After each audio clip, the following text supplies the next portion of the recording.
this computer. This is gonna be an issues. So you can see my file, right? You can see the charts. Yeah. Yes. Okay.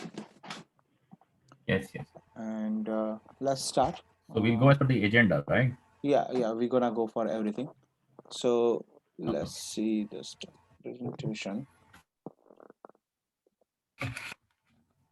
Digabhai, inshallah, I mean, in future, if we need your guidance, anything, you will be. You can I know just you are ask, always available. just ask in the group. Just ask in the group. Somebody will answer. If I'm not around, Yeah. somebody will answer. Right. So Yeah. I'm gonna start the new screen sharing. Okay. Here. Share. Okay. So everybody can see the agenda for today. Yes. If you see in the group, if somebody is wanting to join is not able to join it, let me know. Okay. Because sometimes what happens, they are not able to join. So kind of keep an eye on the group chat. So today we're gonna talk about the candlestick, support and resistance, and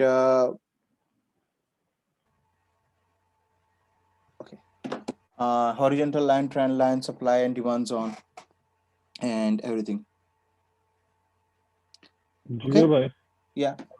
somebody is asking Yeah. for a link. Azhar, right? He Azhar, asked. yeah. I just sent him a link as well because I'm also keeping an eye.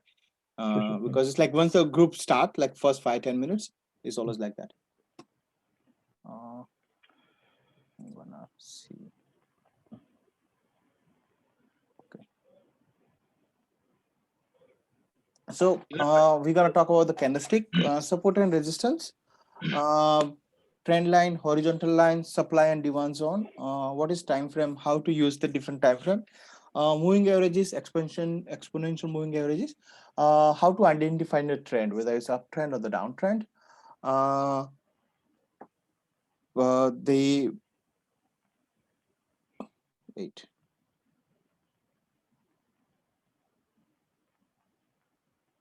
Just hold on a minute. CPR, Bollinger Band, Fibonacci, opening breakout, and golden crossover. The one like from 10 to 14, it will help you for your day trading, and the rest will help you for like a long-term trading or like how to do the charting, right? So we're gonna go everything. So any like as all of you, anybody knows anything about the candlestick? Want to share your experience about the candlestick? And what kind of candlesticks, I don't know. You don't need to worry about the time on anything, or like how, what are the names and anything. You just need to know what and how to use the candlestick. Okay. So anybody wants to share something?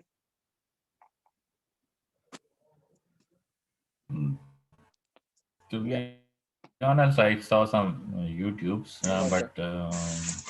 but there are hammer, there are so many things. And there is called, what should call it, engulfing candle. Mhm. I don't know. To be honest, there's so much stuff is available. I get confused. So that's Yeah. why I said, okay, let's join you so that we'll be focused Mhm. on what we really need to know. So there are different kind of hammers, right? Like a hammer or the inverted hammer, piercing, engulfing, bullish, or bearish Yeah. arami, or the doji. And how they form, we're gonna check on the chart. So and how they look. Say for an example, those are the candles, right? This is hammer. This is the inverted hammer. This is the piercing line. This is the dark cloud cover. Engulfing bull, engulfing peer, engulfing haram, like a bullish harami, bearish harami, doji. Don't look for more into the colors. All these candles are very important if they occurs at the particular support or the resistance area. In the middle is not like more significant. If it's happening, like say for an example, if the inverted hammer happening on the resistance area, that means there is a bearish trend will come. But if the hammer comes on the support area and the next candle is also have like a bullish candle, that means the trend has changed. If this is doji, that means like indecision. If it happens on the resistance, that means the trend which is from bullish to the bearish gonna come, and if it happens on the support, that means bearish trend is ending. Now the bullish trend will start. Okay, so let's see that things on the chart, how these things works on the chart, right? Jigar bhai, what is support and resistance? Yeah, we're gonna come from those one. Now let's see first what is candle, how this candle forms, right? We need to know. So you can see there is a blank right here. So there are two kind of candles you can see. This is the green candle, and I'm gonna make the another candle as a red candle. Okay, this is the red candle. Okay, you might see there is a wick like this, and you will have the wick like here. And I'm gonna go very basic. So if you know about the candlestick, you will feel like this is like a very boring, but trust me, you will learn something. And the people who doesn't know how to use the candlestick will be also be able to learn it. Okay, I'm just gonna just give me a minute.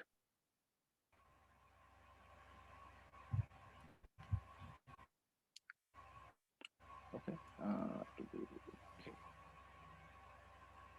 now here. So this is the green candle. So for the green candle, it will open here. This is the closing.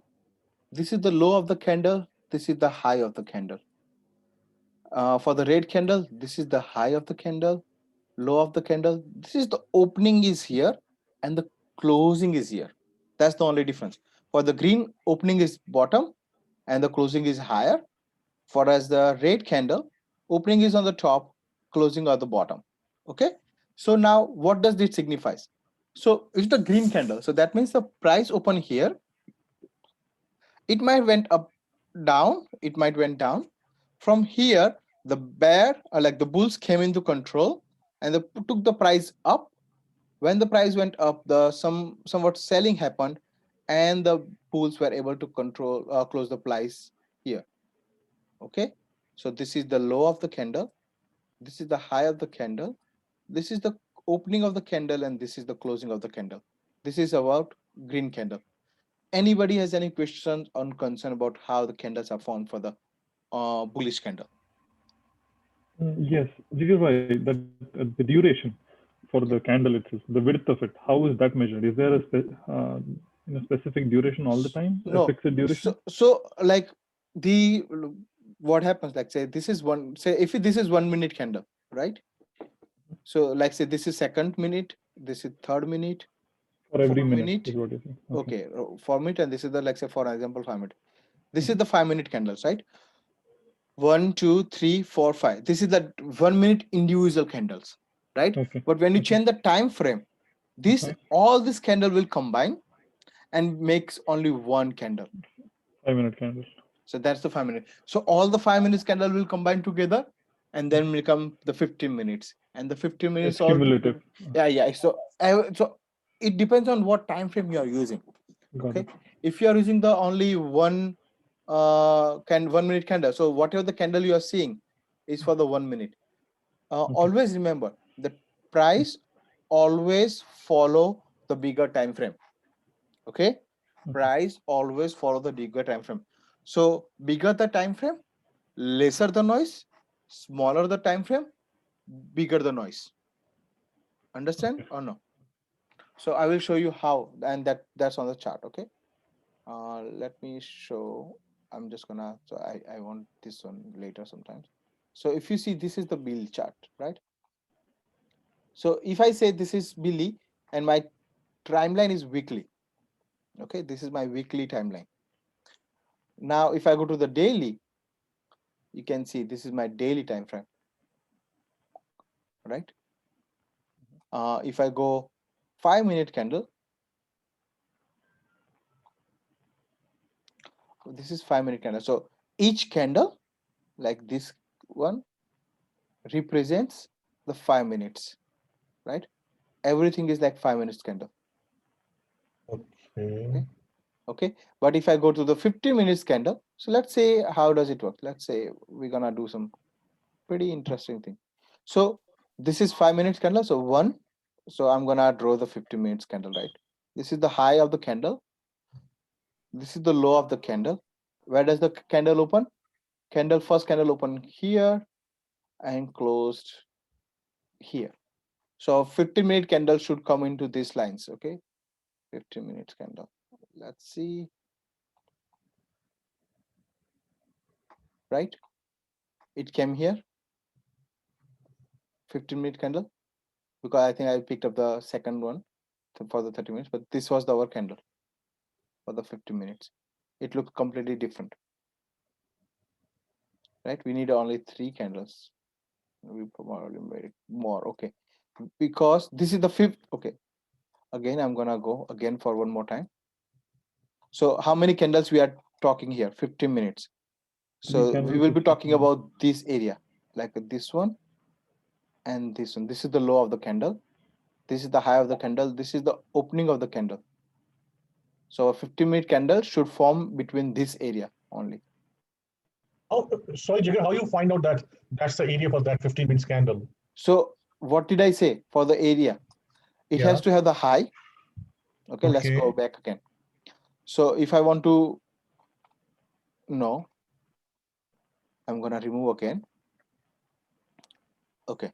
So what is the high? This 350 minutes candle. Okay, we are talking about this candle area. Okay. Okay. What is the high of the candle in these 3 candles? So high of this candle was this one. Yes. What is the opening of the candle? This here. First one. Yeah, this is the opening. What is the closing and the low of the candle? This one. Right. So when these 3 candles comes together, it makes the 15 minutes candle. Okay. Let's see. Right. If you remove this box, does it make the same, like a high of the candle, opening of the candle, and this is the low of the candle? Okay. Right. Say now, let's say if we want to make the 1 hour candle, like 1 hour candle. So we need 4 candles. What is the opening of the candle? Is always the first candle, opening of the candle. What is the low of the candle? This is the low of the candle. What is the high of the candle? So we need 4 candles. 1, 2, 3, 4. This is the high of the candle. What is the closing of the candle? This is the closing of the candle. Okay. So our 1 hour candle should be here. Jigar, sorry to interrupt. So in 1 hour candle, each candle represents 1 hour only, right? Yes. That will represent only 1 hour. Okay. But this one is dependent because this is like a between 9:15. That's why it's not gonna show, but we have to go for the different area. Okay. So what does this 1 hour candle means? So anything happen from the price from 9 to 10, right? This is between 9 to 10. So Jigar bhai, one question, the time starts from when the trading starts or time starts when the trading start, yeah. So 9:30. And the pre-market hours as well. Pre-market as well. Okay. Yeah. So time is always there, right? When until the market is open, the time gonna be there. Right? This is like 5 minutes. So if you see the whatever the time you are seeing here in this gray area, there's a pre-hours or the post hours. Right? So whatever you are seeing here is the time which you need to be focusing on. Okay. Any questions or concern? You said something about bigger the duration, lesser the noise. Yeah. And what was that about? So if you see here, this is 5-minute candles, right? Yeah. In the 5 minutes candle, just a minute.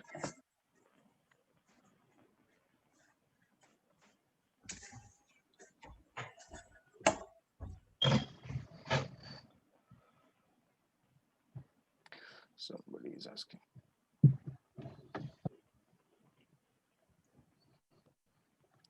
Okay. Can't join on the link. Okay, 1 minute. So is somebody waiting? I think Junaid probably joined the other link which was sent by Shahid for the options trading. I think 1 o'clock one is completely different. Yeah. let me see, because there's one lady who is coming and she's not able to join it. So, but no problem. I will just share the details if she can. Okay. So what I say is like a smaller the time frame, bigger the noise. So like if you see like this is the 5 minute, how many candles you are watching, right? So many candles are watching, the price going up and down, right?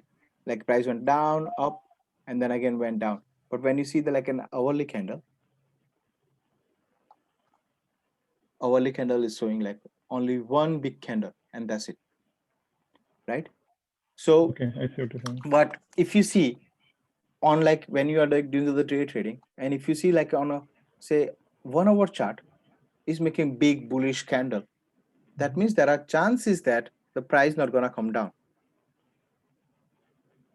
Okay, there are chances that the price won't come down. Same way, if you see like a 1 minute chart, okay, let's say 1 minute chart. Do you see 1 minute chart? So many noise like down, up and down,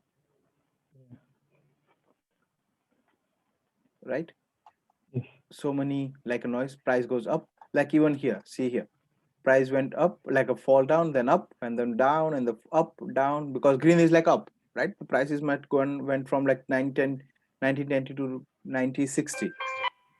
So that way, I meant like this is like I had more noise, but the if you compare with the 5 minutes, it has a lesser noise, and then the 50 minutes is very less noise than the 5 minutes, right? Yeah. So that's why, and it always follows the bigger time frame. So now, if you see like a 4 hour time frame, right? So the 4 hour time frame is like a good time frame to do the support and resistance.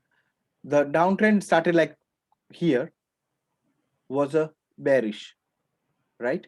So in the sometimes you will see the up and down, but the time frame is down unless the time frame like unless the something comes up and it changes completely. So for this Billy, this will be like always gonna be an issue.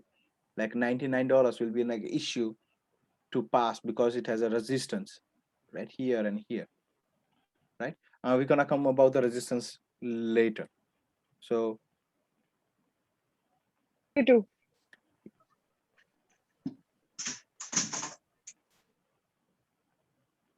okay, just gonna wait.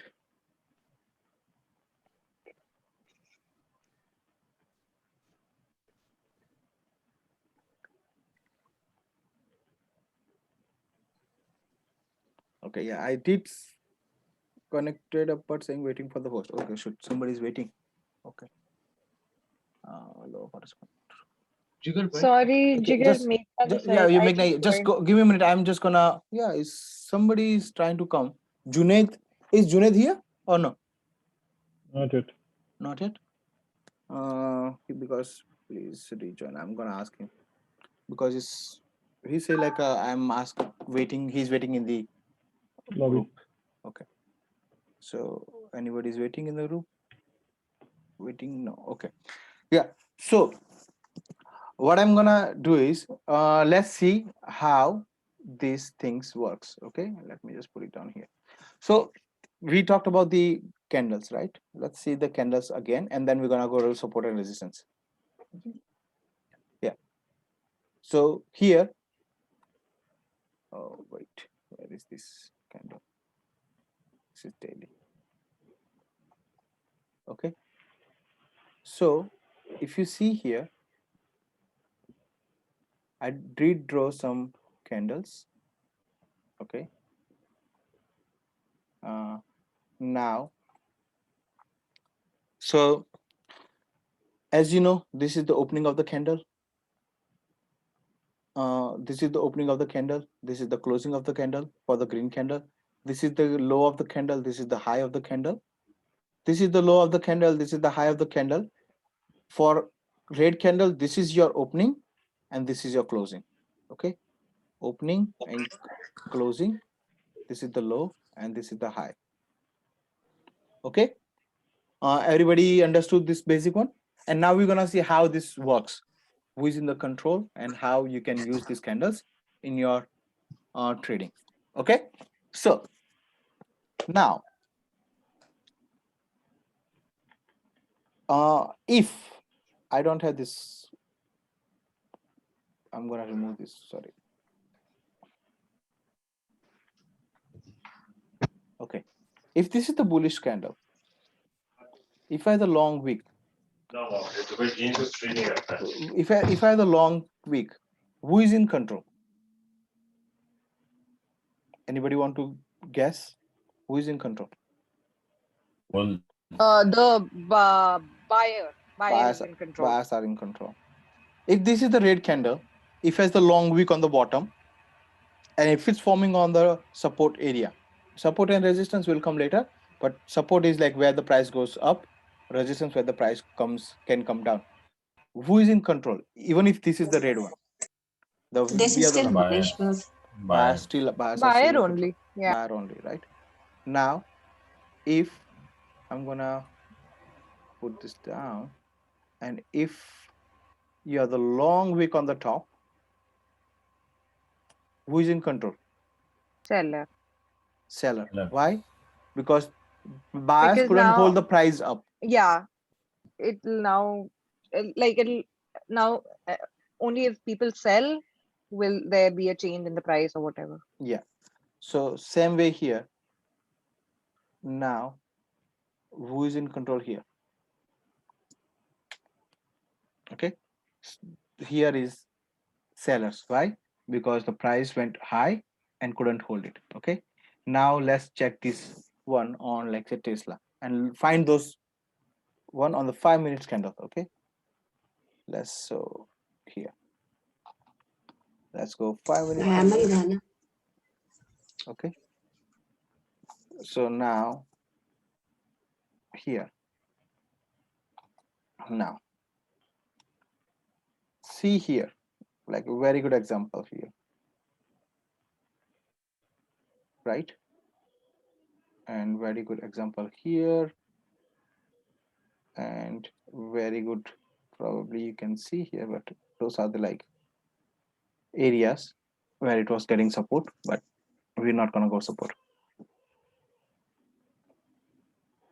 right? Yeah. So now let's see one more candles on the Tesla. If you see here, check it out. What I meant, check it out here, even here. Let's see. So if you see, did you see like observation here? How does it work? If it becomes on the top, right? This is on the top. How do you identify the top? When you do the resistance, support and resistance, you can identify, okay, it's happening on the support and the resistance. That means there are chances, okay? There are chances that it will go up or the down depending on the candle formation. Okay. Does the things make sense? Like sense to you, or like do you have any questions so far? You can ask the question. So you mean you are saying at 616, it's a resistance in 5-minute chart, right? This is 5-minute chart. Yeah. And this resistance line, the dotted line, right? Resistance? No, we haven't drawn any support and resistance lines. Okay. I thought it's Jigar bhai, yeah, but it shows that okay, there is let's say we there is a identified- red with let's say we identified sellers are in control or buyers are in control. Yeah. But what does that mean? Like, does it mean the chart's gonna go up, or does it mean chart's gonna go down? Price gonna go to, so if you are here, that means like if you know this was the resistance area, and if this is forming on the resistance area, because if you see clearly how you read the chart on the day trading. So now here on the, for the day traders, if you're day trading, so you can say there is a price rejection here, there is a doji, and there is a price rejection for the here. That means there are chances the price gonna go down. Okay, somebody, Spora, this, we are just like starting, we haven't like went too much deep ahead, we are just starting, so don't worry, you haven't missed much. you will catch up. And if you have any questions or concerns, ask me and I will give you answer. Okay? Do not worry. Jigar, but we don't know anything about these sticks for now. No. Yeah.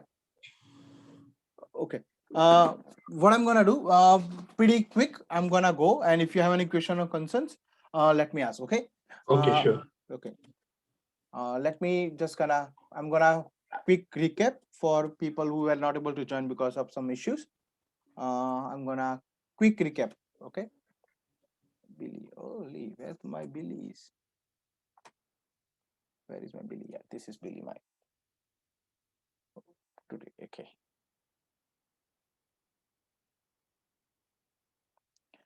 Okay. So, people who are like a pretty new in the joining and who wants to learn. So now there are two kind of candles you can see. One is the green candle and one is the red candle. Okay. The only difference between the green and the red candle is how they open and how they close. So this will be the opening for the green candle, and this is the closing. For the red candle, this is your opening, this is your closing. This will be the high and this will be the low. Here also high and the low. Okay. Makes it easier. Any question or concern? Yeah. Jigar, why is this color coding? Like, why is it a green candle and why is it a red candle?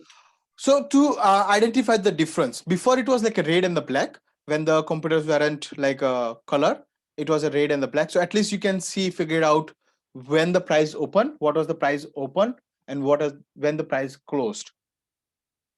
Just to identify those two difference. Okay. Because without, if everything is green, how you figure it out when the price was open? Got it. Got it. This is like a Japanese candle. This is all, everything is Japanese candle. That means like somebody in the Japan found it and he started using about 200 years old, right? And Okay, still so people are green is using it. for the opening. So green Green- is for the opening and red is for the closing. No. What does it mean? Like when you see the price, open the high, open the low, like say for an example, $50, right? And it closes like higher. That means the price, it will be the green candle. Okay. Right? So, when the price appreciate, green candle. When the price fall down, red candle. It's right? a red candle. Got it. Got So it. Got it. first what happens, the price gonna open somewhere, right here, right? Price open here. Now depending on the buyers and the seller, the candles will be formed. If there are so many buyers, the green candle will be formed. If there are so many sellers, the red candle will be formed. So every time when the candles are forming, you will see the candles are going up and down like this, right? And suddenly the candles, even if it's green, but the sudden sellers comes in, the price gonna go down. So the candles forms depending on the opening and the closing. Okay, so this is opening. One you need to know, like open the price. Even if this is like a green candle, the next green candle can open here, right? Because they were seller at the time, but like it opened here, but then they were able to push the price up, so it can close here, or it can close here on the bottom. So this will be the closing. Just to identify where the price close, where the price opens. That's why they have the different color coding. Just to identify. Jigar bhai, I have a question. Yeah. There are two things. How is opening and closing calculated, and what does low and high mean? Like, does low means that we cannot go, the price won't go below that particular point, No. or high means price won't go above that point? Okay. So let's go and I'll show you here. Okay. Just give me a minute.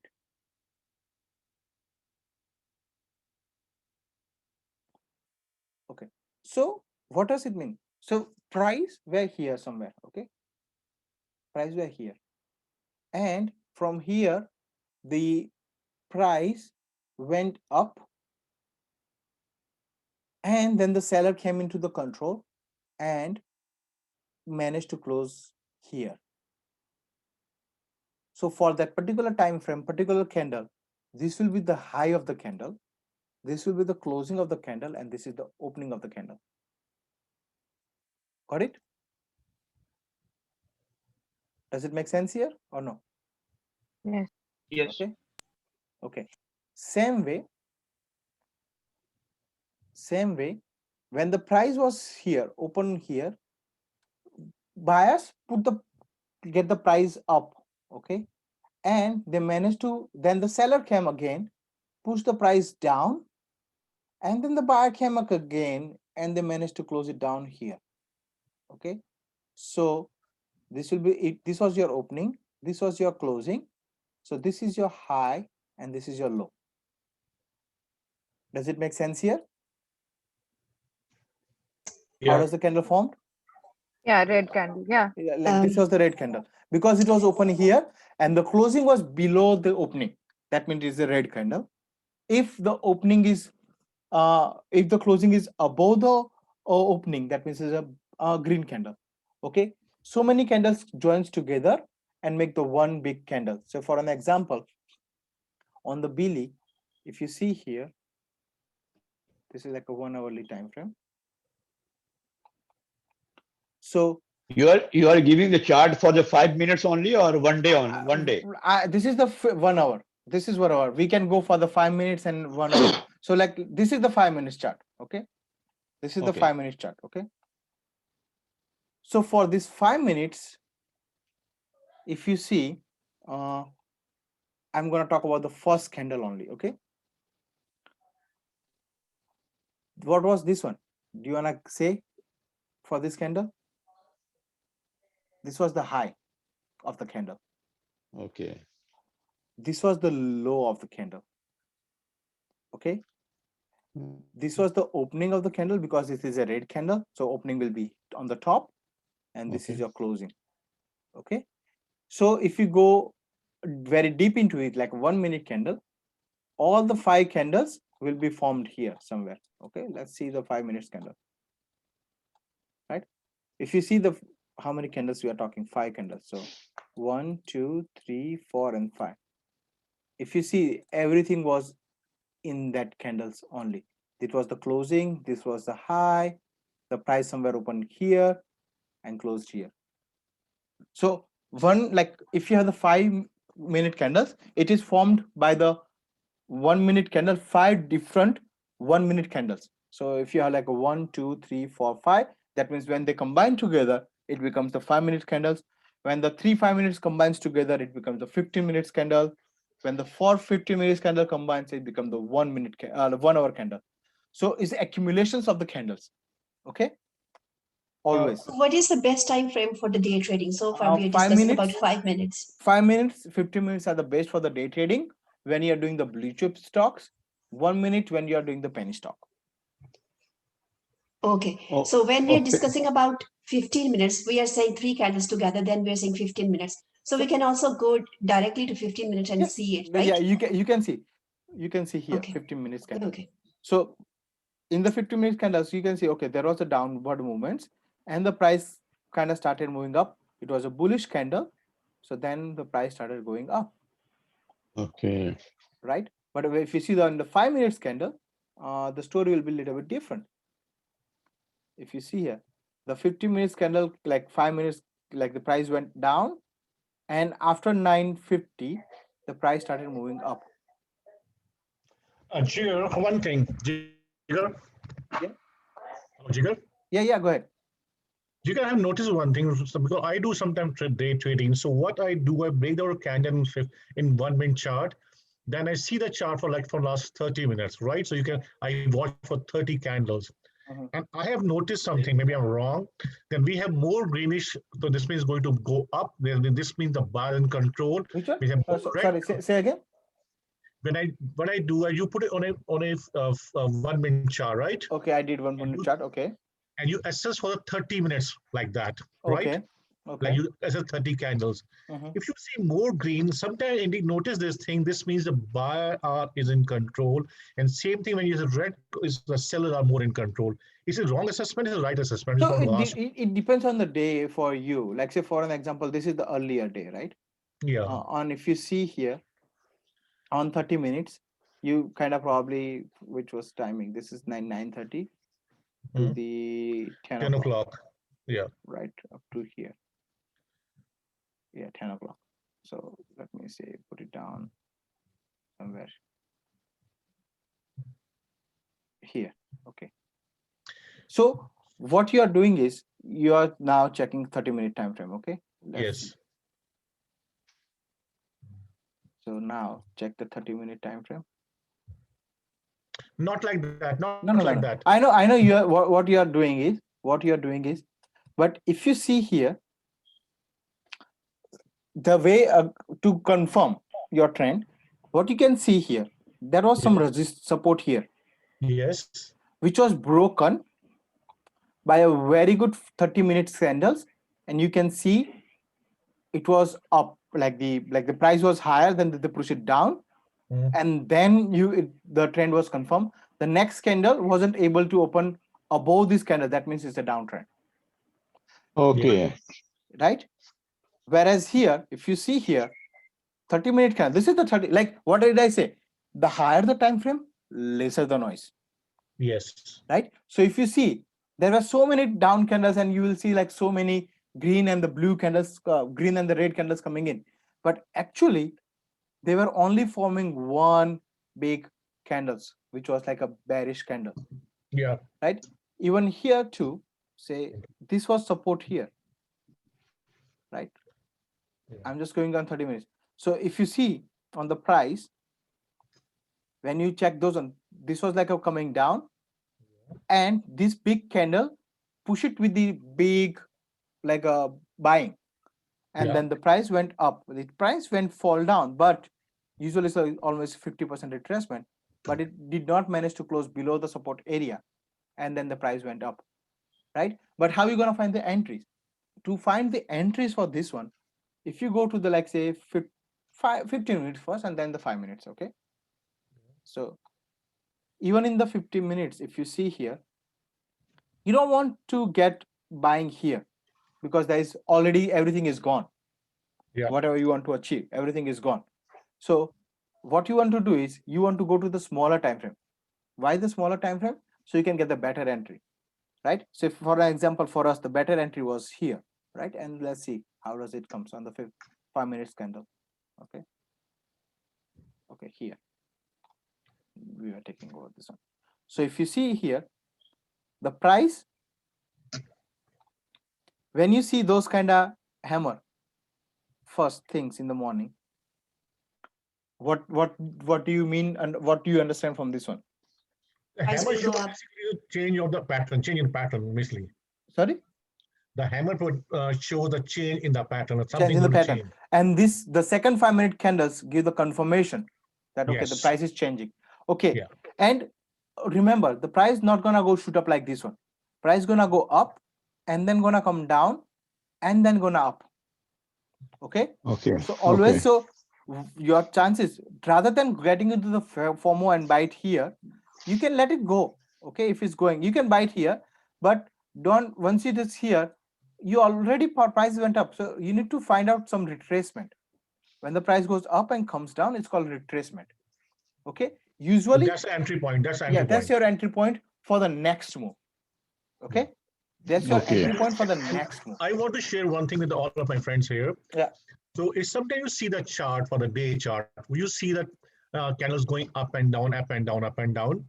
Now, if something goes up and then come down and goes up, but then it's going to cross a previous number and come down, but it will not go the previous low one. So this is like a kind of upward trend. I hope everyone is getting what I'm trying to tell you. Yeah. So you understand what I'm saying? No, Yeah. just repeat, please. Please Yes, repeat. let's say a stock start at like $40, went to 41.45, come back to 40.30 by 15 cents down. Then again it goes up to like 40.60, but it's gone up by the previous higher number. And when it comes down, it doesn't go all the way down, it goes up. So this is kind of upward trend. I hope I can explain. So yeah, I'm gonna kind of narrate what he was trying to say. So whenever you are doing the charting for the day trading and other stuff, you always need to remember what is the high of the low, high of the day, and what is the low of the day for the previous day. Okay, say for an example, here the high of the day was here. Okay, and this is the low of the day. Okay, so once the price open below the low of the day, it broke it down, so it didn't stay below, then it went up and it came again here. But why it got the reserve from here? There are two reasons why the price moved from here. Okay, one is the fib level for the 50%, and again it was a support here.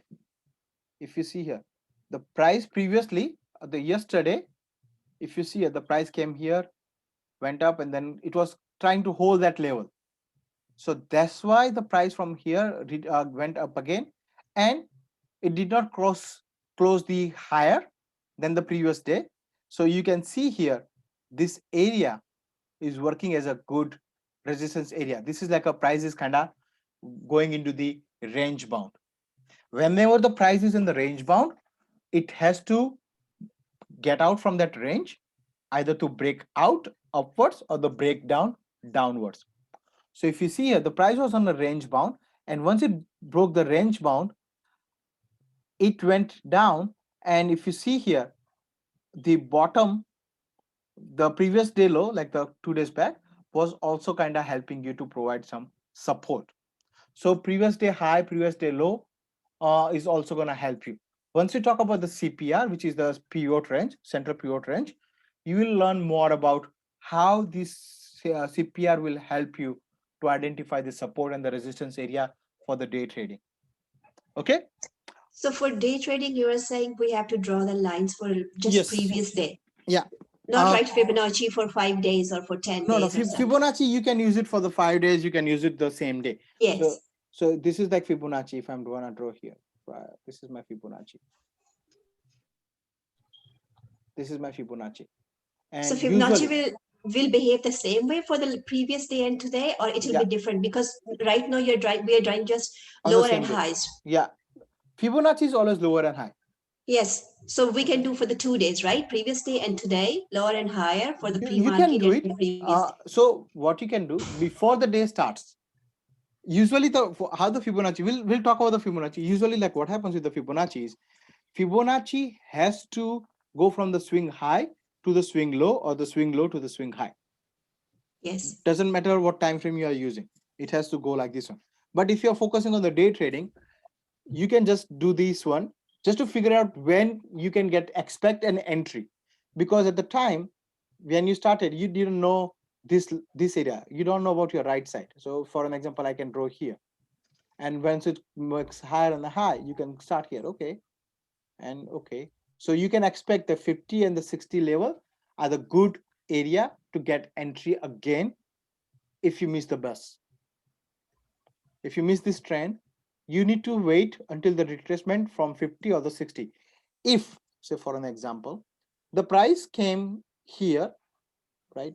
Say for an wait, price came here, and price running from this area, like 623 area, and going up, that means is very bullish.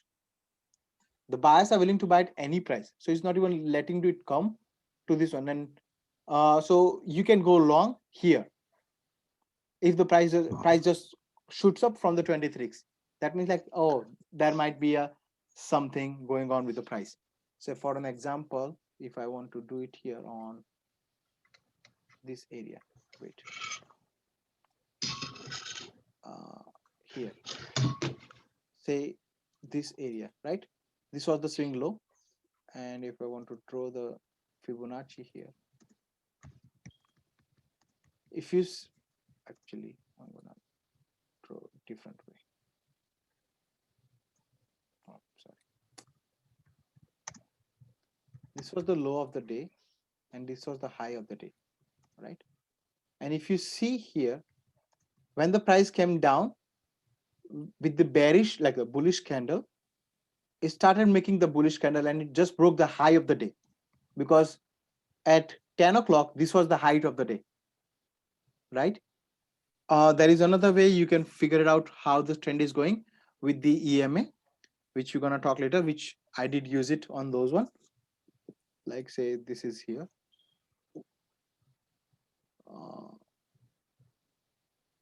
Just give me a minute, because I'm just gonna show you how you can figure out the trend.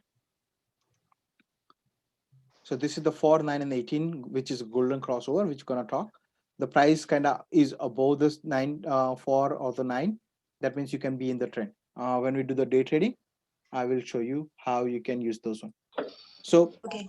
let me just focus will on the also dis- candle and the support and resistance, and once you go Fibonacci and everything, then we'll discuss more, because otherwise people who doesn't know will be like bouncing. People who knows it, they will get it, but people who doesn't know anything will be struggling. So let's focus on the candles. So everybody understood the candles a little bit, or anybody has any questions so far? Any questions so far with the candles? But still, I don't understand from where to enter to the market. Okay. If you are just focusing on when to enter the market, for that one, wait for the support and resistance, and we will know about it. We need to focus about how the candles are formed, who is in the control of the candles, and how you can use that candle to get your entry and exit. Okay.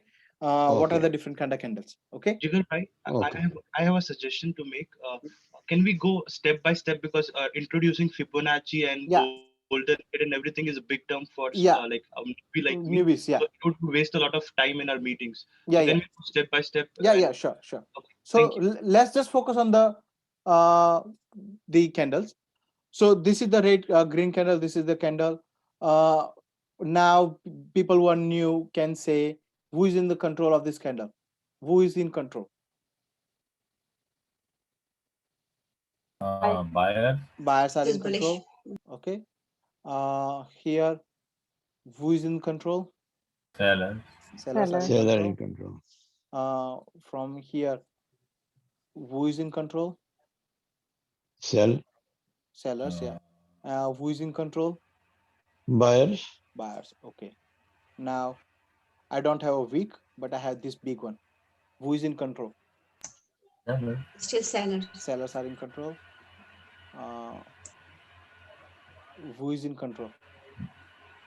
It's a very Buyer. bullish buyer. Buyers are in control. Okay. Now everybody knows who is in control. Now we're gonna see about like a engulfing the piercing candle. Okay.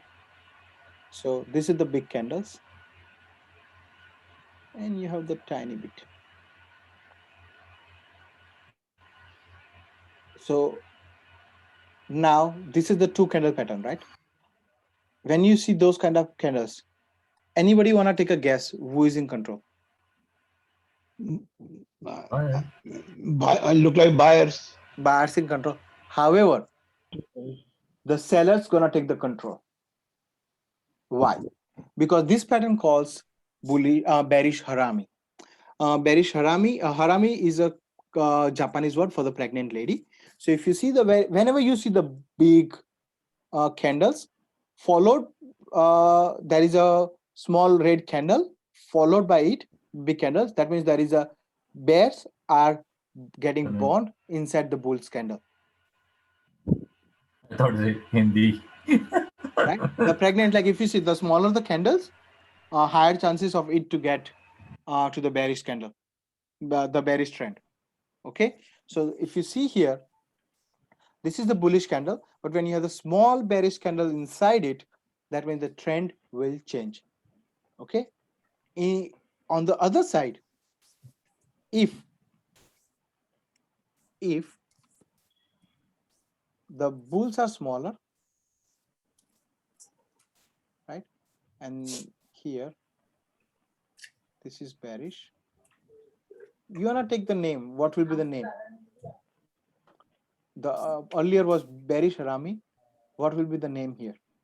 Anybody This wants to is guess? bullish. Bullish harami. It's a bullish harami, right? Bullish harami. Now,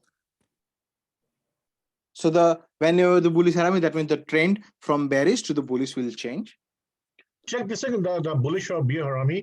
You have to check the 15 minutes trend or more than that. The bigger the time frame, better the result. Okay. Bigger the got it. timing. Okay. Bigger the time frame, better the result. Smaller the time frame, Okay, thank you. it won't be good result.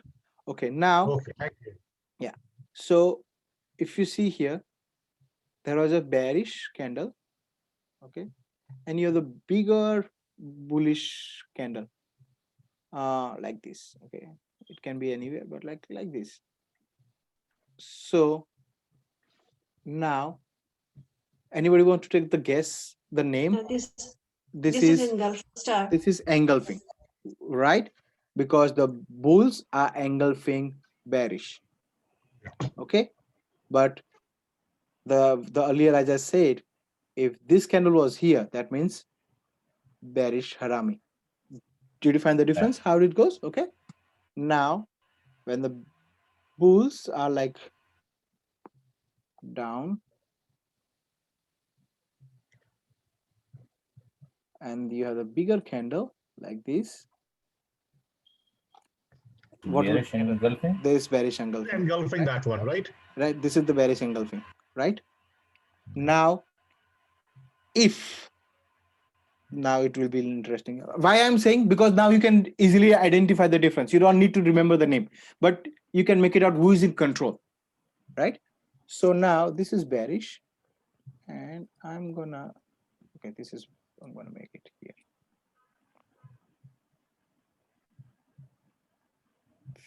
50%, okay.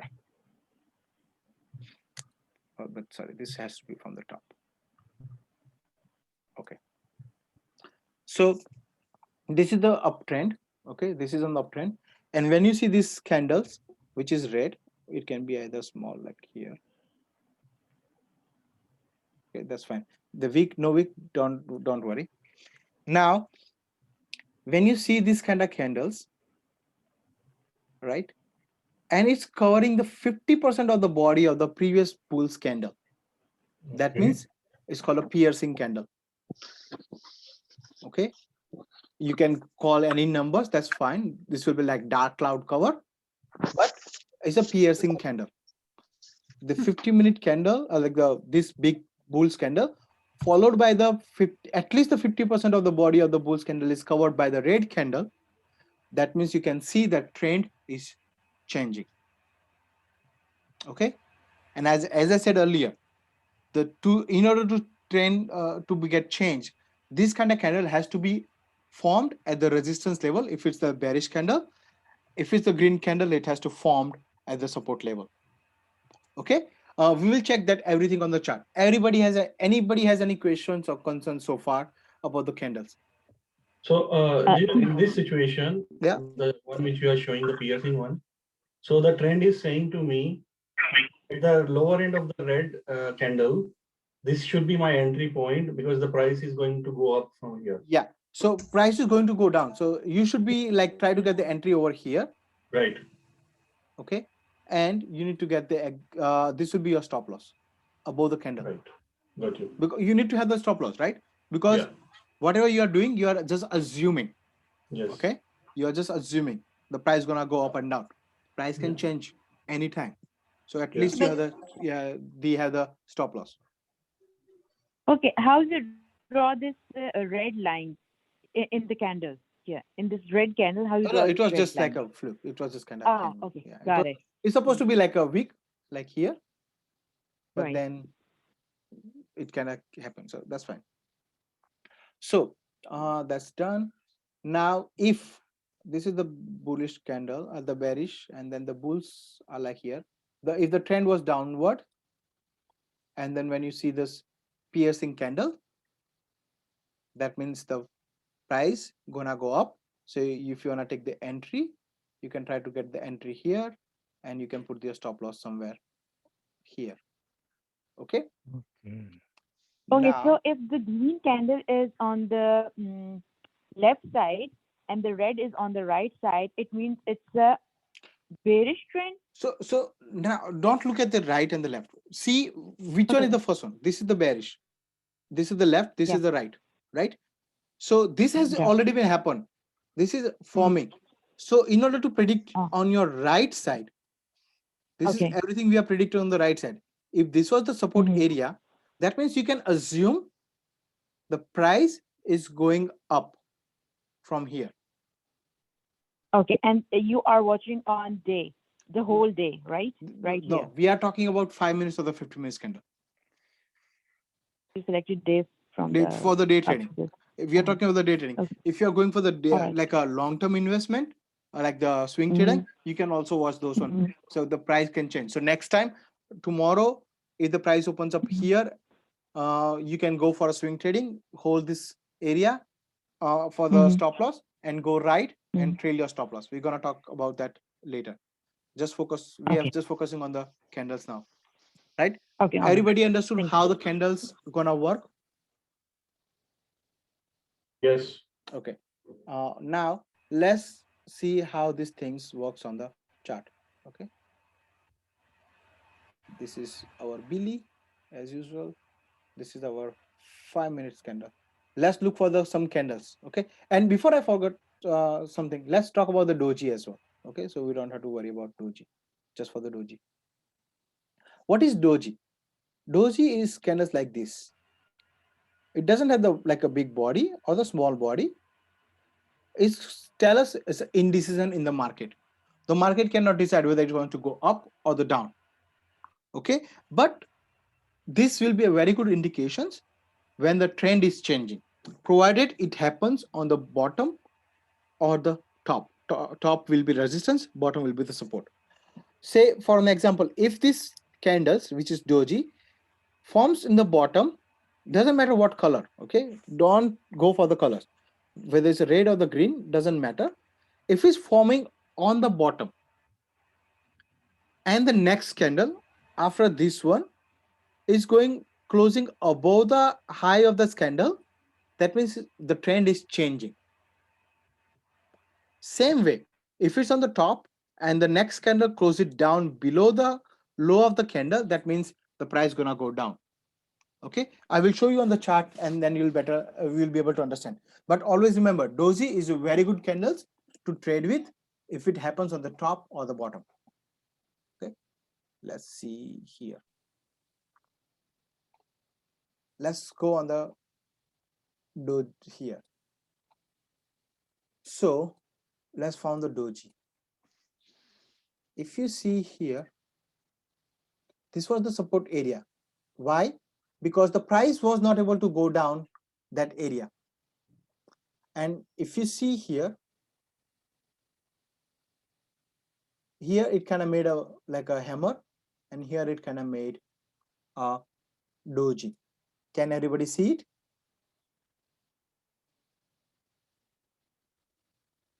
This will be like proper. Actually, yeah, this is the support area, right? Does it make sense like how the hammer worked and the doji worked? Both the side time the price went up. Yes, yes, yes. The Okay. doji area. Yeah, this is the hammer, kind of hammer, not a Uh-huh. full hammer. You can consider because there was a lower price rejection. It always calls in the terms technical, we say like lower price rejection. When you see this kind of candle, you can say higher price rejection. Okay, and this is like indecision. On both the circles, the buyers are in control, right? Yes, there is nobody's in control here on the doji. Nobody's in control. Okay. But if you see the what happens on the both side, what happened? It will go up. No, it won't go up. You don't be like judgmental. Just say what happened on the next candle. Up. The next candle Up. closed above the high of the previous candle. That's called your Okay. confirmation candle. Okay. Okay, that's Okay. called your confirmation candle. So whenever you see those kind of small candles, you need to remember there is a chance that the trend can reverse, but you need the confirmation candle to get your entry. Rather than taking the entry at 94.85, you take the entry at the 95.10. Why? It gives the confirmations that the trend has changed, and in order to cover yourself from any potential loss, put your stop loss below the low of the particular candle, like this candle, the doji candle.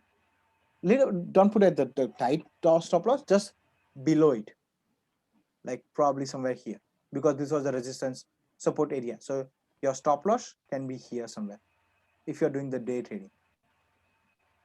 Okay, and this implies to all the charts. Okay, all the charts, regardless of whatever you're doing, this is how you can take your entry. And if you see here, the price again went up, and I said earlier there might be a retracement. So price did not come more than at least 60% here, and then later the price jumped, and even here too. Check this out, there was a doji on the top, right? Oh, immediately gone down. No, so if you see here, when it went up, so for an example, this doji came, there is a doji here, there is a doji here, but why the price didn't fall up? Next candle was higher than the previous candle, right? And here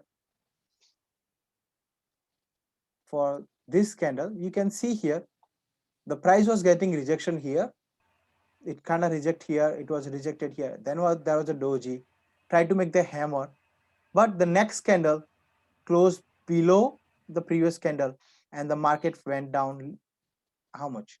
At least 0.80%, 0.60%. So whenever you see those kind of doji candle, it gives an indications that the price might change. Okay, there is change coming in. This was a hammer. You don't take the entry on the hammer like the inverted hammer. You have to wait until the price breaks down the hammer, and then you can take this as a stop loss and take your entry. Buy somewhere here and take your entry. Right? On the same example that you're showing, we have a doji, right? And then there was a confirmation candle that was green. Which and one? Here? No, on the same example that you showed. Yeah, okay. Where is the doji here? The green. The doji is the red doji, right? Red doji, on yeah. the middle. Yeah. Yes. And we have a confirmation candle which is green. Okay. And we don't know what is going to happen next. Let's assume we don't know what's going to happen next. Okay. But by looking at that point, I will say that if the confirmation candle is green, that means I can enter at that point, and I'm assuming that price would go up. Okay. But so in that case also, what was your stop loss? Your stop loss was here. Yes. So now, if you are lost, how much you lost? 15 cents. Okay. So that means importance of the stop loss is like it will be give you like very less loss if you are proven wrong, right? If you are proven wrong, you will get out, right? Pretty easy, pretty fast. Say for an example, same here, right? Same this example, this kind of example, right? It was a lower price rejections. The price closed below the previous doji, for an example. You took the shorting, right? But your stop loss was here, right? So that means you're not gonna make like big losses. Do you know what I mean?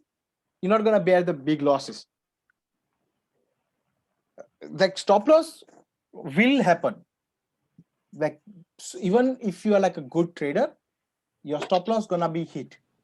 The only way you can prevent a big loss is like keeping your stop loss like a very small. So when the loss happens, it will be very small, but when you have the profit, it will be big profit. That's how only you can survive in the market. Otherwise, there's no way you can survive. Yeah, basically we cannot predict anything. We have it's a judge. We judge the things. Everything is based on your judgment, right? Okay. But what happens is like when you know how these candles are forming and how it can behave, you will make the like informed decision. You won't be going blind. So Jigar, stop loss is sell order, right? Yeah, stop loss is like when you wanna get out. Yeah, so I have put a sell order that if this price is this, sell it, right? That is So for an example, you bought it here, like you sold it here for an example, you wanted to go short, and this was your buying. So how much you gonna lose for an example? Here, you will lose about 35 cents. Oh, gee, okay. Yeah, that will be your loss. But now if you are proven right, for an example, you would get out here, which will be like 60 cents. So you're losing 35 cents, you're making 70 cents. So your risk and reward is favorable. Okay. So we'll talk about the stop loss thing. Sorry? So there is a stop loss thing. There is a stop profit thing also. Like Yeah, you can put the limit cell. Yeah, you can put say limit. Say for an example, if I was here, for an example, if I bought it here somewhere, I bought it at some area, and then the price went up, I can sell it because I know this was the high. I want to get out here. So Right. in this way, I'm making like 90 cents. Okay, I can get out. But how do there is a facility in the software to say? Yeah, they my have stop the profit, this is stop. my Yeah, stop stop loss? limit. Yeah, Okay. they have the stop loss. They have the limit sell and everything. So depending on whatever you are using, you will get those. Jigar, And which one is the best software for these things? Like I use, TradingView is the best software to do the charting. I never did actually. It's a free software. You can use the 3 indicators. So try to use the TradingView, play about it, and you will love it. I'm using the free version as well. Okay. Jigar, one last question.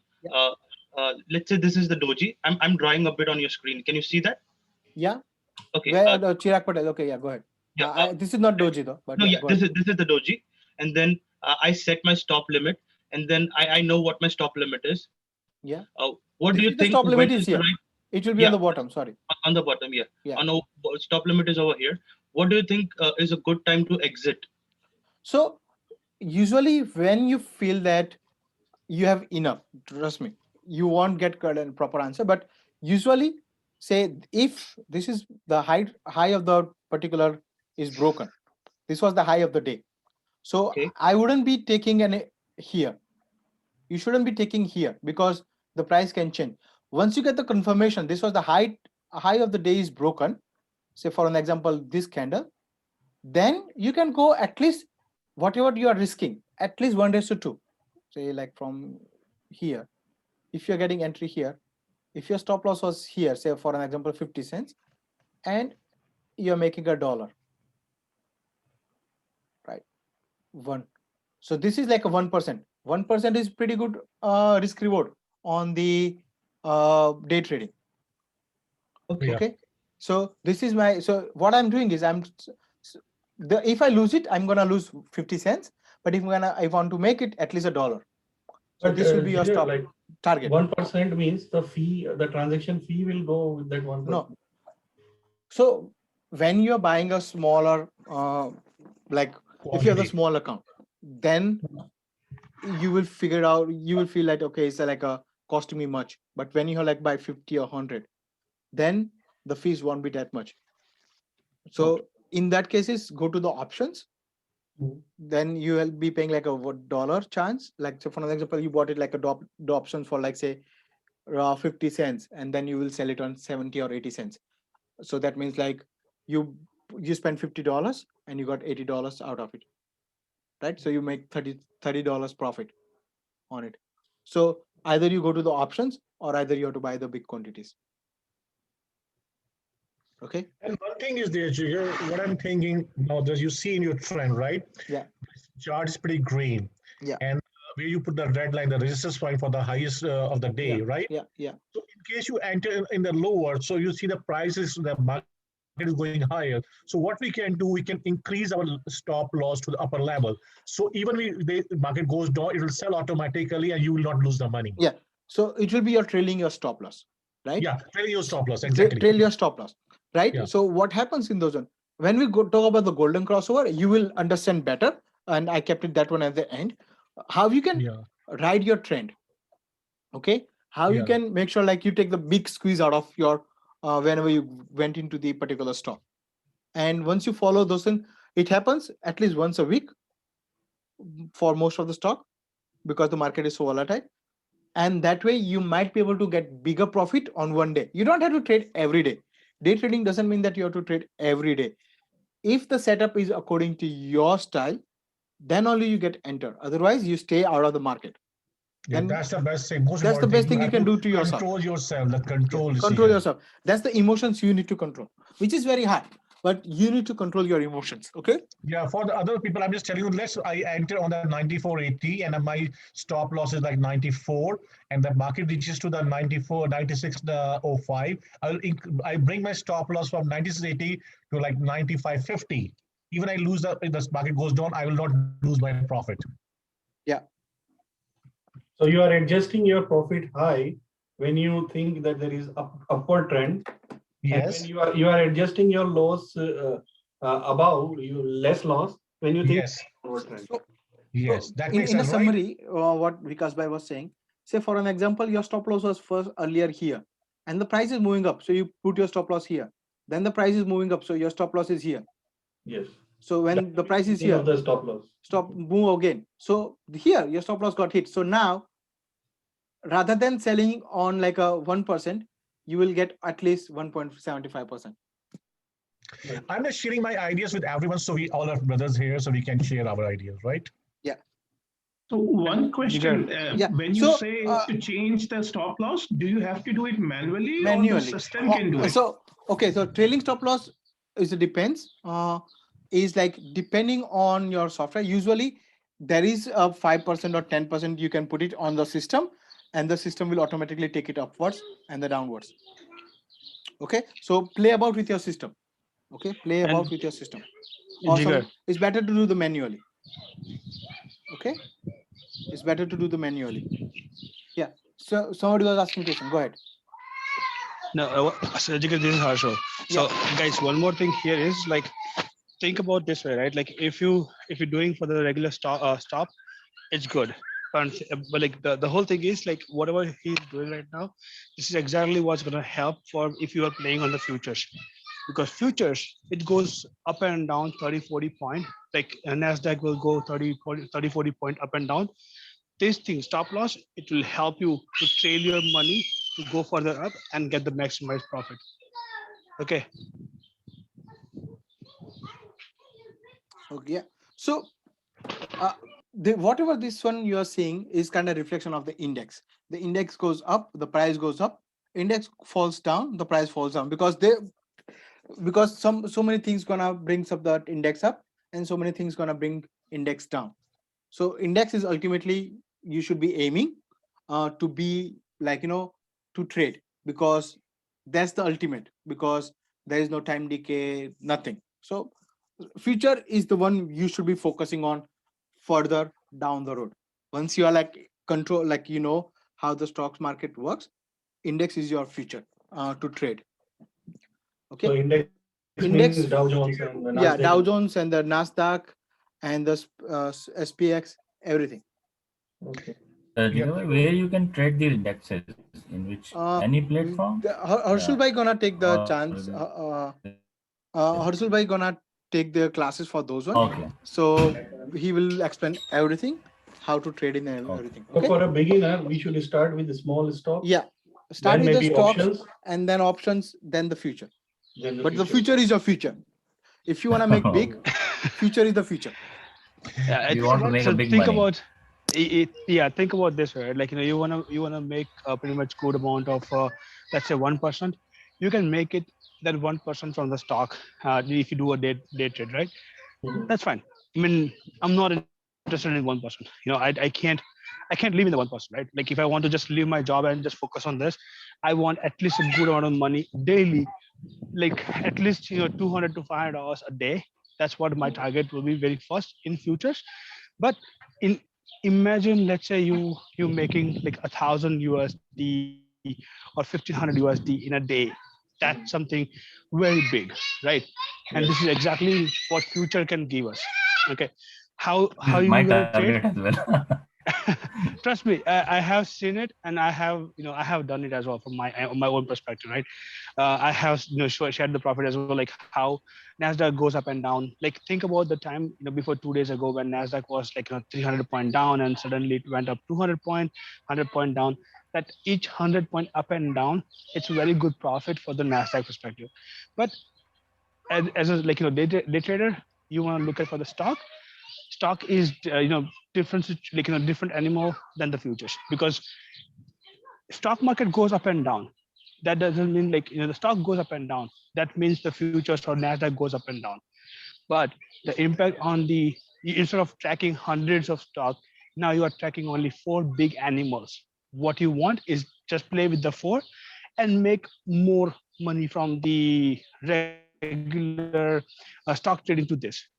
Actually, in the stock, there's another issue. You have to find every day a different stock. You have to search for Yes. it. But whereas in index, you either need to focus on Dow, S&P, or Nasdaq. That's it. That's it. Dow, S&P, Nasdaq, gold, oil. You can do trade so many things. Like Question like there is a So you would do the session on that as well? Yeah, Who's he gonna This take is the Harshal? session on those ones. Yeah. Somebody Yes. need to mute Okay, yeah, their- but who's somebody has the mute background their noise? mic.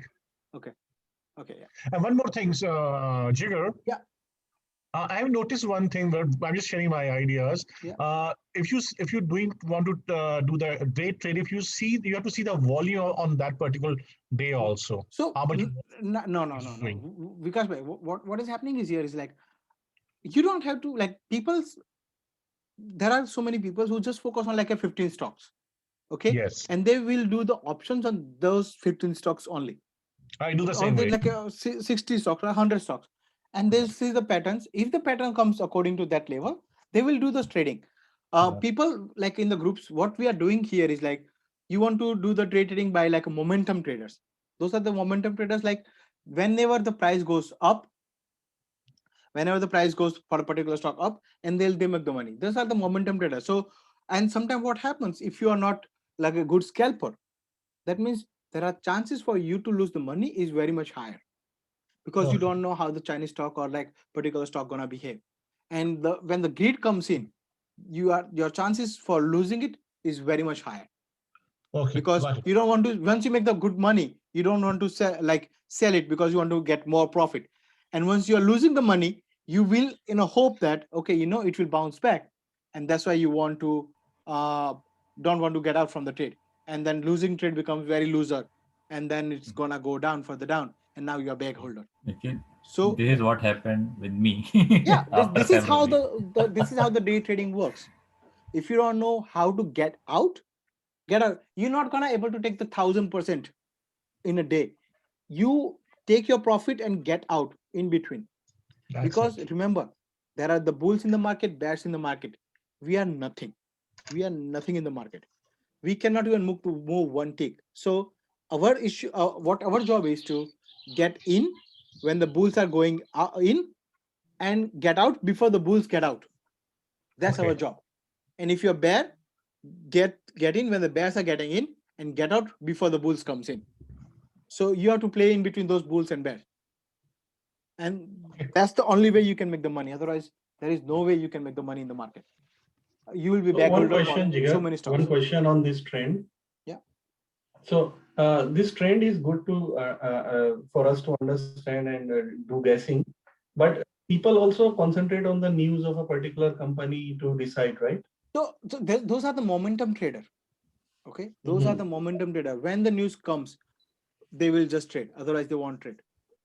Right. So you need to decide what your niche are like. But for the big companies in the index, people also follow the news and decide whether they're going to jump in. Like I do follow many people on the YouTube and everything.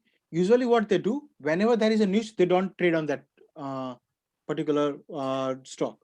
Why? Because stock's not going to help you to do any technical analysis. It will just go up like $10 and then fall like $15, right? So that way, sometimes it's very risky. You need to get in and get out pretty quick. If you're doing like a trading with the news, that means you get in and get out because you never know. Like say for an example, what happened to the OCGN, right? Say on a day like here. Yes. This is on OCGN, right? So what happened? Price went up one day and then suddenly the people think it's coming up and it fell down. Now they are bag holder, for those stocks. So even for I'm this a bag holder. Yeah. Now are you a bag holder? Yes. Yeah, right. This is what happens with the momentum 14 stock. Or 15 somewhere. I purchased 15 somewhere. No, I'm stuck. But now you haven't sold at 16 because you are getting money. Yeah. You are greedy. Yes. Yes. Right? Yes, you are getting greedy. Yeah, this is happening to everyone. Yeah, that's why the momentum stock works. That's how the momentum stock works. I should work with the stop loss, no? Otherwise, maybe I can cut it at 15. Yeah. So now what happens, when the price was 14, you didn't get out like 12. Now you are in hope, okay, it will bounce back from here. It will bounce back from here. And trust me, whenever you're gonna get off your losing trade, it will bounce back from there. Only on that particular point. Trust me, it will happen. That's why I'm holding it. I don't know. But it will go to the $3 or $4, but you won't sell it. Why? Because you are in the hope. Get out. What to do in that situation? Remember, always remember, your first loss will be very small.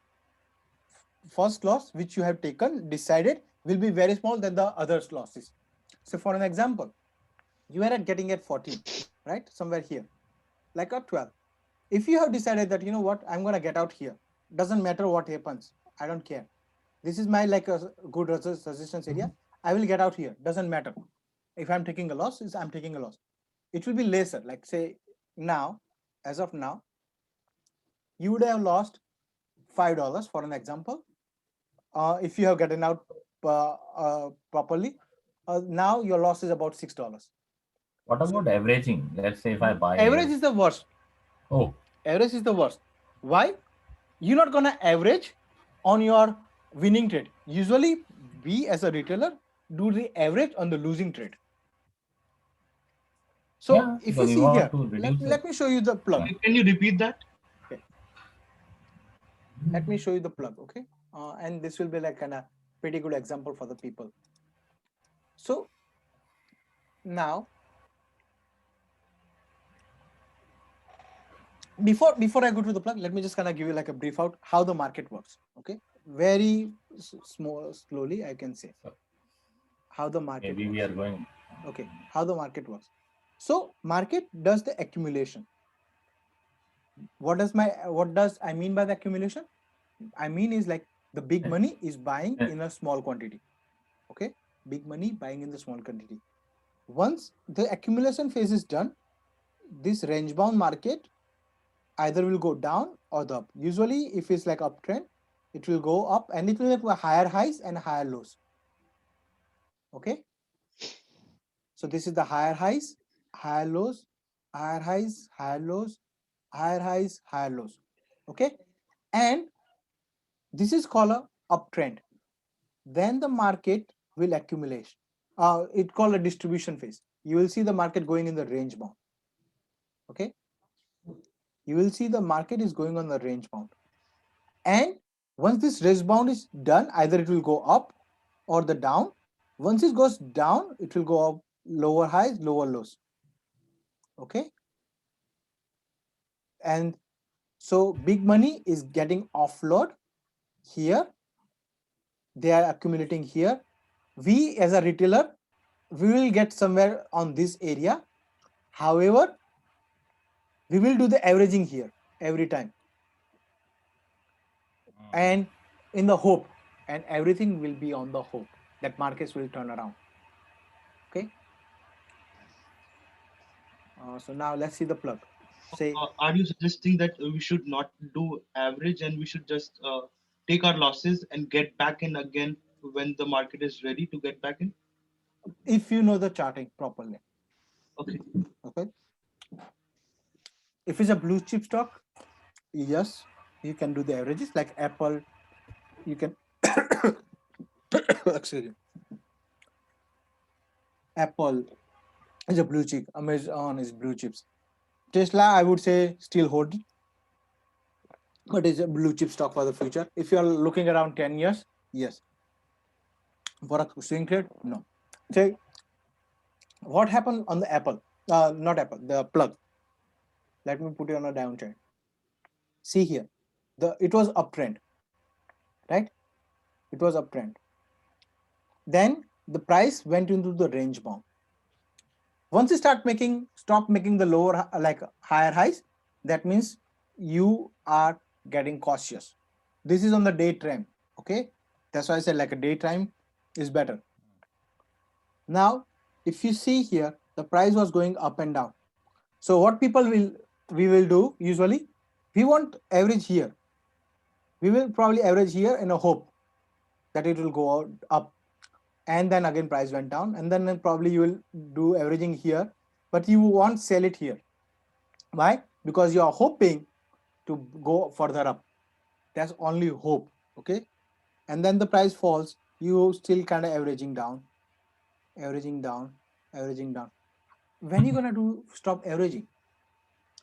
If you are averaging, say for an example 50 stock, and that 50 stock goes higher, then get rid of that 50 stock and bring your average down for the other stock. So for an example, if you got like a plug stock at 70 and you did average it at $30, and then get rid of at 53, whatever you got from $30, at least you make $20. That will help you to bring down the cost for the other stocks. Take your profit down and then again do the averaging, get out once you make some money and come back again. You know what I mean? That's how you do the averaging. If you're just averaging and not selling it, that means your money will be stuck. Would you discuss these trend lines? Trend line? Would you discuss these trend lines, how to draw and what duration? We haven't discussed yet. We haven't discussed yet. Okay. Does this principle apply to bigger time frames? Like if I want to look for 1 week, one month, 1 year? Yeah, week. Yeah, this is the monthly. This is the weekly. That means each candle you are seeing is for every week. This is the every week candle. Okay. So bigger the time frame, lesser the noise. Remember, and then you won't make any mistakes. Bigger the time frame, lesser the noise. Okay. Now let's move on to the like a candlestick, and let's find some candlestick and how we can trade it, and then we're gonna go for the trend lines and other stuff. Okay. So if you see here,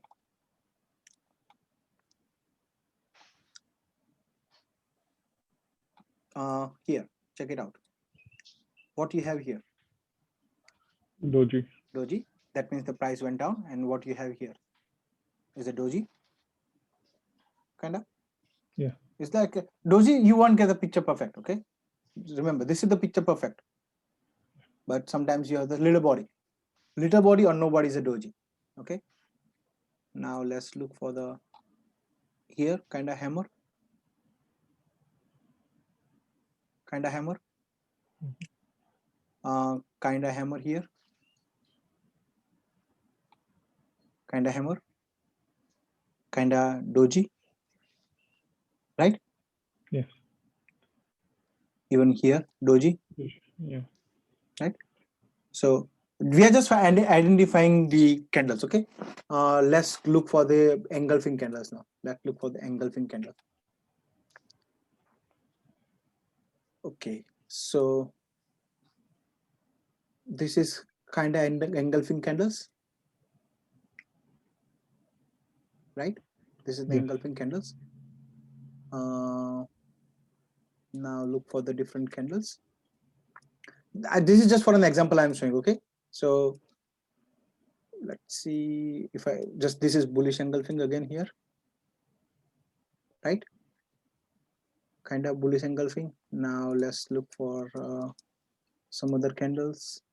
Like look for the bearish candle, bearish engulfing. Okay, let's look for the bearish engulfing.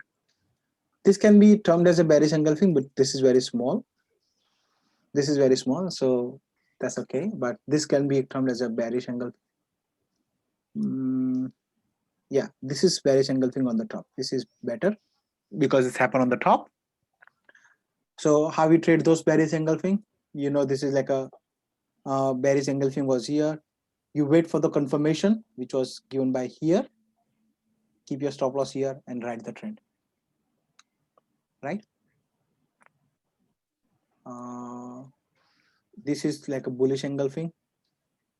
Your stop loss will be here. I would rather put it here because this is the day's low, and then ride the trend. This is kind of probably a good example, like these two candles are probably good examples of the piercing candle. And when the days of the, this was the day's low, okay, because at the time like 950, this was the day's low and it was broken. Once the day's low is broken, you can see the pretty good movement usually. So that's how like you need to find out, do the practicing. If you have question or concern, let me know. and we can figure out how we can do it. Let me go back to like Apple. People like Apple, so Apple, and draw the trend line and support line. Okay.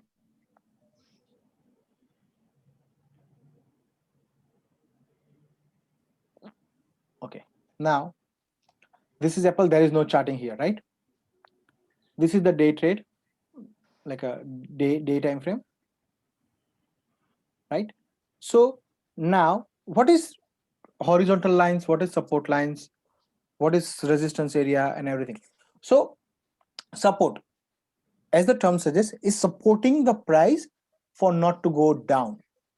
Okay, support means the area where the price not gonna go further down, and the resistance is the area where the price is not going up above. It's facing a resistance, like it's stopping the price to go further up.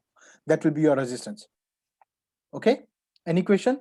What's the definition for the support and the resistance?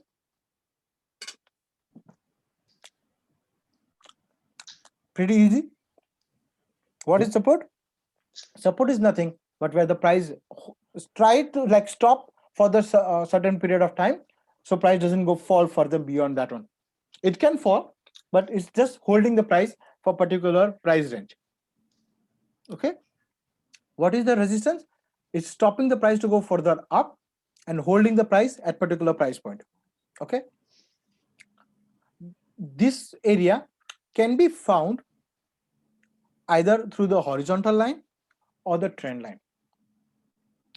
Whenever you have the support usually kind of, if you have the like a one line like this one, this will also be a support area.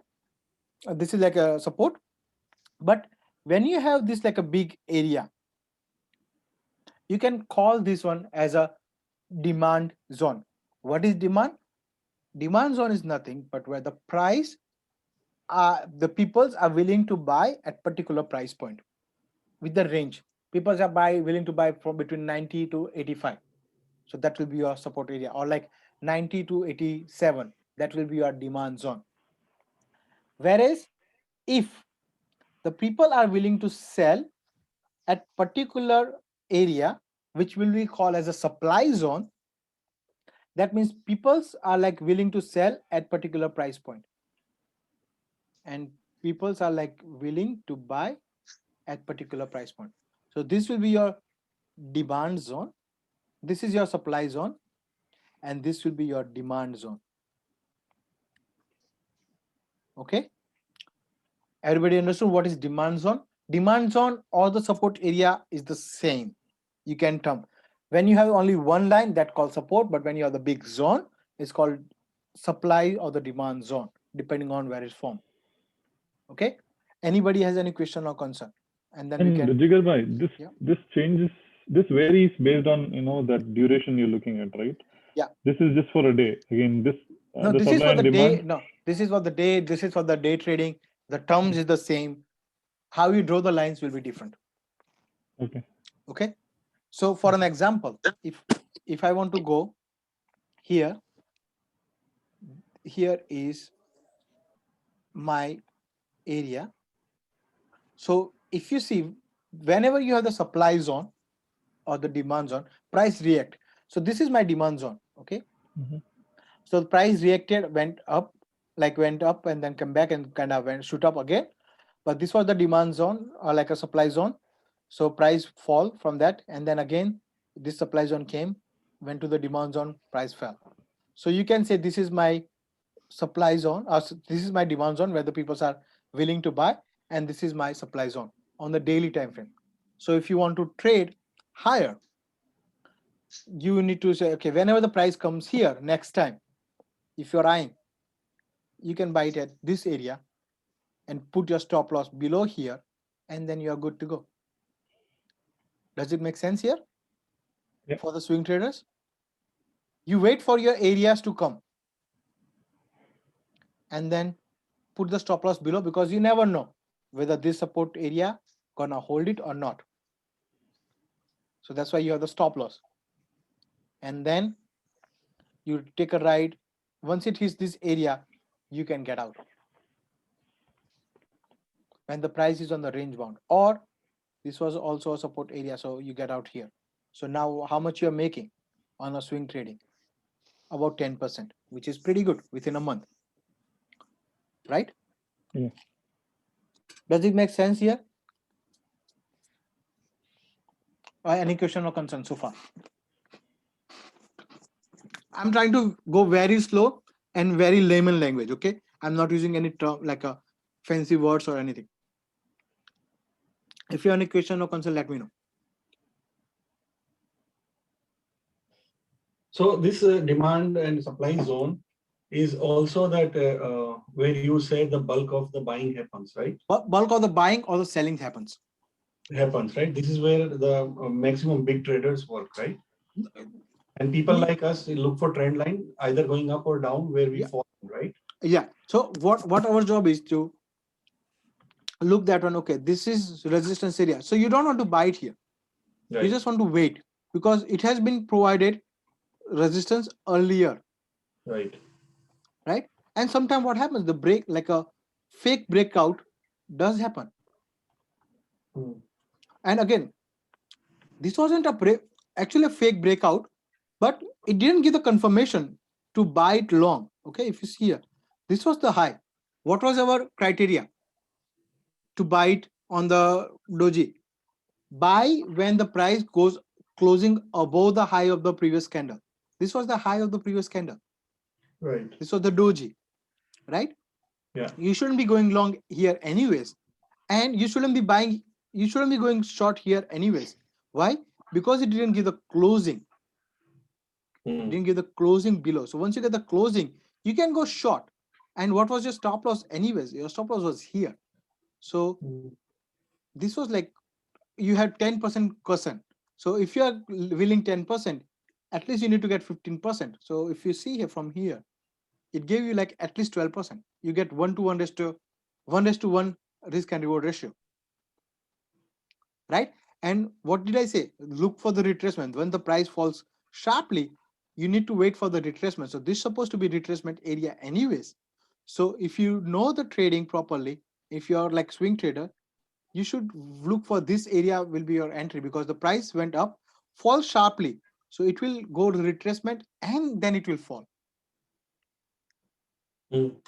Okay. Does it make sense? Yeah. Right? How the price behave? Price not gonna go shoot up like this one. Unless is the pump and dump. It will go up and down and then go up. Even if it's falling, it will fall. It will do the retracement and then it will fall. Yeah. It always gonna make N pattern, like regardless. Right? Any question or concern so far? Okay, the people say that they make profit even in short, right? Yeah. How? Because you are selling here, right? And then you are buying back here. So whatever the difference between those one is your profit. Like say $14 is your difference. So the simple way to say is, but like that profit is actually not materialized. It's a hypothetical profit. No. If you buy back, it's a materialistic. You get the money. Okay. Like think about two ways, right? There's one is buyer and one is seller, right?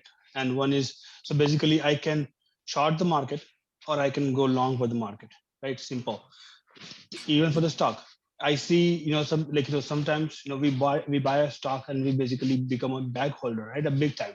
Let's say you have 10,000 stocks of Apple and you are basically sitting at, 145, right? Now, what do you want to do? Like the stock is basically going down. You want to short the stock.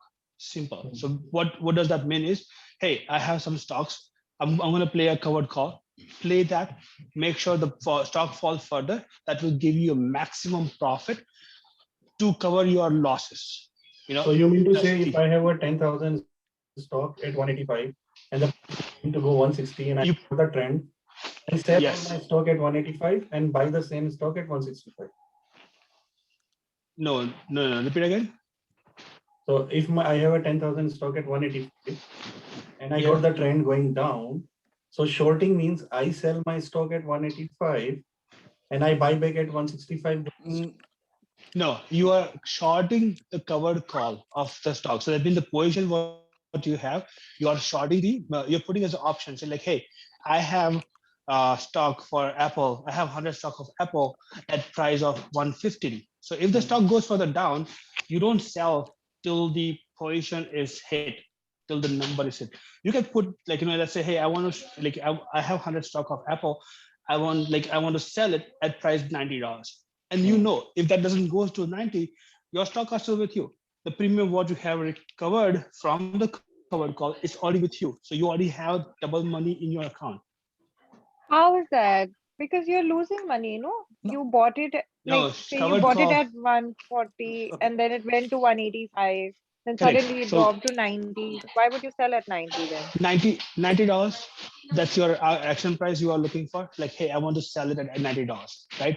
The premium at that time you have was like, let's say $20. Okay, that premium goes up from $20 to, let's say, $200, right? So you're gonna get more, like, it's minimum your losses basically. Instead of having like $180 Yeah. right now for $1,800 loss, now you have Yeah. at But least, overall, you won't make money, when you do this. unless you basically become a long-term investment. Yes. Like, if you think about investment, Fair enough. yes, like Yeah. the whole thing is, Got it. it's very It's very important. either you make money or reduce the losses that you would Correct. incur. With a covered call, what happens? You can reduce your cost. Say for an example, stock was like $100. Now it's like $80.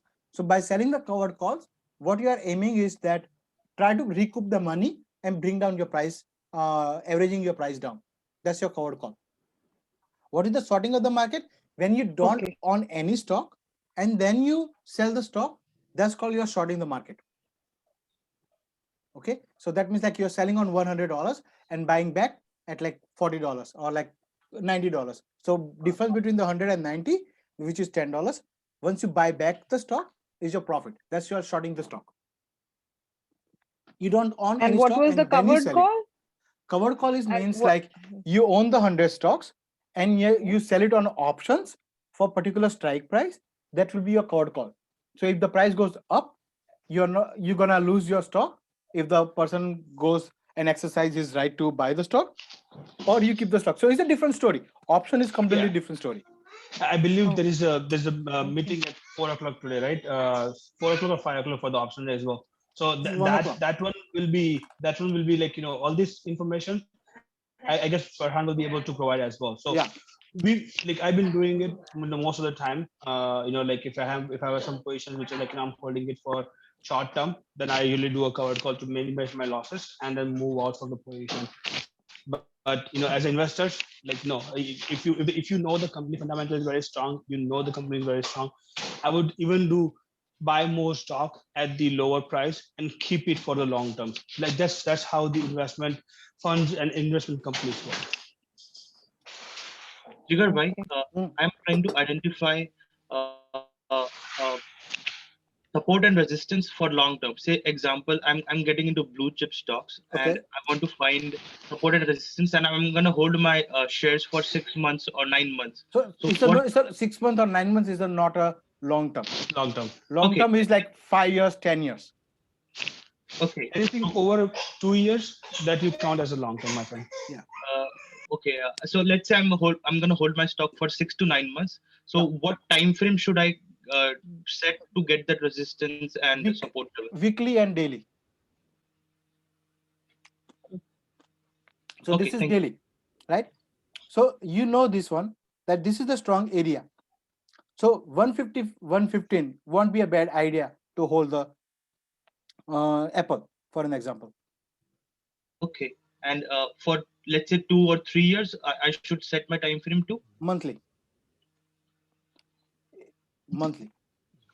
So and 5 years also monthly, right? Monthly, yeah. The bigger the time frame, better the result. Okay. So this Apple, if it closes like at the end of the month, if it closes over 140, in a year you will see it, like in 2 years it will double. In 2 years it will double. Okay. Provided it closes above the 150, because the trend is high. If you see here, the trend is high. It's just taking a consolidation to start the new journey. Okay, so if you're wanting to go for longer, go longer by using the monthly time frame. Okay, now let's move on to the like finding the resistance support, how you can find out. Okay, so what did I say? The support and resistance. Support and resistance is nothing but the line where the price reacts. So if I see this one, can it work as a support for here and the resistance for here? Can I say like it was just providing support here and but working as a resistance here? Yeah. Why resistance? Because the price was unable to penetrate to the particular price point. And same way, can I say this is the support area for here because the price is not falling down here? Yeah. Can I? Yes. This is for the day trading. Yes. This is the 50-minute time frame. Okay. And can I Yes. also say this area as a support area as well? Because the price is not falling further down and price is holding. Yeah. Yeah, right. So what's Yes. this? Those are the horizontal lines. This is actually your support or the resistance. Okay. Support and resistance is the area where the price kind of do some reaction. So wherever the price touching this area, it will go up, again touching, it goes up, again touching, and then it went up. It broke. This was the resistance earlier. Now this one, once it gave closing above this one, that means the price, this area which was the support, like the resistance earlier, is now become your resistance. Sorry, which was the Support. resistance earlier, now become your support area. Okay, But because why would we draw the multiple lines to confuse ourselves? because to know for the day trading where you can get entry or exit. Also, every time frame it changes, and we need to constantly understand that. Yeah, so depends. If you want to do day trade, you would draw your lines on hourly and the 50 minutes. Okay. If you want to do the swing trading, you will draw the timing like for a week. You can draw the lining on 4 hours and hourly, and then go back to the 50 minutes. 50 minutes and the 5 minutes will help you to get entry. Mhm. Okay, whereas like 4 hours and 1 hour will help you to understand where the exact support and the resistance area are, where the price has a more chance to do reaction. Does it make sense? Okay. Okay. And Jigar bhai, when you say swing trading, you are really talking about a monthly kind of a thing, one not a week day or 2 trade. weeks or monthly. Okay. Right. So now the same way, can I do the, I'm just drawing the random. I'm not going into the day trading yet, but like, can I say where the price reacted most? And if you see here, when I draw this line, the same line can go further down and providing the support earlier, right? Let's say any stock you wanna draw the trend line, just one stock. Yeah. PR. PLT are everybody's favorite. Why? Because people are long-term investor here, right? People are long-term investor. Right. And when we will discuss about trend lines, I would love to know the way you predict. Yeah. Before earning, you said it will hit 1688 and then 14. So it ultimately came to 16 or something, 1635. Yeah. So how do you do this magic? So I'm so curious to know when you say like the plug will hit 25 in this week, the same day it hit the 25. So the way you draw these lines or Fibonacci, I'm not sure how do you do. If you can please explain that, that would be great. So all are tukka. So just saying. So, I understand this is not tukka. This is definitely your knowledge because the way you do. So what is the way, like you draw the lines or you do the Fibonacci or trend lines or what, support or resistance? What do you see for these things? Because mostly these hit the point. Yeah. So there are a couple of things which you need to look for it. One is your trend line or the support and resistance line. Second, your whatever the patterns they are making.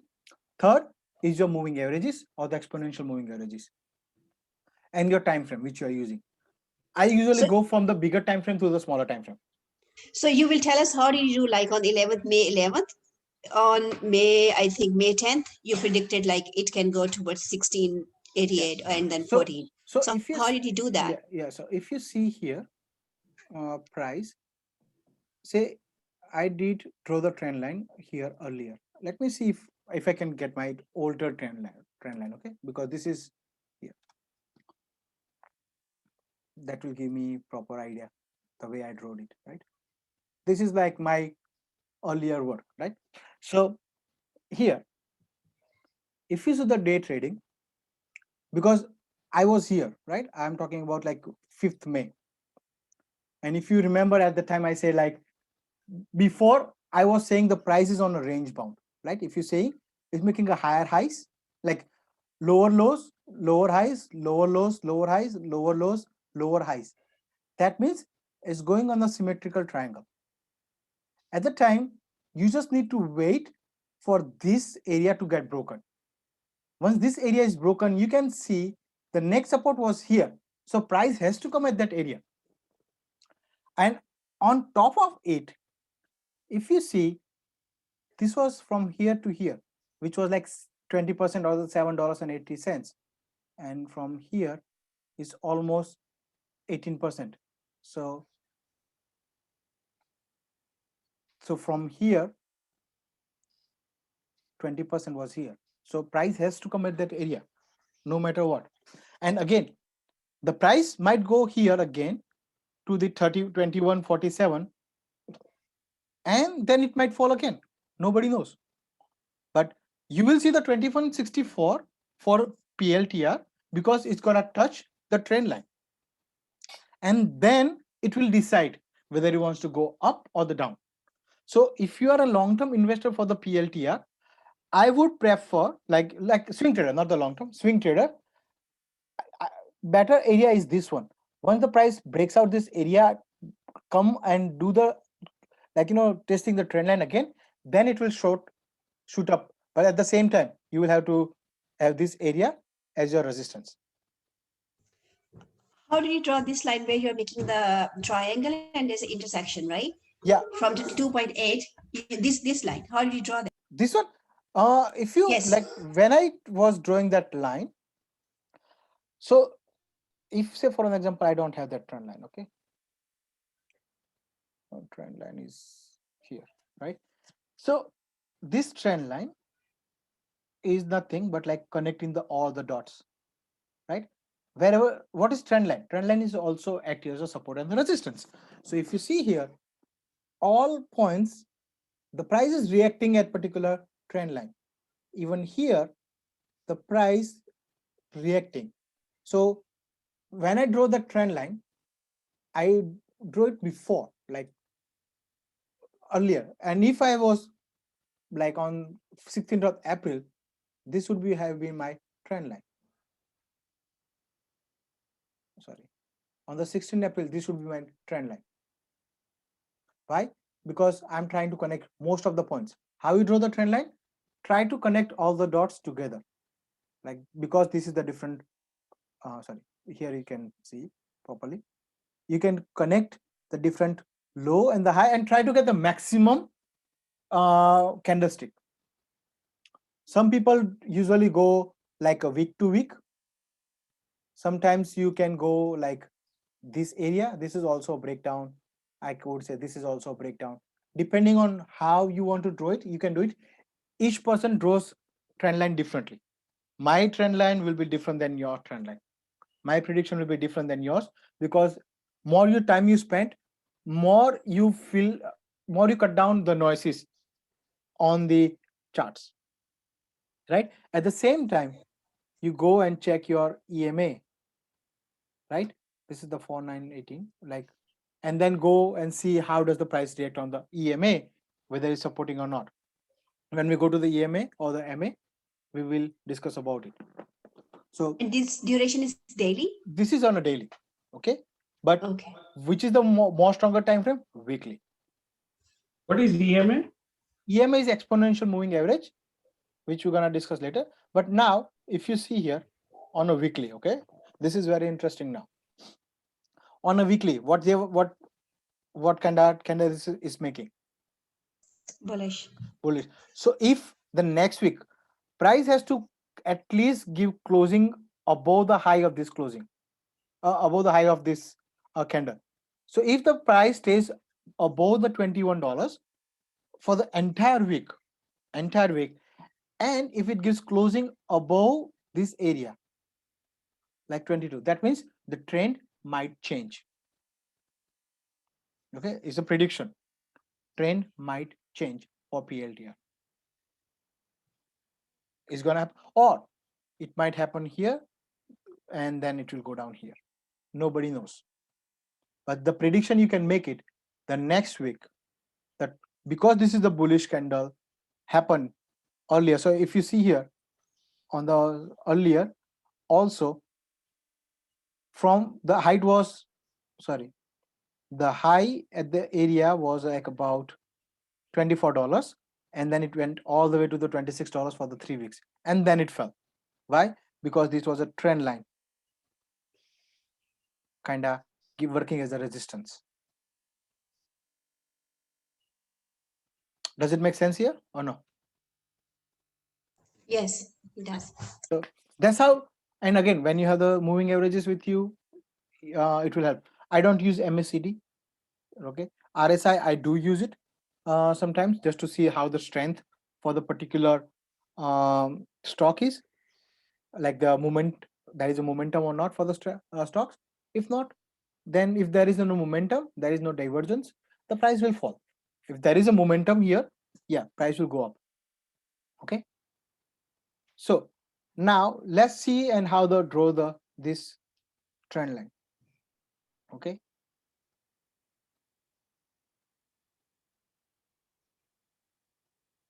let's see.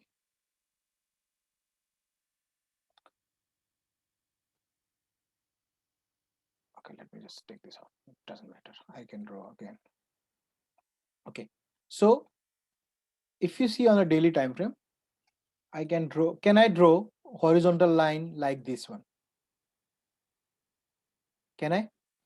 Because I'm kind of touching most point. And now what you do, just kind of adjust little bit, okay, according to where you can see the most. Okay, if not, just draw the supply and demand zone. That means this is the no trading area. You shouldn't be trading on that area, right? And now let me see, can I draw the trend line like here as well? Can I? Because the price reacted on that area on a daily. Can I draw this one? Why? Yeah, you can. Yeah, And even on right? the Because this was the the resistance, this is the support, right? This is the resistance, this is the support. Closing is more important. Okay, closing is more important than the wick. Remember, just to find out the support where the price closes, that's most important. So this one is also support and resistance, and I can draw the hammer one. area. No, I'll draw here. Why? Because this was the closing, and then it gave the breakout here, right? This is the breakout. That means the price went up. Even here, it was a breakout. When you have the breakout with the proper bullish or bearish candle, that means this is the very confirm that trend is changing. Okay. Same way, can I draw trend line here? If I want to draw the trend line, can I draw the trend line? I can make it pretty nicer here. Can I draw? Or like here? Perfect. Little bit of adjustment will be needed. Can I draw the trend line here? Why? Because every time the price goes there, it's doing some reaction. And why this one was left? Because it was a breakout, right? When the breakout happens with the volume, you can expect a good movement. So here, and if you see, let me just go on a smaller time frame. Okay, this is our area of interest. Okay, for the smaller time frame, let's go hourly and look for the box where we made it here.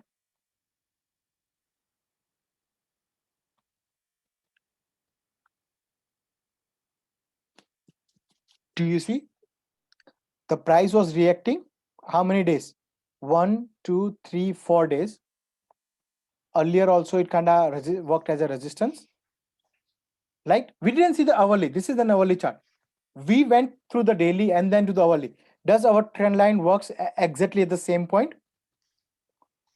And when it gave the breakout, if you see here, breakout, what happened? The price shoots up.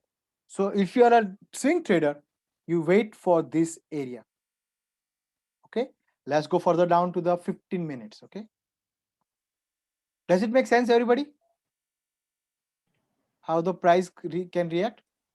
When we say daily, so this is 3-month daily, 6-month daily, or No, how this much? is like an How much duration? entire time frame since the PLTR started. I usually don't Okay. check for the 3 months. I usually check the entire trend. For 3 months. No. Since it started. Since it started. Okay. Oh, because PLTR is the smallest time, but if you see plug or MVIS, so this is a long time. Yeah, right? but So usually maybe 2 weeks or something. about a year or two. Go about 1 year or 2. Okay. So if you see here, this is the 15 minutes. Okay, we have the smaller time frame, and look at the 15 minutes as well. Price gave the breakout, and the next one was the confirmed that the breakout is valid. Usually what happens when the breakout comes, price goes up, takes the trend line, and then shoots up. Usually, not all the time, usually. So here price went up, went down, and then usually now here they gave the breakout. It was a clear breakout, and the price shoots up. That means you broke how many days of trend line? Like the trend line was for about how many days? That trend line was almost, this is like a November to the January, about 2 months. 5 months. Right? Or 3 months. It did the consolidation for 2 months. And at the same time, if I go further down, because we don't know what's happening on the right side, right?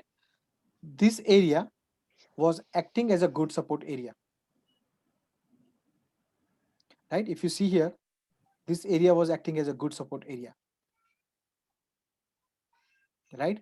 So that means once this area has been supported, there is kind of hammer. You got the confirmations next day, and the price went up. You had 3 confirmation here. One, it was a support, broke off the trend line, and the candle was very bullish. If you see the volume at the time was higher. Even on the previous day, the volume was very low, but on the next day, the volume was very high. Right? On top of that, let's see. This was a support area as well. If you see, the price was going up, making higher highs, higher lows.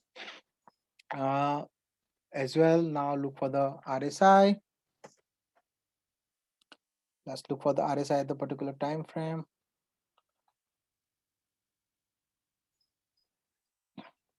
So the price,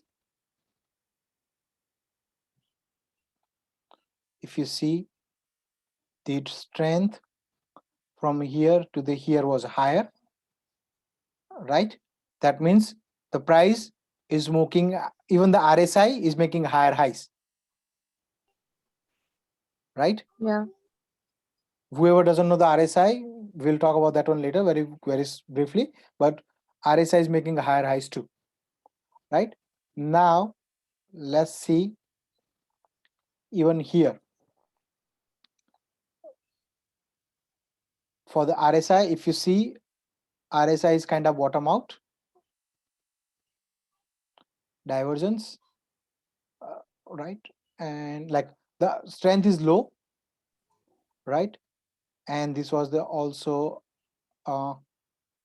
breakout for the RSI. If you know the like a charting, you can do the RSI. Okay, let me just what is RSI? RSI is relative strength index. What is it? Shows like how the strength in the market for the particular stock. It measures between the like 0 to 100. In the normal term, 70 is overbought, 30 is oversold. Whenever the price react to the 70, it says, oh, it's oversold. But whenever it comes to the 30, it says it's overbought. Sorry, this is overbought, this is oversold. But remember, price can hover between this area, and every time the price came to this area, which is 53 area, is reacting, right? Going up, then falls down, going up and falls down, going up and falls down. That means the strength, it doesn't have that much strength to take the price up. So you can use the RSI completely different way than you used to use it before. Does it make sense to everybody, or is kind of going too much ahead of your head? So with RSI also, we can predict what is our support price could be. You're not predicting, Or you're what- predicting the strength of the particular stock. Whether Yeah, the stock has a strength or no. Yes, when you drew the green line and the RSI, Yeah. so you said that at this point reaches the resistance is this is the resistance line, right? So you can say For it now? loses the momentum. It loses the momentum. Yes. So if you see here, So then we can mark that price is our stop loss price. it's a confirmation. It's a confirmation. And this is the daily. When you go to the hourly, it will be completely changed, right? So let's go to the daily. Right. So always what you do is you start from a bigger Time frame to the smaller time frame. and then you bring it down to the smaller time frame. Yeah, because what did I say earlier? Bigger time frame, less noise. Right? Yeah. Bigger the time frame, less the noise. Smaller the time frame, bigger the noise. Okay. What your plan is, you to cut down the extra noise. Okay, that's your plan. And if you see the trend line which you draw is still work as a resistance, right? Regardless what time frame you use, right? Regardless whatever time frame you are using, it still act as a good resistance. The price went fall down, and if you see here, the breakdown happened with a good candle. That means it's a confirmed.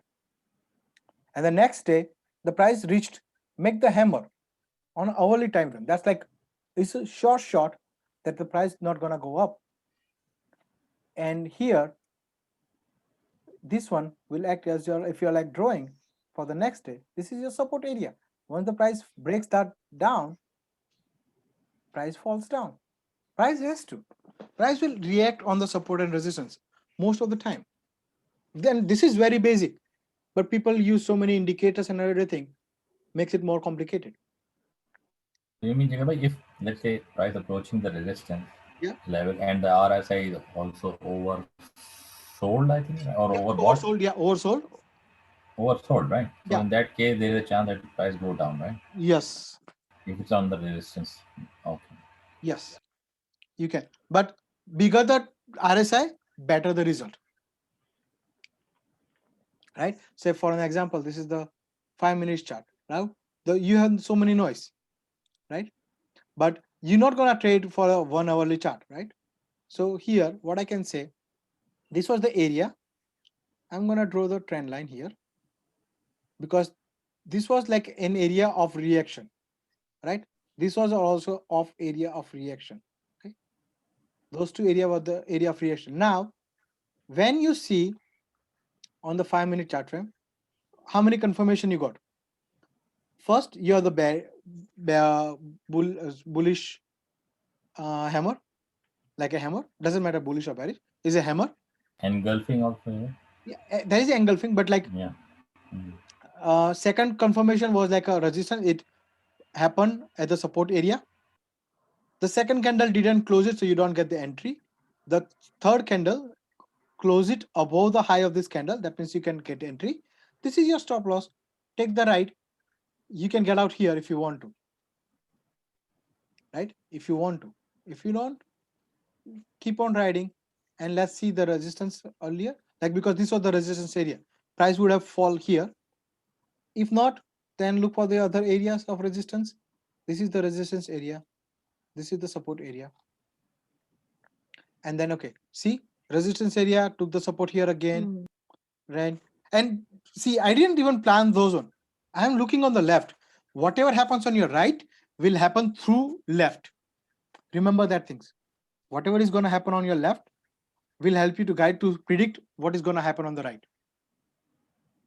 And how many minutes it take, even if you're like doing day trading, how much minute it takes for you. Now what you do, just kind of find it, like, just make sure it's correct.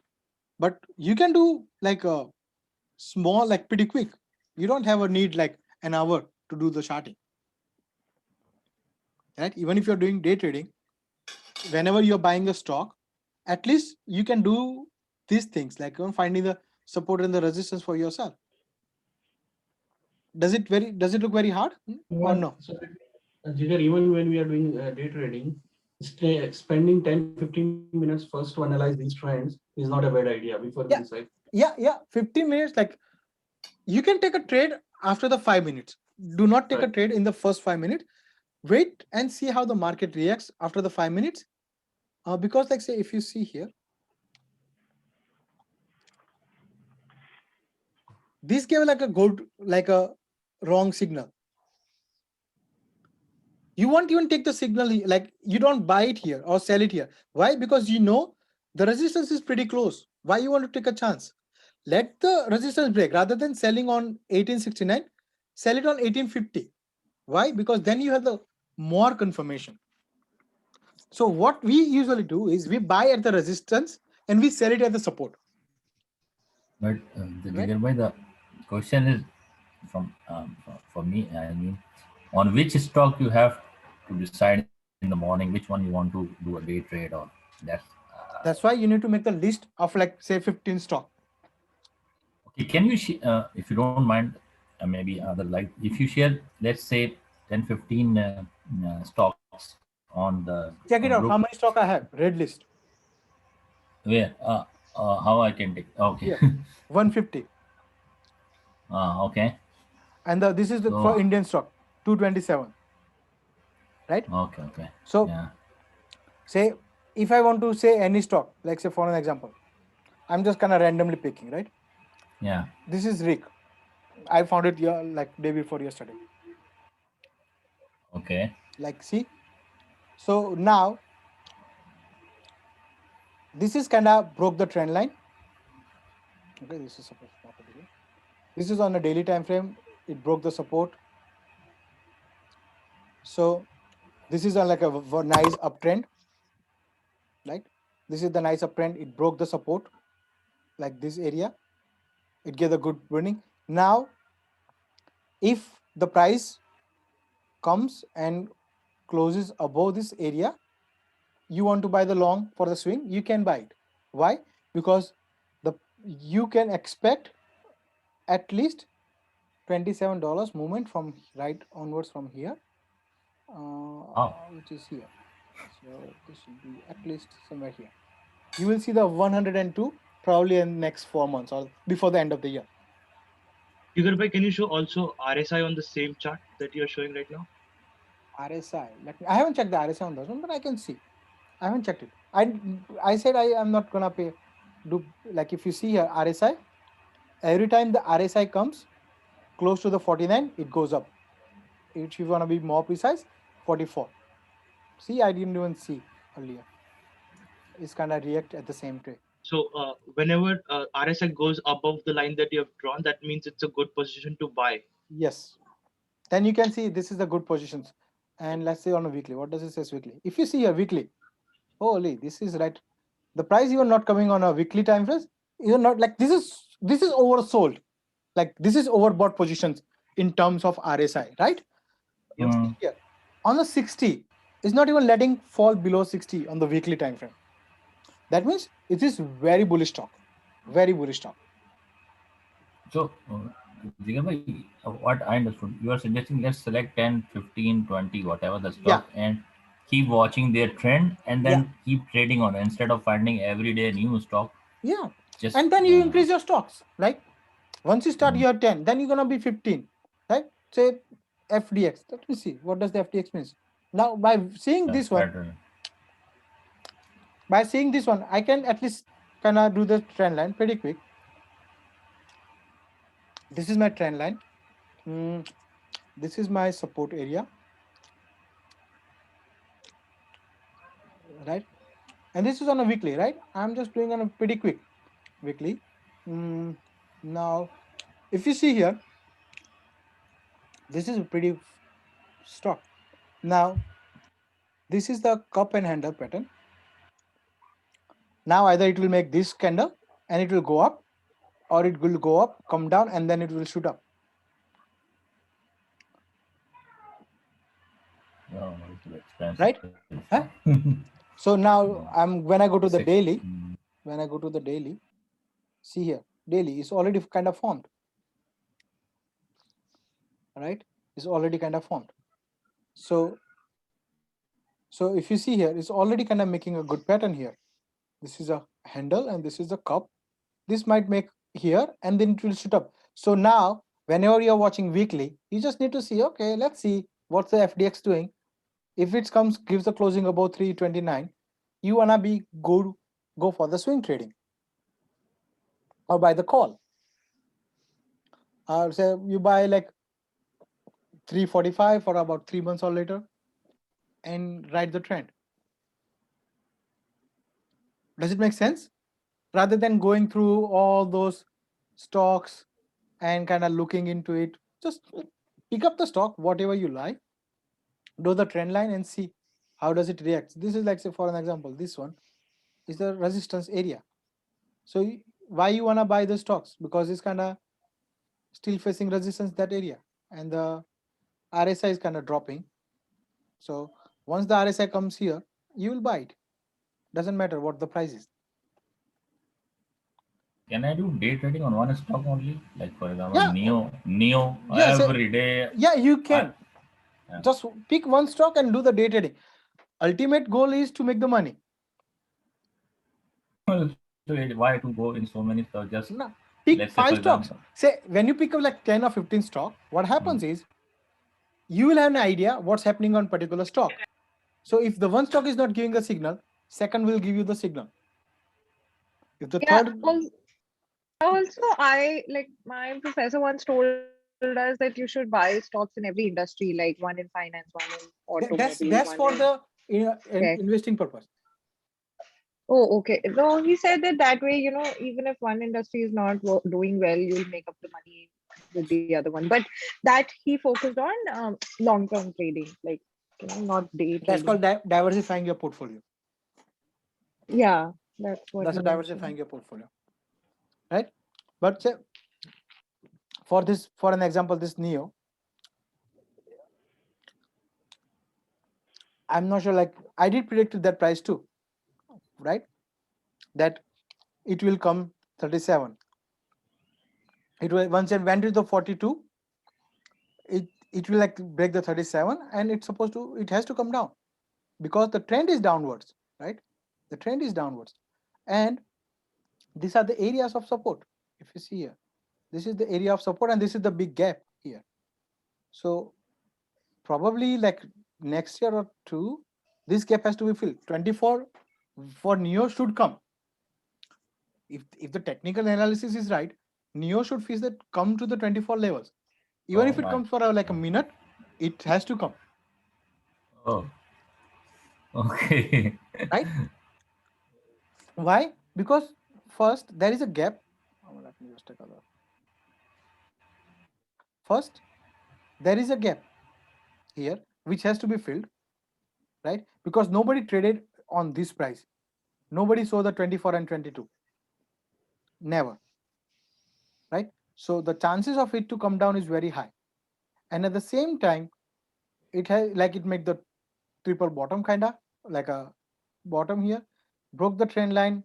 It might go to 35 and then it fall, or it might fall from here, this is the area of support. It might come to the $29. Okay. Yeah.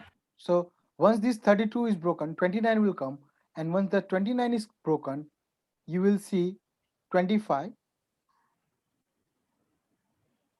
Don't take it to the $2. Huh? No. 24 will be the last stop. 24 will be last stop. 22 is the last stop.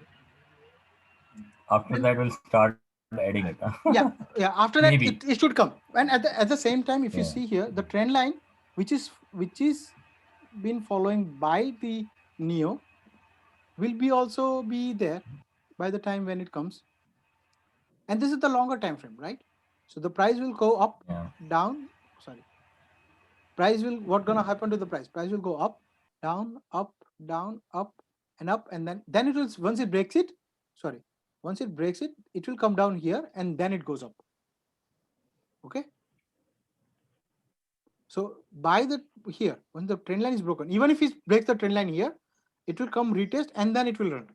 It might not come here, $22. Okay. This is how you predict the price, right? This is how the prediction is nothing but just see what the price actions are and take it from there. But what people will do the average here, right? So when the price moves up, they will do average here, but they don't see those. Oh, there might be a resistance, right? If you are doing day trading or like a swing trading, you need to know your support and resistance. Like some people will draw the trend line like here, right? Can they? Yeah, they can draw the trend line like here if they want to. So people will, okay, yeah, this was the breakdown and this is the testing, and then it will go up. You can come as that way as well if you want to, right? So the same chart, the way I looked it, the way the person will look like this way. Okay, like this is the trend line. It's broken the trend line with a good volume. It tested. Now it's me making like a bullish harami. And then once it breaks the 2034, it should touch $43. It might happen. So I might be wrong. The other person will be, somebody has to be right. Either me or somebody else. Somebody is always right. So you depend, like, it depends on you, how you draw the trend line. But Jigar, one thing to know, right? Like, if you're doing a day trading, like, see, that's something good for the investors, right? Yeah. For that kind of deep, I mean, as an investor, like I've been as an investor, I always look at like, hey, more. Why? Because as an investor, we always have the buffer in our hand. Like, if something happens, we have the cash flow in our hand and we can jump in and we can buy some more. As a day trader, sometimes it's not possible. So, I mean, again, I don't know, like, my own opinion, but as a day trader, what I would always look at it the way you're looking at the chart, looking at the daily, 50 minutes, 30 minutes, and like, then take a decision like, do I want to jump in or do I want to stay out? Yeah. Most of the time that works as a day trader. I mean, for the futures, I'm doing the same way. Like, I'm only looking at 30 minutes, 50 minutes, 5 minutes, and 1 minute. 1 minute has the biggest loss. 30 minutes at least to give me an idea like where I'm going to put my trend line is, and then I'm going to jump in and jump out. So again, that's like, my own strategy. But the way you are doing is like absolutely right. Long term, yes. So the thing is, for the day trading and everything, you need to make sure like what's the trend. So once you know, like, go to the 4-hourly time frame and then draw the trend line and everything, so you know whether you want to take a shot for a long or whether you want to go you want to be bear or the bull. So for an example, for the next week, for the test Neo, see, this is the good trend line, right? It's a good trend line. This is my good area of support, right? Now, and this is my area of, here. This was like a resistance, this is support. Now, let me go to the like hourly. Okay, hourly is the same. Now you kind of modify a little bit of adjustment, go to the 15 minutes. Like, do you see like the trend line is still the same, right? I went from 4 hour to an hour. Let me go to the 15 minutes. Now even at the 15 minutes, is following the same trend line, is taking the support. And now ultimately the 5 minutes where you want to get in. So for an example, on Monday, if the price, you need to watch out for this area. This area. If the price opens and make the hammer like a inverted hammer and the overall trend of the market is bearish, you want to go short. But if the price opens here, take the support, and once this crosses this area, you want to be bull. Does it make sense for the day traders for the next week?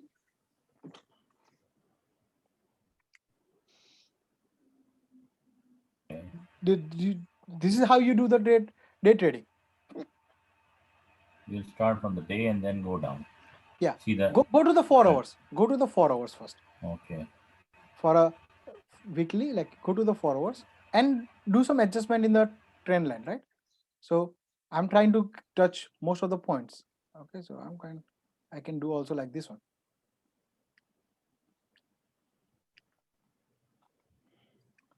So if the price opens up 33 and once it goes to the 34.55, if it's still kind of facing resistance at this area, you can expect the price to go fall down again. But if the market is up, once it breaks the good with the good candle, you can expect the high for the price to go up to $35 on Monday or Tuesday. If doesn't, then the price will fall back to the $30, first like 32 and then 32 and then 30. 32, 31.50 and then 30. So this is how the price will react. Does it make sense? Even if you see here on the same day, the price follow the trend line, right? Price followed the same trend line. Once it give the breakout, it went from here to here. If you have known this trend line, so you know that, okay, price gonna react. And if you see here, price did react on that area. Okay. Good way. Yes. Right? Even without me knowing anything, from the trend line, you can see, like if you go further back, if you see the trend line, price reacted. Of course, because this is like a 5 minutes when we draw it at 1 more, we need to kind of do adjustment anyways, and it reacted at the same area. See, on the higher. And every time you see the higher, you will see some kind of patterns. Like what pattern was here? It was a kind of bullish harami, bearish harami. Let's see the trend line on the higher. This was the top always. And if you see, it was a inverted hammer, right? This was also a kind of doji. Why this is outside the trend line? Because we draw the bigger trend line for the like entire picture. That's why. But if you see on the top, what I mean is just look at the top. Every time you will see the pressure, right? Even without, and I didn't even check anything. I was just following the trend line. If you see on the top,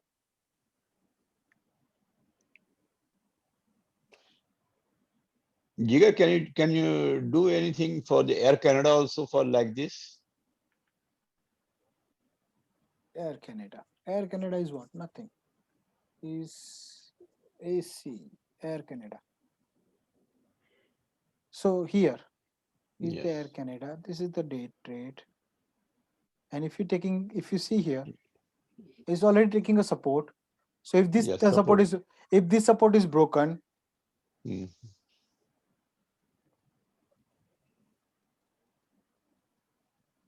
you will expect the price to come at this area, 22. 22. Okay, yes. Yeah. First 23 and then 22. Yeah. Yes. If this one is broken, if not, this is facing a resistance here. Okay. Then if this one is like open Monday, it might come to the 28 and then 30. And even if you see here, it's taking always taking support here anyways, resistance anyway. So yeah, this is Air Canada. Yes. Right. So Monday you can expect 30. I didn't say expect. If the price breaks, again, everything is a speculation. This is the game of the It depends. probabilities. If Yes, the yes. price breaks $26 and sustain on a daily time frame, then you can see the 28. If the 28 is broken, then you can see the $31. Not on Monday, Okay. next week or next 10 days. Next week, yeah. But if the price Next is 10 days. broken, Okay. if the price is broken, you can expect the 23.45 and then $22, $22. right? Oh, very And if good. the Very good. $22, and again, if the $22 is broken, you can expect there is a gap here. So this might come and fill it up later if the price, if something happens with the COVID, it might come and fill it up. Oh, okay. Or it might not come. It might not come. Yes, yes. You never Yes, know. yes. You Right? never know. Because this is the trend line is already been supported by the other trend line, like the long term.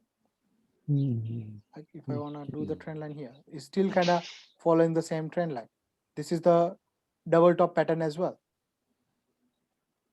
Right? So if this is broken, you can expect the price to come down. Right?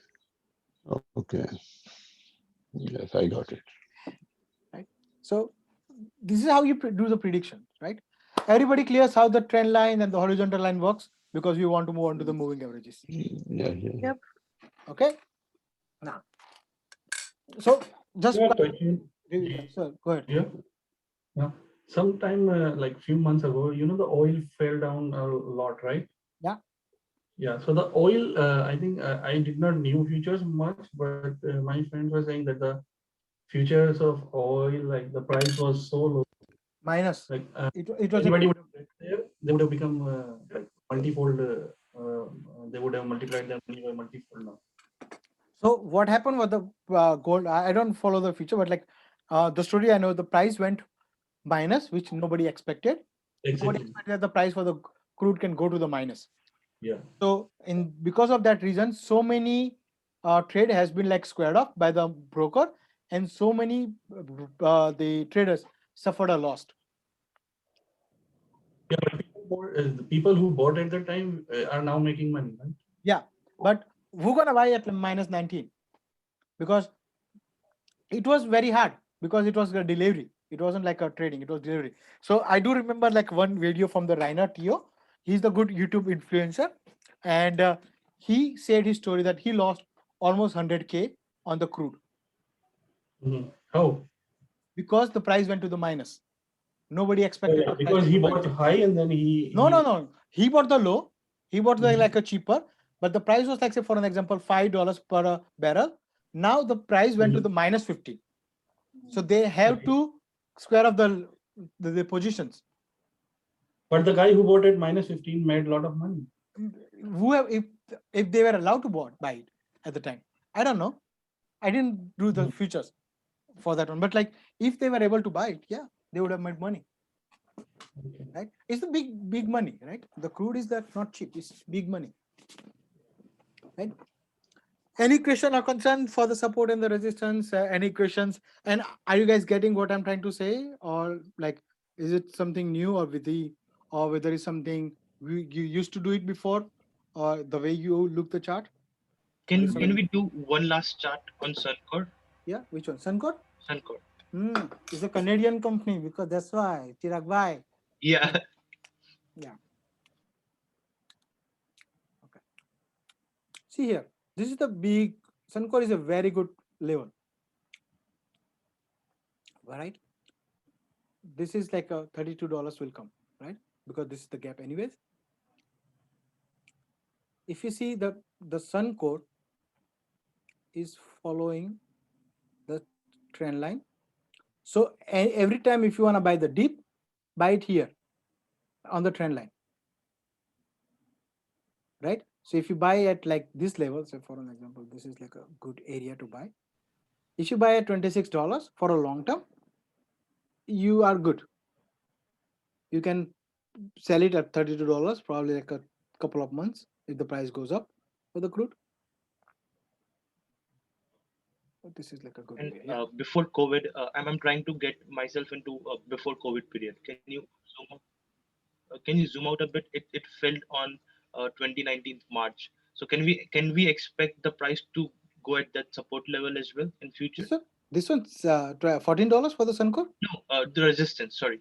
Yeah. Resistance. We can expect the price to go at that level in future after 8 or 9 months or maybe 1 year. Yeah, the Suncor will go up to the $33 for sure, and then the next target will be for the Suncor will be around 36. Yeah, it will come to the 36. But if you see that overall trend, let's say you go to monthly, right? This is the overall trend, right? And if you see here, this is the monthly, okay? Since the company formed. Overall trend is a kinda not that much bullish, right? This is like a 2008, the price was like $20. The highest it went to the $45, and it's just making like a very slow progress. Like 2011 was 45, and the highest it went to the 52 in 18. In the 7 years, it went the maximum only $7.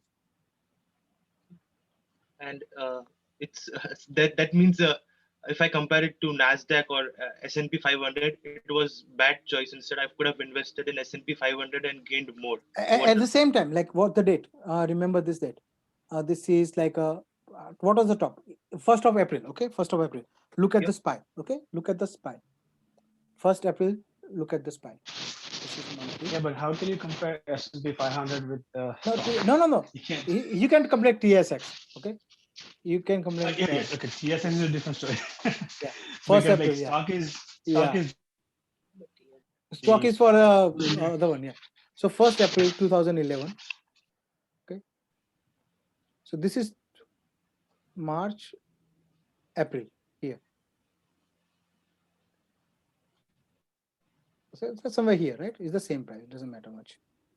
Yep. What was the price here? $138. And what's the current price here? 420.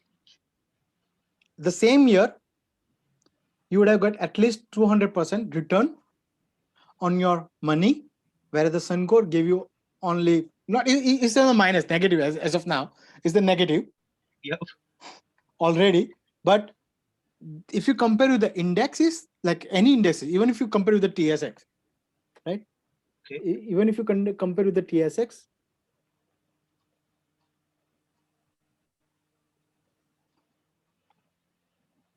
was April 2011.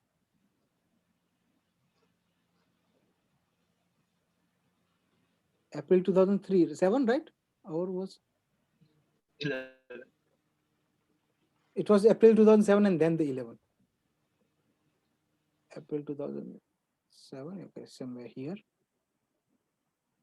here. And now if you see here,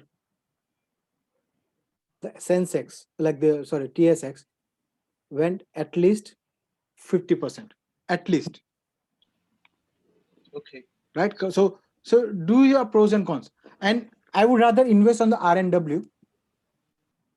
If you have the money, I would rather invest on the RNW. Why? If you see here, the trend is uptrend, right? It was like a $9 in like somewhere in August, and then it's kind of went to the $23, and then it's kind of falling. But the trend is still an uptrend, right? For a long term.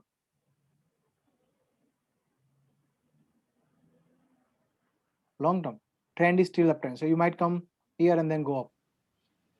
So you can do some like by yourself, like some comparison with the company which you want to invest, and see whether the trend is uptrend or not, whether it's a range bound or not.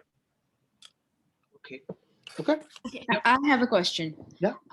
You are basically drawing a below trend line, right? Yeah. If you draw another above trend line and the point there, they intersect with each other. Yeah. So this will be your resistance. Of that. Yeah. So this is your resistance. Okay. So whenever the price goes to that one, this is on a monthly. So this is, let's put it on a daily. Because you want to invest, right? So I'm gonna do kind of a little bit of adjustment here, and little bit of adjustment here. and here. So I would say this was a fake breakout. This was a fake breakout. How do you say this? What is fake breakout means? Price supposed to go higher. Yeah. Once it takes the trend line, it's supposed to go further higher. Yeah. When it does not do the way it's supposed to do it, that is, there's a fake breakout, or this is called a bootstrap. So that's why if you bought it and if you have got out here somewhere, like somewhere here, so you would have saved yourself 14%. Right. Okay. Can you do this for a very volatile stock, right? AMC now these days. Can you draw something on that one so we can understand more about the volatile stocks? So remember one thing, for any stock, if they decide to go higher, if they decide to go higher, it won't respect any support of the resistance line. It won't support, it won't respect anything if they want to go higher. Right. Right? It's a GME or anything. So that's why you need to have the support and the resistance, just to kind of give you an idea where you can put the stop loss. Right? Say for this one, if you see here, AMC, every time it taking a support at this area, and every time is taking a resistance at this area, I would say, or before that one, actually this was the area, right? It was taking a resistance here. So if you want to go like play in those meme stock, if you want to buy, you can put the stop loss here. Like if you're like a safe trader, put the stop loss here if you want to buy. If you're a risk player, like if you're a risk player, put it here. If you're a safe, don't want to lose too much, that are high risk for you to lose it, put the stop loss here. Why? Because you don't want to lose this money. But if you're willing to lose the money, put the stop loss here. It's a high risk, high reward. Okay, so right now, whatever you draw, you already crossed the trend line, upper trend line, right? Yeah. So it is expected that it will go up No, more. but there is another resistance, 1460. 1460 is the resistance, right? There is It will break 1460, then it will go up. Who said? Then there is another one. I mean prediction. Yeah, no, there is another resistance, because whoever bought it here, what gonna happen? Remember the psychology. Who is here? Retailers, right? The people like me and you are here, trapped here. What they're gonna do? They're gonna get load of their, like, the positions once it comes closer with the small losses or with the break even. So the chances of it to not go higher is very much higher. But once this one is crossed, you will see the fresh buying. Why? Because people will, with the hope, will buy it. So the first one, if you are target, like if you are want to do the day trading for AMC, for an example, you buy it, whatever the price you want to buy, put the stop loss, and try to see if you can get it out around, like, first like around $17 and then the $19. Right? Even though that one is almost 30% increase, which is very good money for the swing traders. Right? But once it goes one, then you put your stop or your trail your stop loss somewhere here. No, trail your stop loss. Oh, shit. Trail your stop loss here. Right? Every time the price goes up, put your trail your stop loss, so you're not gonna lose the money. But this is very volatile stock. You never know what's gonna happen. I'm a bag holder at 15. Yeah. So now what gonna happen with you when because you're a bag holder, if you are like want to get rid of it, you will get rid of at 1460. You will still take a loss, but you know that, okay, you know what, let me just get rid of, because I'm fed up. Right? I don't want to hold the stock anymore. Right. So that's what can happen. Like people like you will get rid of their stocks here, the price will fall again. And then probably some buyers will come and then put the price up. Like the meme stock. It's a meme stock, right? Everybody wants to get out. And the shorters will come and the pump and dump, people will come and took the price up. So all things can happen for the day trading. Okay. Thanks. Thank you. Now let's move on to the moving averages. Okay. Anybody want to go for a break or something? Okay. Nobody wants to break. Now, let's see moving averages. What is moving averages? Moving average is nothing but the averaging the whatever. Whenever I say moving average, so it's a average of the last particular time frame. Say if I say like a 20 moving average, but if I'm looking at the 5 minutes chart, so it will do the average for the last 25 minutes candles. Okay, that's the moving average. If I'm doing the day trading, if I'm doing using the time frame for the day, what this does is like counting the last 20 days, do the average and divided by 20. How you do the average? So we know that 1 plus 3 plus 5 plus 8 divided by 4 will be your average for the last 4 days. Does it make sense here? Because you sum up the total, like you total up the whatever the price and then divide it and you get the average.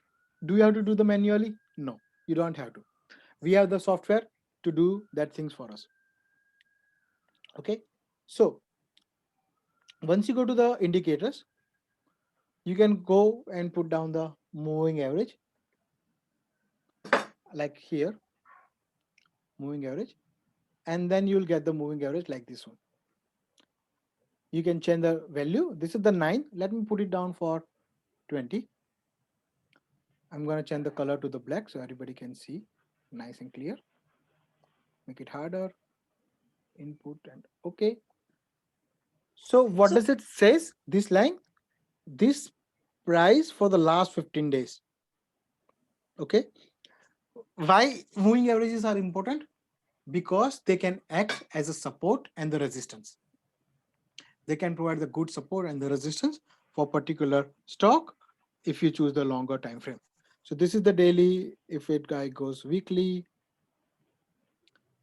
if you see here, this is weekly, right? Let me, this is 50, this is 20. Okay, sorry, this is 20. Let it make 50. So makes it more easier, because bigger the time frame, bigger the moving averages, better the results are. Okay, so if you see here, every time, this is on the weekly time frame, every time the price came closer to the like moving averages, it did some reaction, right?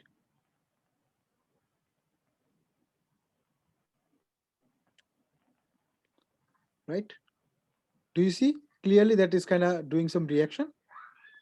Every time the price come to the closer 50, the price went to the 50, below 50, then it fell substantially, and the price went up 50, then it went like almost here as well, 40%.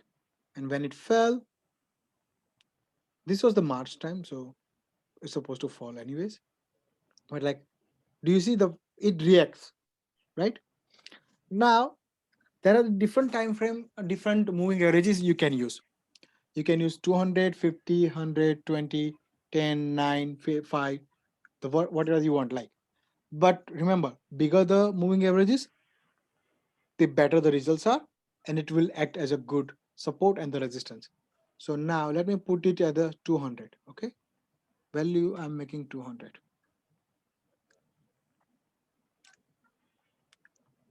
Okay. What is that number? What we're talking about? 250. When I say 200, that means it averages down if it's weekly. So it will go back to the 200 weeks and do the averaging. Okay. Okay, it goes to the 200 weeks back.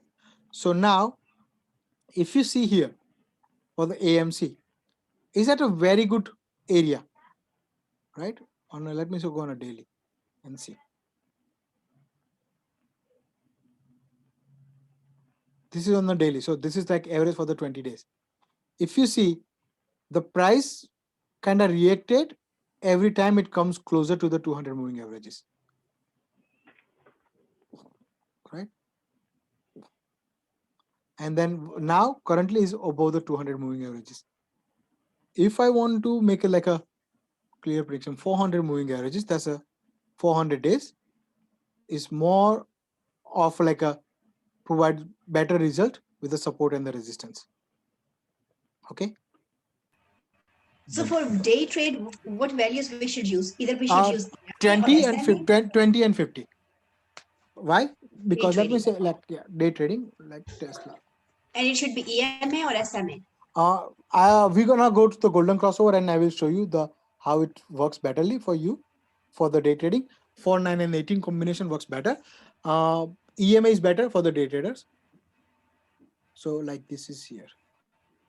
Okay, I'm gonna take that off, everything for the here.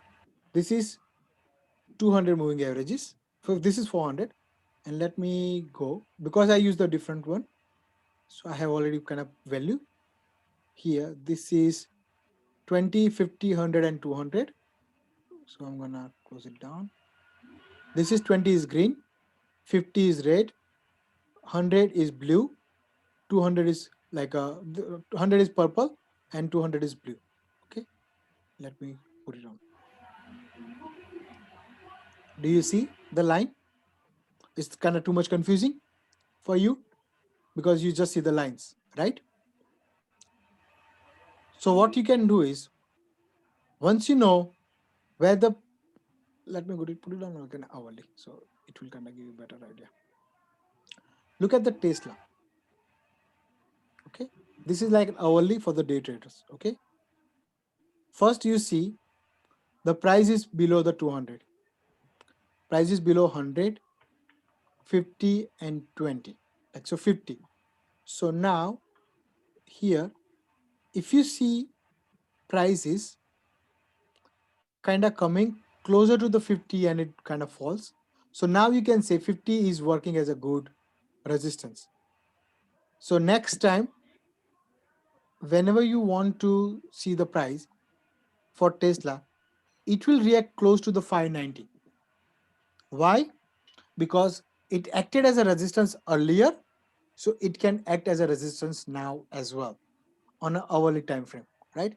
If I go to the smaller time frame, I would say 200 will act as a good resistance. Why? Because now I'm counting only last 15, like a 200 times 15 minutes. Okay, whereas earlier I was counting like an hour times 50. So the time frame changes, the amount of the particular moving averages will change as well. So for an example, this is 608, okay, for the 200, right? For the 50 minutes, for the 30 minutes is 640.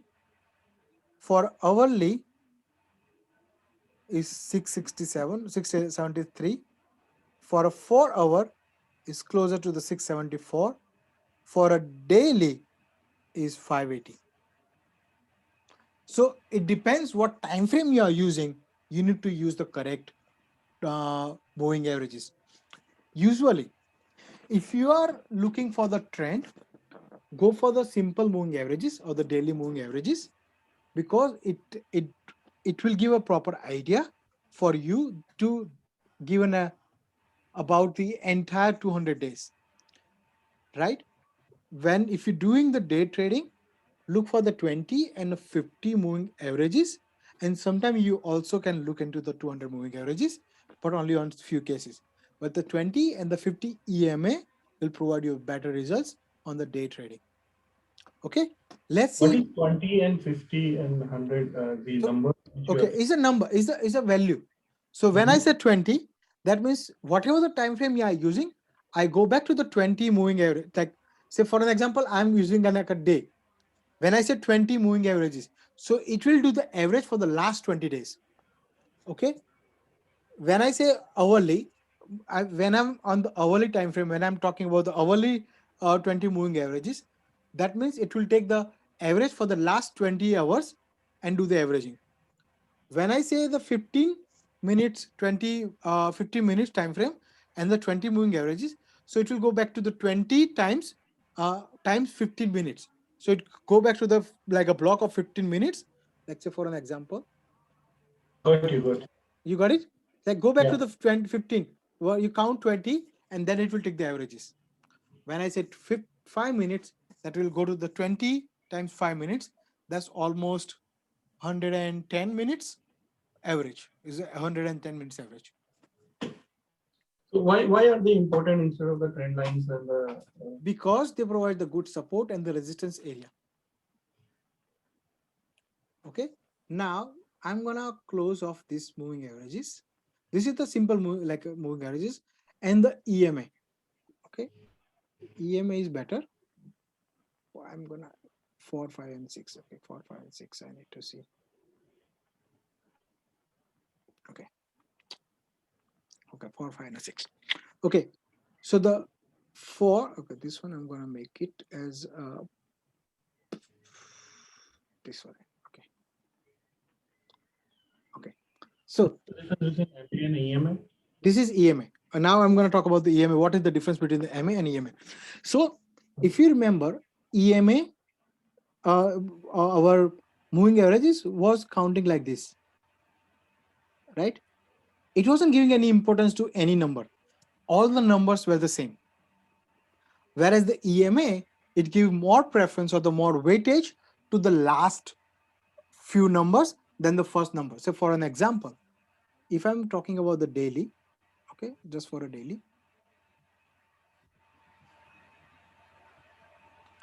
Okay, so this is like say 200 moving average, 200 EMA. This average will give more weightage to the first few days, like these days, than these days. That's how the calculation works for the EMA. Okay, so let me just show you the difference. This is the 200 moving averages, EMA. Okay, and this is the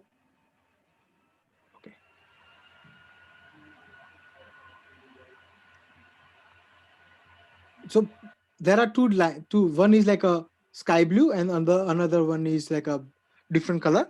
So if you see here, this is the different average, right? They both are the 200. This one is the simple moving averages. This is exponential moving averages, right? So the difference you are seeing between these two is because of the calculation, how they do it. Okay, so in a normal term, exponential is more reactive to the price, whereas the simple moving averages is kind of lagging. Okay, moving averages. It's like a weighted average is what you're talking Yes, about. As in when the price is going up, it's probably giving you a better value there. Yeah, so exponential has the more weightage because it gives the more weightage to the more recent data than the previous data. Whereas the moving average doesn't discriminate anything. It just gives the proper weightage to all the data. That's the only difference between those areas. So exponential moving average is more reactive to the price when you're doing the day trading. Right? Because it gives the more recent, it gives like more weightage to the recent data than the previous data. Yeah, that's it. Okay. Now, say if you wanna go and do the day trading, right? Now, if you see the price, this is the EMA, okay? This is the EMA. Now, if you see when the price for the Tesla, this is, let me just go again and what say, the black is 20 EMA, blue is a 50 EMA, and the last one on the bottom is a 200 EMA. Okay, so if you see the price for the Tesla, it always reacted on the certain area, which was the 20 and the 50 EMA, right? It because it does the averaging for the previous time, and it did provide good support and the resistance area, specifically when you are looking for the longer time frame, for the long-term investor, it provides a pretty good support and resistance. Okay, now if you see here, before the price came to this area, it broke the area here. That was the 20 EMA. It was taking the support all the time, right? And then once the area was broken, it took the support from the 50, tried to take the support, couldn't hold it, and then it went close all to the 200 moving average, 200 EMA. And then now, if you see here, the Tesla is facing a resistance at the same area. Once it broke the resistance, it went up, but then again is facing the resistance now and is taking a support from the 200 EMA. So what can happen if this 200 EMA is broken? If this 200 EMA broken for the Tesla, you can expect the price for the Tesla to come down to the 450 level. 490, it will come. Because why? Because there is a gap here as well. Right? And if you know, like if you're in the group 1, you probably know, excuse me, when the price was 630, I was saying it might come down to the 490 or 550 level when the price was over here, like around 670 or $700. What is gap? What is gap? Gap is like when the price open higher than the previous close, too much higher or too much lower than the previous close, it creates the gap. That gap can act as a good support and the resistance for the price. So there is a gap up. So when the price is moving down, it will provide a good support. When the gap, say for an example here, let me show you.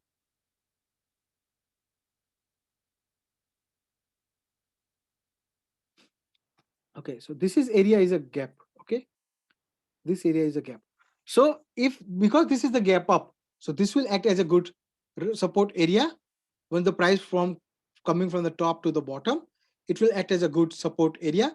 The price can come over here and react it fast and then go up. But if the price is falling down from here, it will act as a good resistance to take it will stop the price to go up. So that's why the gaps are very important in your any stock or the indexes. So how you predicted the last from 693 when it was at that moment? So if you see at the same time, look at the reaction of the price here. Price was here, right? But when you go to the bigger time frame,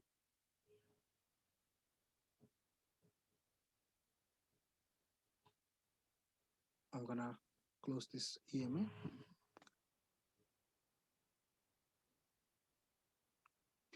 Can you see the breakdown? Downside? Can I say there was a breakdown? So if the price is here, it will go up, and once it breaks down, you will see the reaction. So this one should come for the Tesla. This area should come.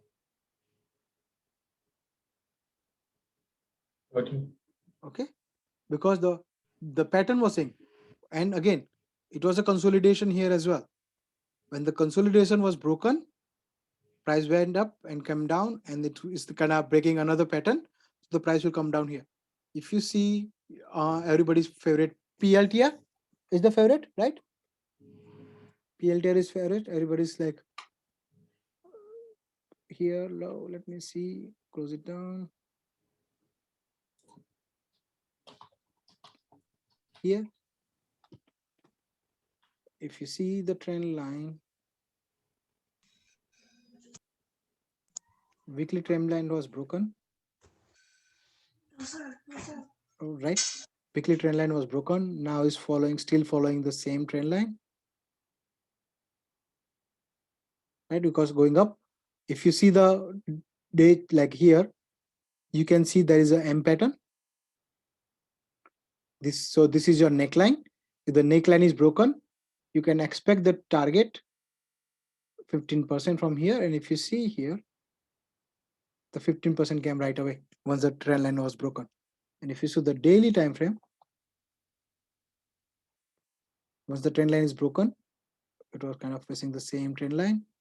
So you can see price follows the bigger time frame. The time frame bigger was falling down. The M pattern was formed. So the price has to fall down. Does it make sense here? Or no? What is M pattern? There are different kind of patterns can happen in the chart. Like, so this is M pattern, or called a double top pattern. There is another pattern called double bottom. There is a head and shoulder. There is a reverse. Sorry, this is head and shoulder. This is like a left shoulder. This is the right shoulder. This is the head. Then this is reverse shoulder, head and shoulder. There is a wedges like this, and then the price either will go up or go down. I will share you the chart here, so you will kind of understand what kind of patterns you have to make it understand very easily.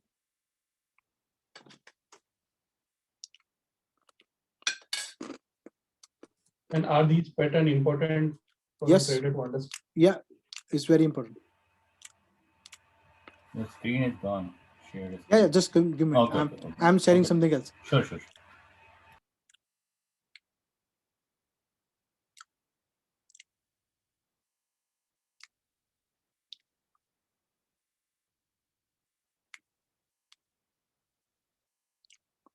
So these are the patterns, right? So for the Tesla, I'm just gonna say, do you see this kind of pattern? The flag and the pennant. Can you see the flag and the pennant? Was it the similar for the Tesla on the weekly time frame? Yeah. Right? So that means pattern worked. It gave the breakout. So what you can expect? The price to fall down, right? For PLTR, okay, PLTR. If you see this was kind of pattern, descending triangle, because it was a kind of different way. But if you see that it was kind of M pattern, it break the patterns, then it fall, right? Even this is like a W pattern or the double bottom pattern. So that means the price comes, went again, when the break the highs. So some people, these patterns are being formed in the market all the time. Okay, these patterns are always there in the market. You just need to be identifying. Bigger the time frame. Should guarantee that whatever they are saying. Sorry? This pattern you recognize and you make a decision of buy or sell. Yes. Your sure thing, or this is also a prediction? This is like a most of the time it will work accordingly, but sometimes pattern does fail too. In the market, nothing is permanent. That's why you have the stop loss. If you are right, you will hit the target. If you are wrong, they will hit your target, which is stop loss. It's Jigar. So I believe the best way to say is like pattern works on the non-news stocks. So let's say there is a stock which is not having any news, it will work 100% of the time. Yeah. But there is a stock which has news all the time. Let's say Tesla always in the news because of the Elon. You will you may see it just goes up and down. If you look at the same thing with the Walmart, they never come on the news so heavy. Oracle, that doesn't come on the news or more frequently. But that kind of stocks you can do as a pattern trading. But the one which has always in the news, they can go up and down without any pattern, or they don't even follow the pattern sometimes. Yeah. Sorry, so that's Jigar. why I said like stay away from the news stock, right? Then because there is no noise, let the technical analysis work for you. So for an example, Harshal Bhai told about Walmart, right? Say for the Walmart, see here, the pattern works nicely, right? If you see, The pattern is working very nicely because it was following the trend line. It broke the trend line. Now it retested the trend line. So now if you get some confirmation here, you can expect the price to go for 37 or 135. Right? If the price comes to the 142 levels, and if it gives like a bearish signal for the next week or 2 weeks, you can buy the option, the put. And that means like you are sure that the pattern might work on your favor. Does it make sense? Now at the same time, if you see here, I'm gonna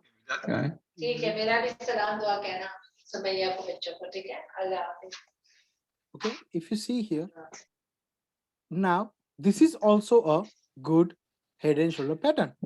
Head, shoulder, this is the head, this is shoulder, and the price falls. Right? This is the shoulder, this is the head, and this is the shoulder. So don't expect the head and shoulder to come like this all the time. It can happen in any direction.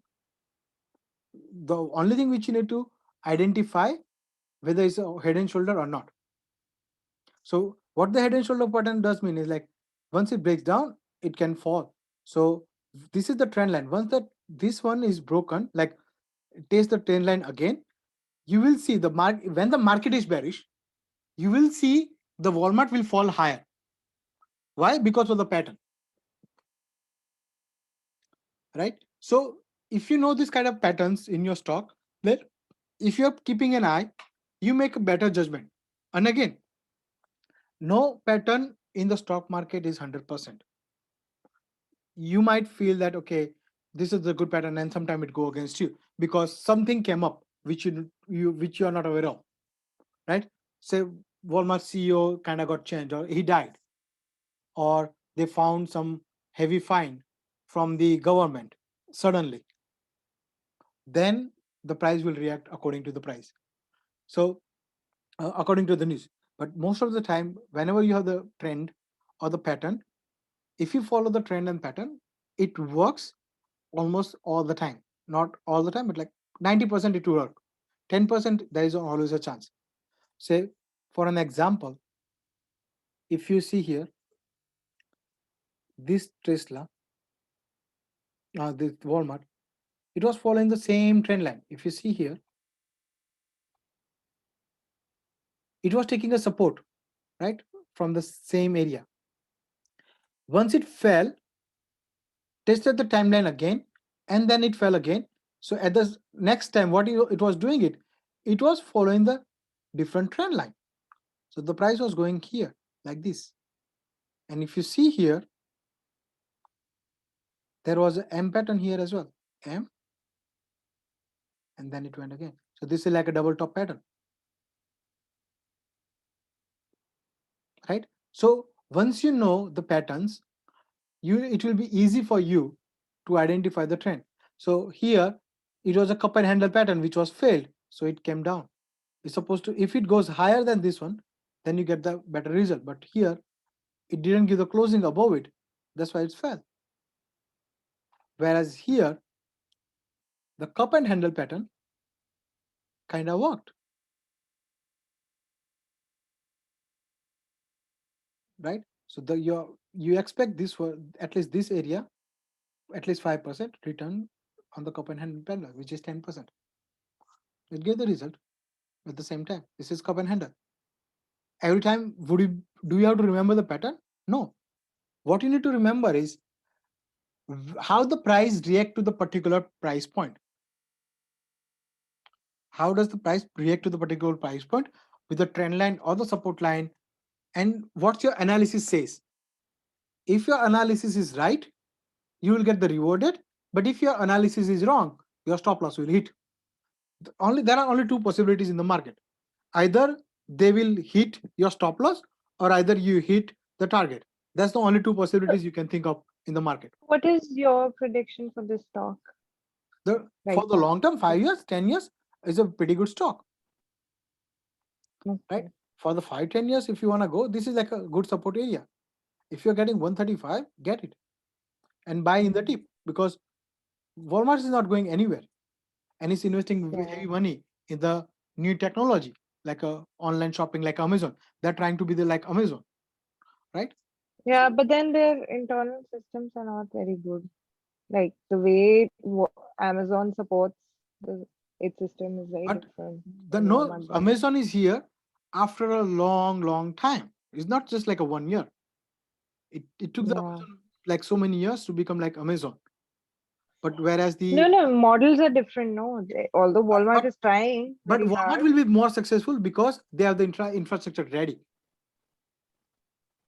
The people can easily, like if you remember, people can easily go to the Walmart and do the return the stuff, whereas the Amazon, they have to still wait for those confirmations and everything.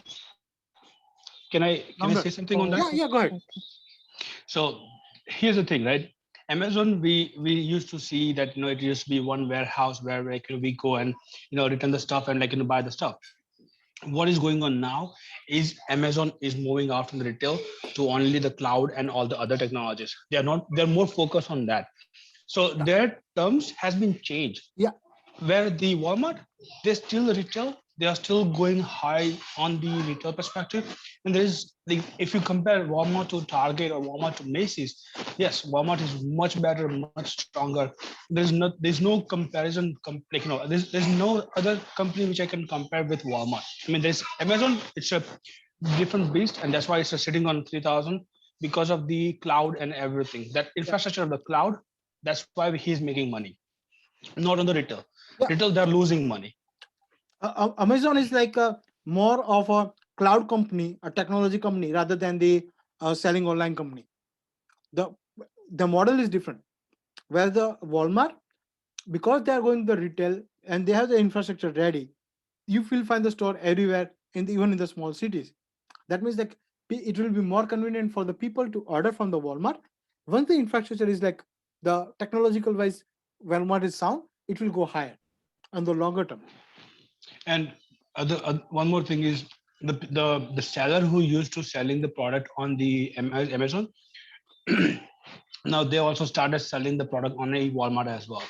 So all the Chinese companies who used to sell only on the Amazon, now Walmart has opened their online store, and like you can buy the same Chinese stuff, whatever you're buying it from Amazon, on the Walmart.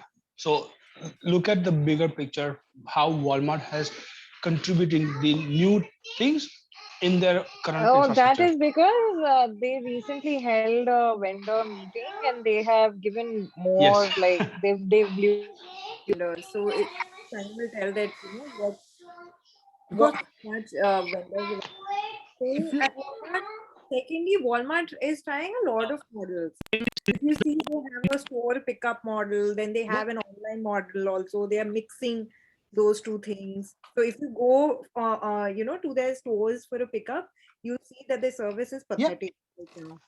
So they are moving, they are transitioning. This is the transition period. Meghna.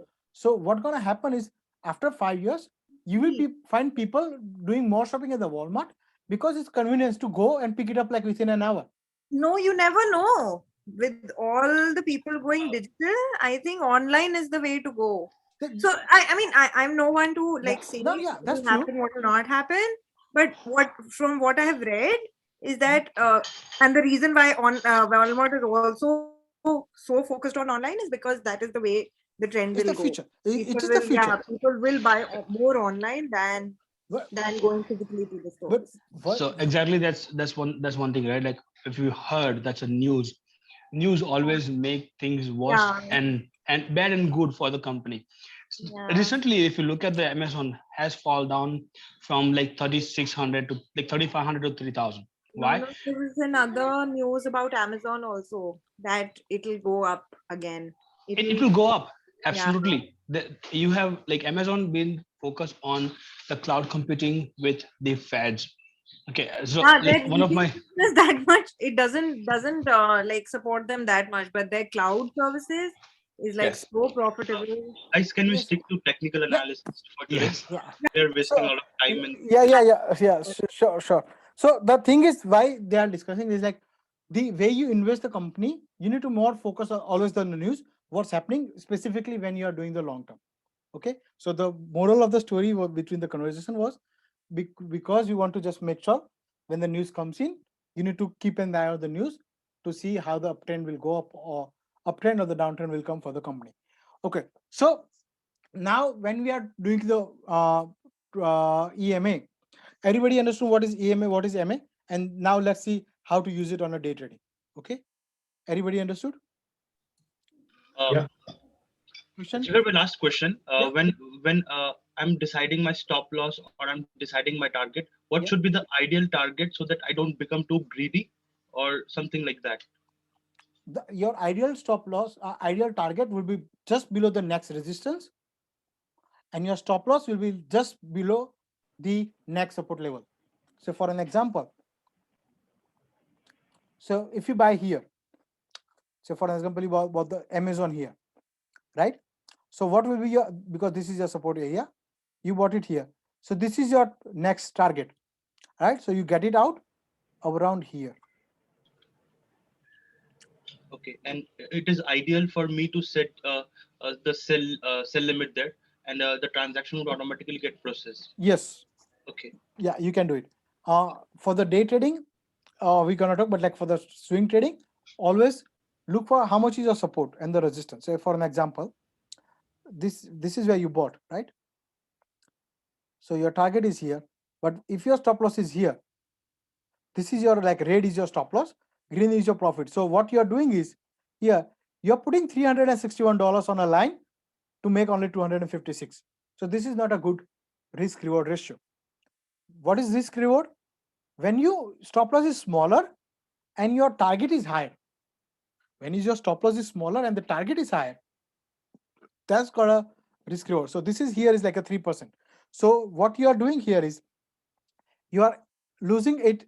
If you lose, you will lose $84 per stock, but if you gain, you are getting $256 per stock.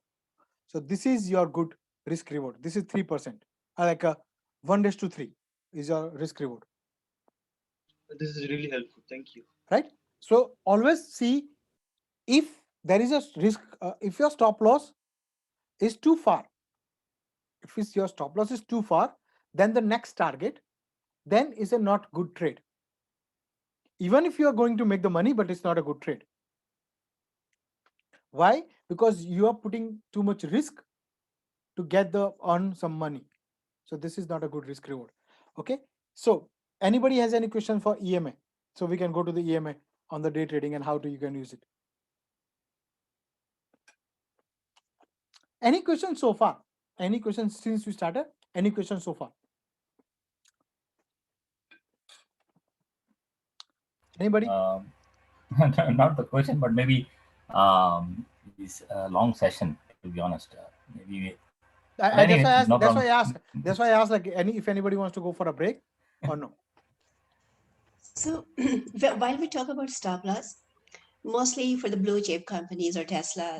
Yeah. So we are saying like this is below the support level, so we can have our stop loss. Yeah. But for the penny and when this is very volatile, so it should be 1 ATR or 2 ATR, or it should be at the spot of 1 minute or 5 minutes. What should be the stop loss at that time? So like for when you are doing the penny stocks, right? When you are like 50 cents or 20 cents. You need to even the pennies, like I'm saying the volatile one, like when there's a news it goes up, like NMRD, IHT. So nowadays it's moving up or down. Just tell me one stock and then we'll go on those one. Yeah. For example, IHT. IHT, right? Right. Okay. This is on a daily. Let's go on a hourly chart front, right? So if you're buying this stock, you know this is on a uptrend. It's taking a support. So now, if you're on next day, this will be your stop loss. Why? Because it's a highly volatile, but it's still below. It still gives some cushion to you. Why? Because price is volatile. If it breaks this one, there are high chances that it will hit this stop loss. The price is gonna go up and then it will fall again. So here you can go short. You can reverse your trade. Do you know what I mean? And like say, this is like a trend line as well. So now if you want to target, this has been acted as a resistance here as well. So 831, it will be your like a get out.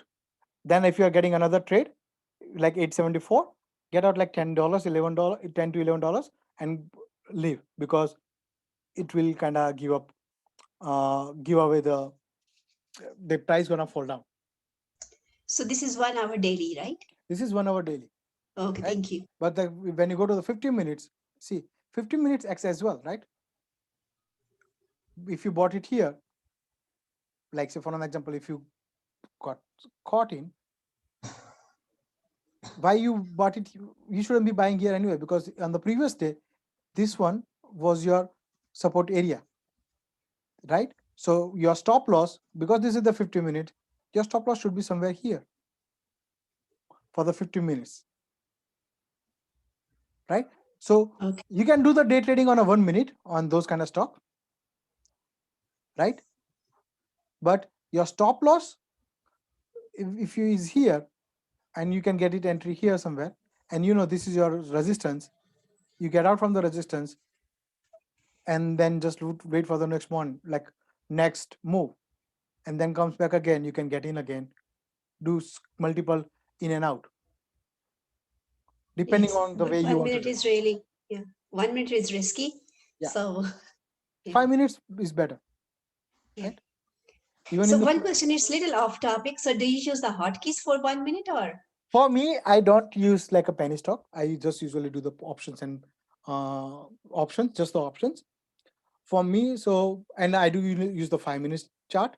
So I don't use the hotkey because I have plenty of time to buy the stock. Okay, that's good. Okay, thank you very much. So I just want to say one thing at the end because time is a little less. Yeah. At the end, if you can please show us what indicators you use for your day trading. You will see. And if there's any strategy, like you can say, okay, this 20 EMA is going up to 200 EMA, or you're saying this is touching VWAP or touching Bollinger Band. So one very good strategy you can give us for 5 minutes on the daily basis, that would be awesome. Once you go to the golden crossover, it's a good strategy. Bollinger Band, the strategy which you're gonna discuss, is a good strategy for the day traders. And we didn't discuss golden cross yet, right? Yeah, we're gonna act those ones. Okay. Okay. Thank you. And the EMA as well, because EMA is also with those ones. So anybody has any question or concern for the moving averages or the EMA?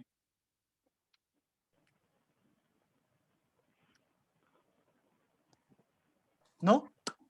Okay, so let's move on. I have a last request.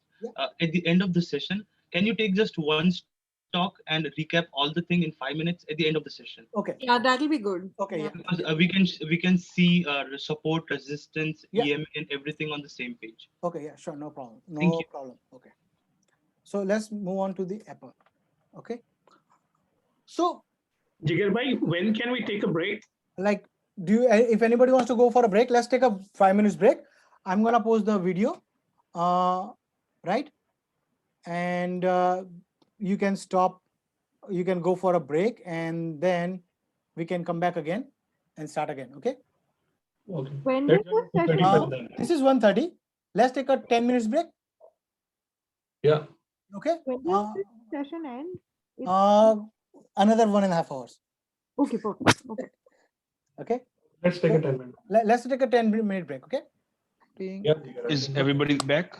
I think everybody's back. So Jigar, you were saying like penny stock, we should not even do charting and all. Nah, it's a pump and dump. So it's better to avoid.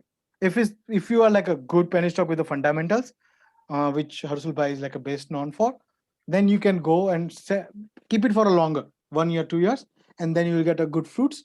Otherwise, there is no way you can do it. Okay.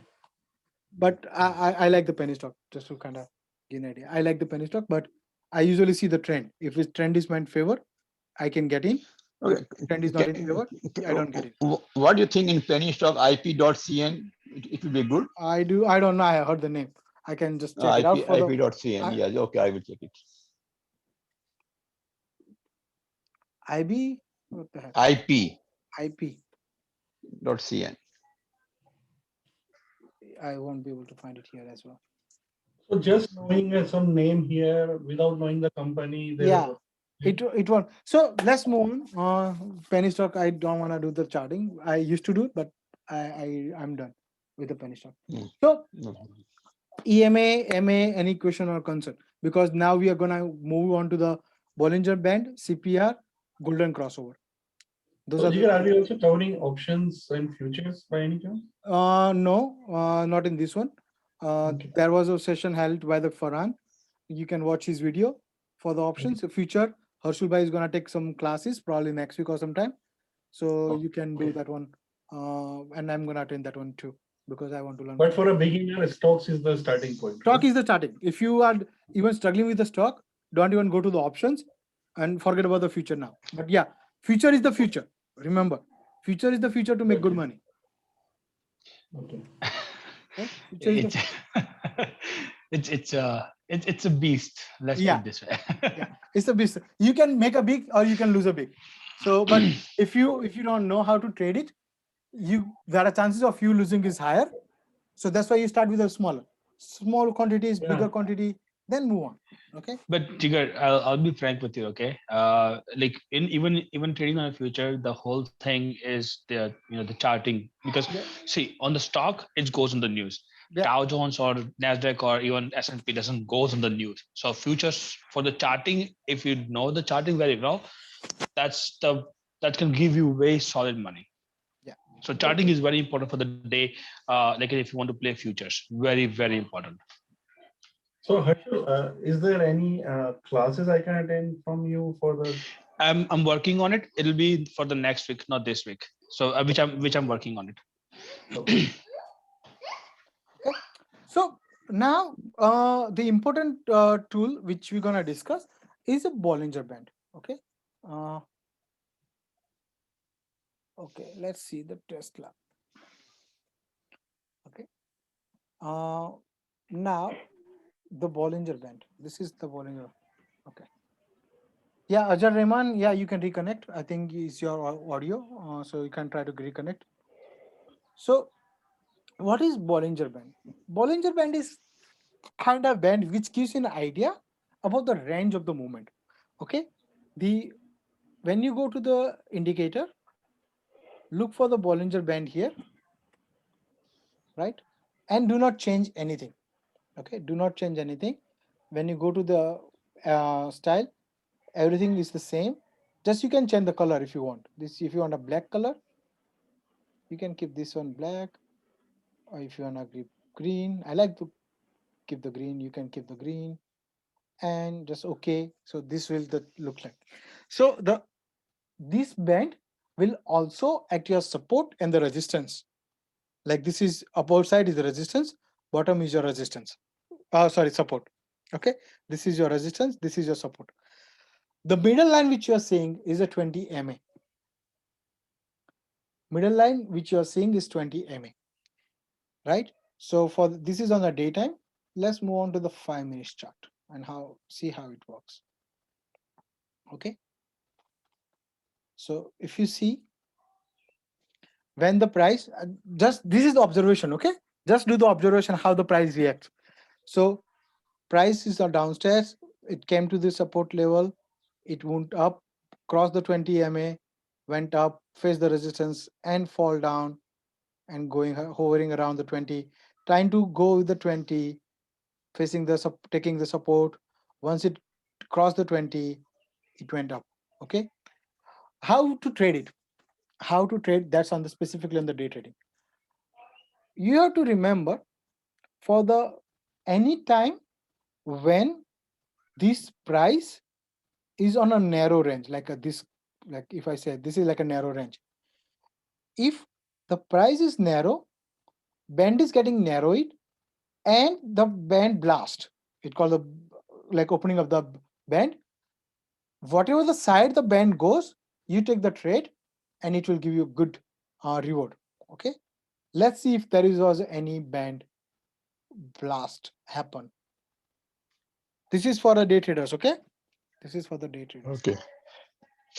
Okay, even so if you see here, I'm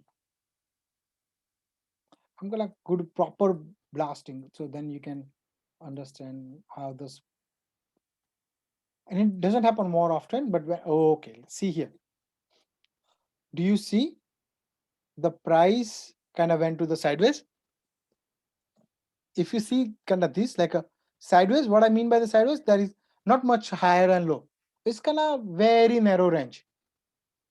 Okay, it's very narrow range. And once the blast happens, it happened after hours, but you can see the Tesla after hour fell almost 2%.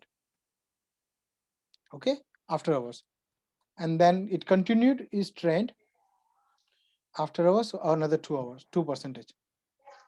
Okay, so now let's look for the another trend.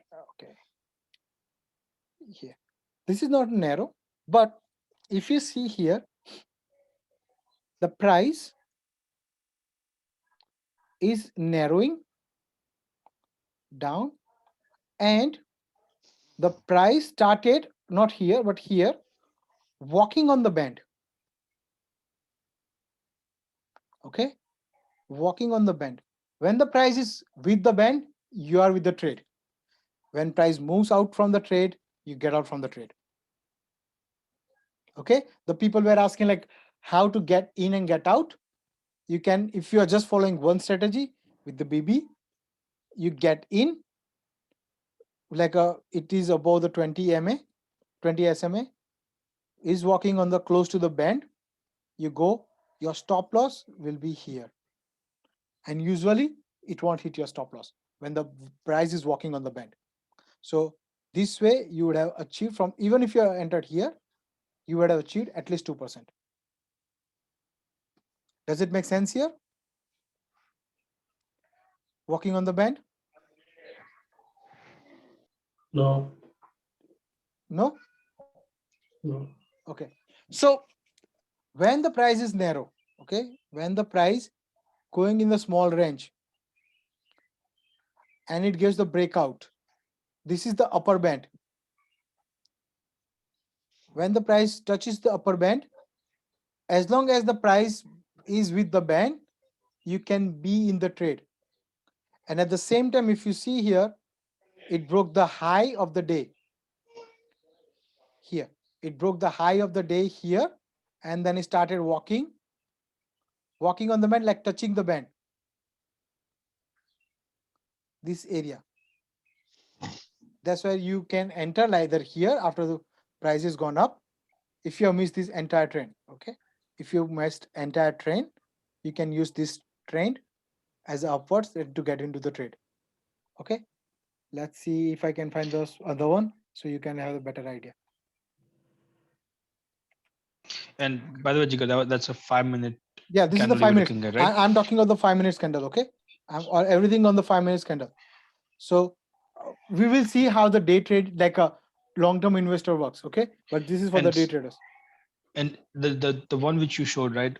Yeah. How many candles were there, right? So the whole thing is to understand, like, look at how many candles. So like 5 minute, if the candle was going up for like 15 more candles, that's become 15 into 5. That's a 75 minute in the trade. So and you can absolutely make profit out of it. So you went into the trade around like 3 o'clock, and you were there for the entire day, from 3 o'clock to the 3:45. For like 1 hour, you are in the trade, and you are printing money every time. Every time, because it is a blast, it was going into the trade. And when we go to the golden crossover, you will understand better, because golden crossover, Bollinger Band, everything you can combine together to make a good high probability trade. Okay, let me look for the band going downwards. Okay, if you see here, the band, not the band, the price was on the consolidation. Once it breaks down from the consolidation, if you see, the price was touching the band all the time, and from here to here, at least even if you are here, you would have got 24%, like 3%, with just because of the band. And why you get out? What did I say? If the price leaves the band, either you can get out here or you can get out here. If you have got out here, while we are trading, 2%. Jigar, while we are trading, is this band be together with us? Yes. And yes. we need to keep an eye on this Okay. band? Crypto. Which one is crypto? Currently, Bitcoin, right? BTCC. Bitcoin, like crypto. Bitcoin USD. Just to give you an example, right? How the Just search for BTC. Yeah, search Yeah. only for BTC, not Bitcoin. BTC. Yes, you can do that. Okay. Okay. That because this is like a very small trade. Let's go the 15 minutes or like. So you like 5 minutes, let's see, because it's not giving a proper idea. But if you see here, the price fell like here, this area. Look at this one, right? The price is kind of falling. And when you walk it, you walk with those area, like the price from 53,000 to the 48,000, 3,000 decrease right away. And if you look here, the price is outside the band. So what's gonna happen? The price might come inside the band and then fall, or it might just come up again. So that's why you need a stop loss anyways. But this is any other one which I can give like a proper idea. ETH. Yeah, here. See, this is the live. Do you see live? And this is the 5-minute candle. Look at the price. Price was walking on the band. And once it moves out from the trend, you get out. And once it broke it with a good candle, you get in again. What is this band called? Bollinger Band. So all these three are the averages? Yeah. No, this is the deviation. This is like a maximum the price can go. It's like a +2 deviation.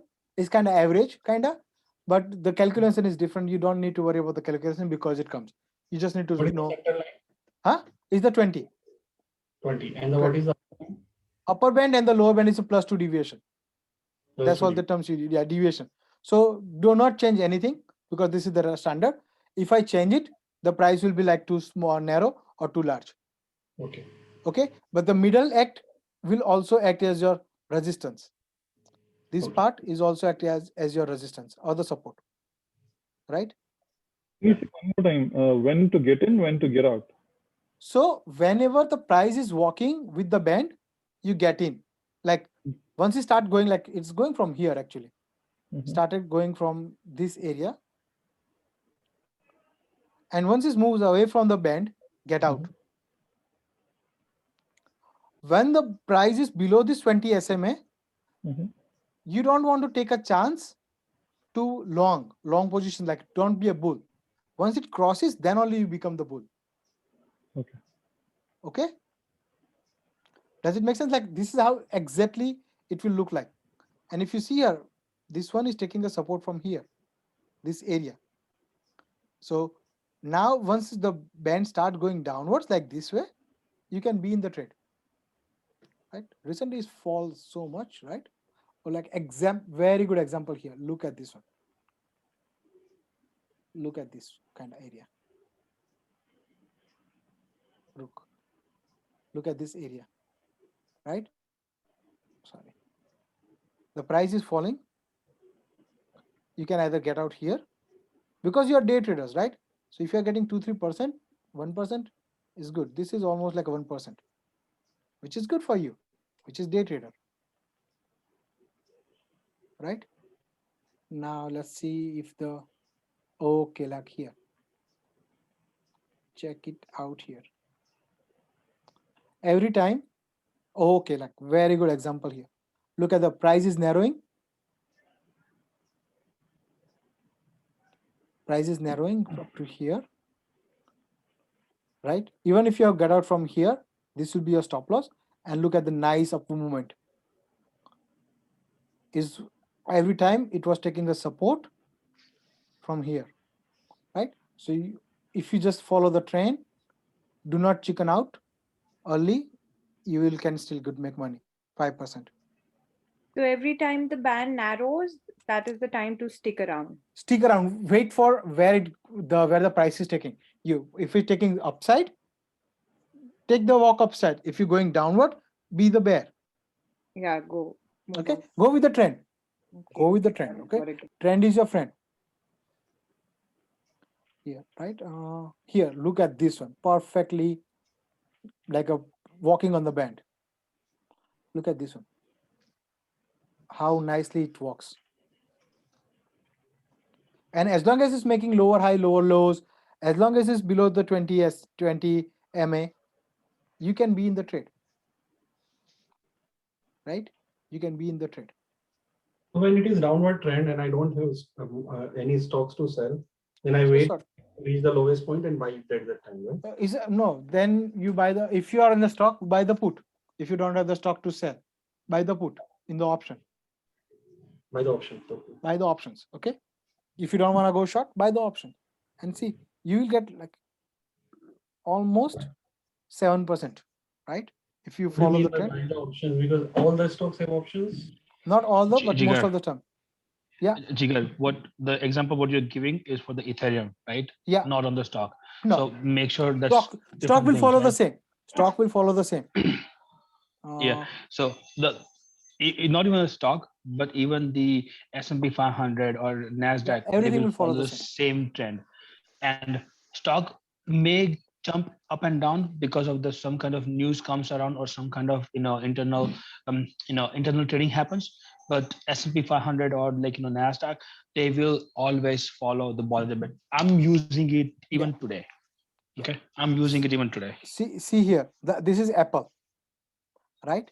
And the price was kind of narrowing, band was narrowing, and once it started falling down, it gives almost from here to here 80.80%. In the intraday, when you're making 0.80 to 2% is a very good money. Okay. Can you show the SPY? Because I think you just sorry. Yeah, SPY. Yeah. That's index, S&P index. Check on this one. Right? So what did it did here? It did consolidation here. But did it give it closing below the 20 SMA? No. It was walking. And then it started walking up, right? And you get out here. Once it gives the closing below, the 20 SMA, then you can get out. Right? Let's see the different example for this one. Okay, this different example from here. Check it out here.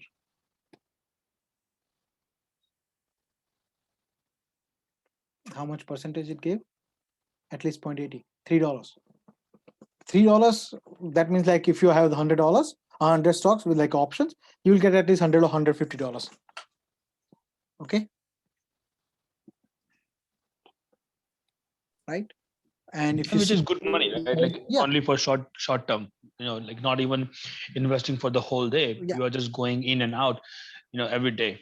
Yeah, $100. If you're investing 100, making 100, that's 100% return on your capital. How can it just went $3 up? So we just made $3, right? No. Options is a different ball game, and the future is different ball game. So options, you have 100 stock. Okay. Right. So you bought the stock for $100, like one option for $100 or $200. Then that $200 will become $300 right away. So let me put this way, right? Yeah. Stock is basically you buying 100 stock. That means you're paying the full price. Okay. Options is basically you are targeting or you are predicting a strike price. If the strike price goes that much, you're gonna make more money out of after that. When the option comes around, if the strike price touches, like let's say you bought a SPY call for 450, the stock price, like the SPY right now is at 448. That's a $2 difference. If the strike price you bought at 450 and the S&P goes up to 451 or 452, that way your money will start printing. You can make very good amount of money. That $5-6 up and down S&P always happens, but the whole idea is stock is different, options is different, and future is totally different.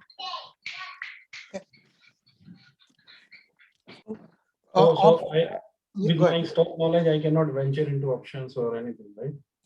You can go the options. Yeah, you can go to the options. You can. Yeah. But is that the same way of buying and selling, or there is a different terminology which I need to be aware of? There are a couple of things you need to be aware of. So it's a completely different topic. So next we'll time have the session on this, what you call the futures. Options and futures, yeah. Right. So it's a big topic, right? It's a big topic. And if you see here, every time like the price was like a narrowing, and once it started going down, like this area, it started following, and see the price was following like here. So from here to here, you make at least 0.60 or like $2, like almost $3 you are making, and that $3 in the options will comes at least $100 to $150 as a profit wise, right? But if you are like a more option like a contract, you will make more money. Okay, so in future it will be $1,000 basically, because each future is $50 1 point for S&P.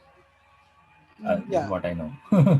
Yes, option is a beast, right? The future is Yeah, very future is the volatile future. and very profitable. Yeah, that's what I say. Future is the future if you want to make good money. And if see, this is like upward movements, and like within like a few minutes, if you see, I know, like $2 within, like you started trading around like 15.50, 25, and around 4 o'clock, it was like almost $2 up, right? This was the pattern which we should have, if you know that this was a pattern, is supposed to go up anyways, goes down and then goes up. This was the breakdown.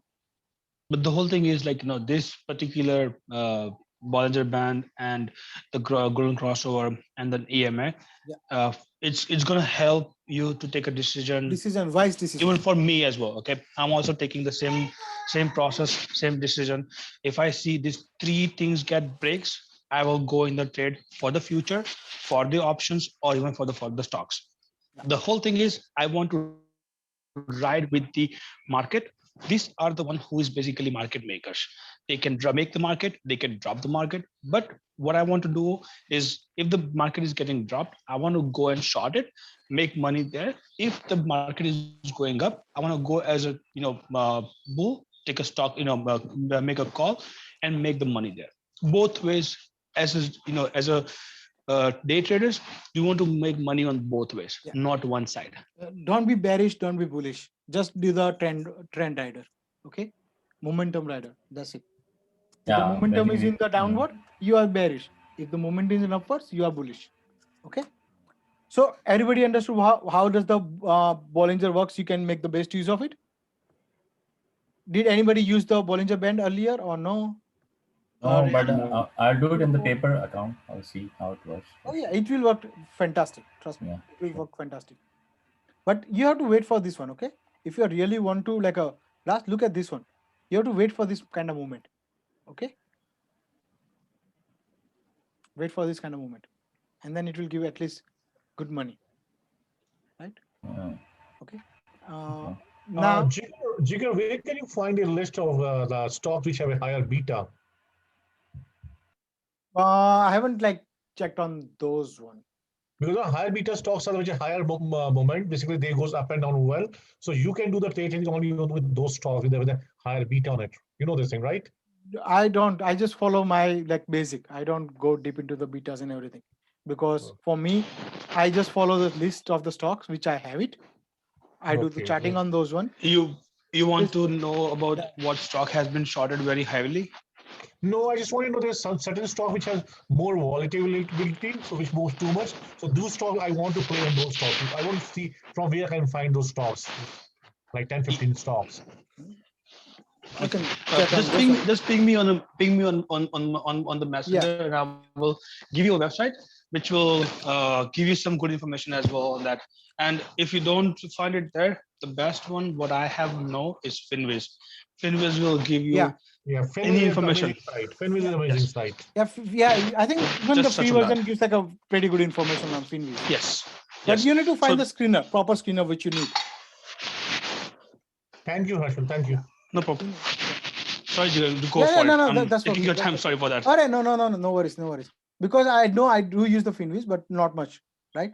So again, the last example which I'm gonna show is here. Okay, the rand once it broken, it's kind of false, and then there is a reversal here happen, and then the price move up. So now, this we're gonna go and move on to the next topic, which is the golden crossover, which will be like a good for you as a day trader. Here we're gonna use the three EMA. Okay, here for 9 and 18. Okay, EMA is a EMA for 9 and 18. Okay, so here the green color which you are seeing is a for EMA, red is a 9, and the purple is 18. Okay, what is golden crossover? Golden crossover is nothing.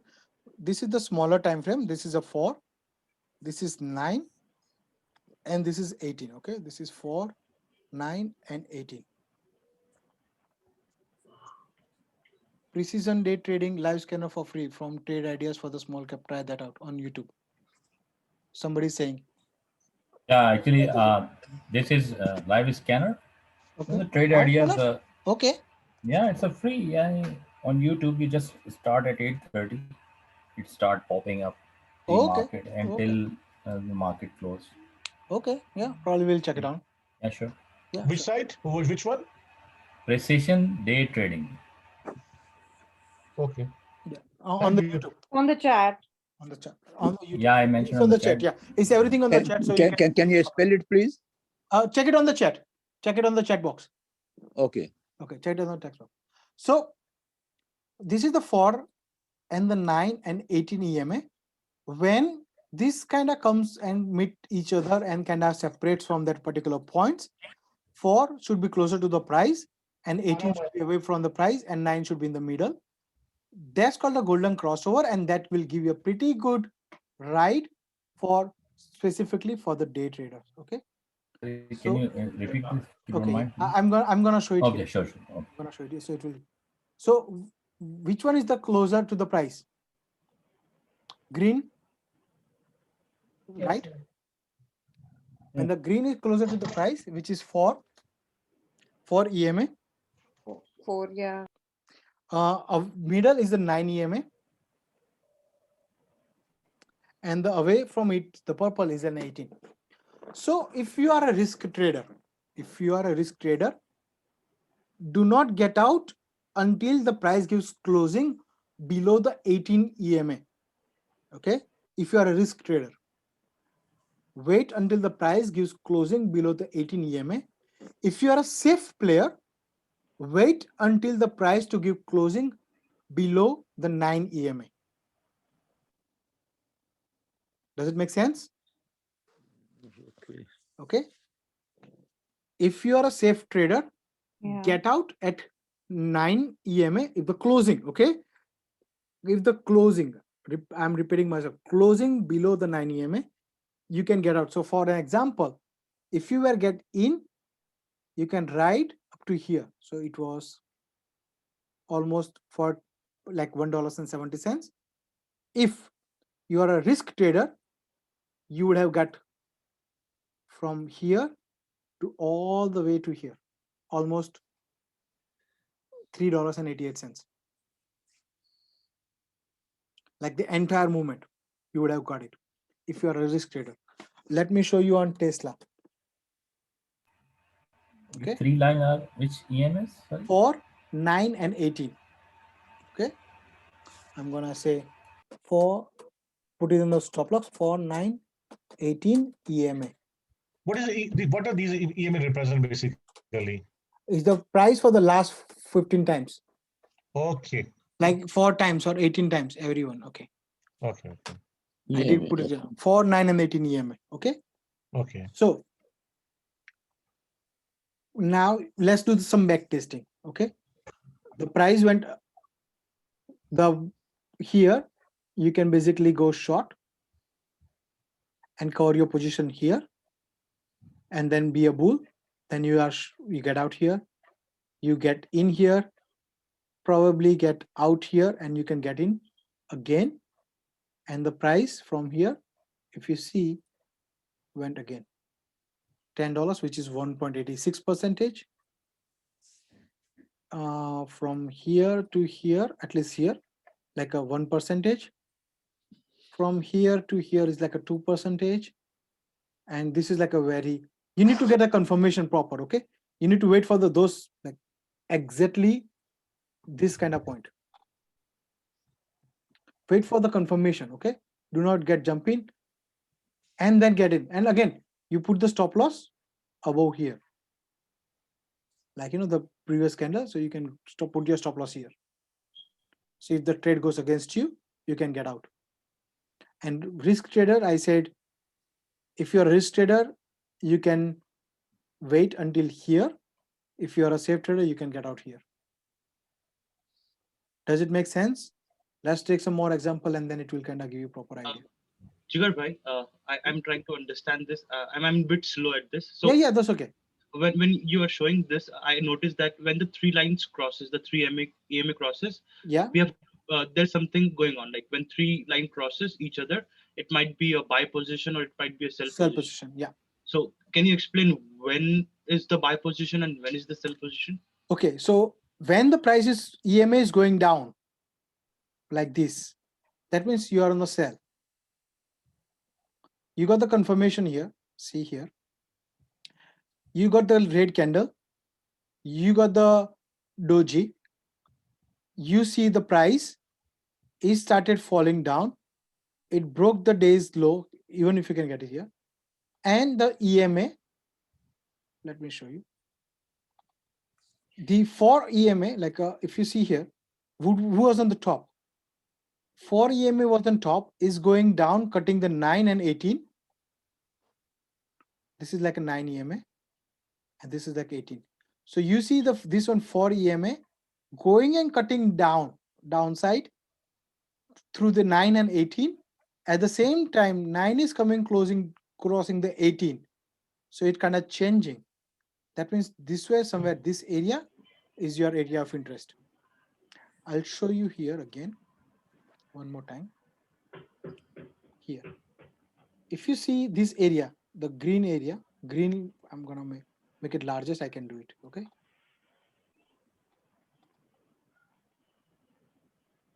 Okay, so if you see here, the green was on the top, the purple, which is 18, was on the below, and there is no crossover here.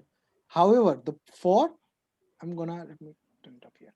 If you see the 4 kind of came closer to the price, it cut down the 9 and 18. At the same time, 9 cut down the 18 and 18 came to the top. So when you have the 4, 9 and 18, like in this line, that means it's a sell position where you have the 4, 9 and 18. 18 is on the top. That means in the buy position. Right? Wherever the price is taking you. Does it make sense here? Are you talking about the shorter stock, right? Yeah, shorter stock. Thank you. That means selling. Shorter stock or be bullish or buy the put. Okay. Remember, this is very important for you as a day trader. Look for this kind of conjunction. Right? If you see here, which one is the better one? This is better or here? This one is better. Which one is better? Proper golden crossover. Which one is the proper? Small one? Yeah, this one, right? This is the proper. Now let's look for just the golden crossover, okay? Let's see here. Kind of like these two. Can I say the golden crossover? But can I see any of those one as a golden crossover? No. Not yet. Okay, not yet. Okay. If you see here, the golden crossover happened here already. And the second one, if I want to get in, I can get in here. Okay, so if we are not, we are not doing short the stock and we want simple to buy, then it will be opposite. Yes, it will be the opposite. Once we go ahead, we'll see the buying area. See here. This is your buy. This one is your buy. It is because it is for 4, 9, and 18 is reversed on that time, right? Yes. The who is closer? Like here, if you see the price, where's the price? Just like here. If you see here, price is closer to the 4. Price, because it's a smaller time frame, so it's gonna be closer with the price. You want the 4 to closer to the price and 18 away. When the 18 is below, like 18 is below, you go long, right? And the 18 is on the top, you go short. 18 is on the top here, so you go short. 18 is below, so you go long. Price is above the 18. Okay, let's see here. This one, this area. Look at this one. Who is above? 18 is above. That means you go short, right? So this area, you would go at least 3%. And from again, if you get out, like from here, and if you went again because of the price action, from here to at least you would have made here another 2%. Does it make sense, guys? How does the price reacted on the golden crossover?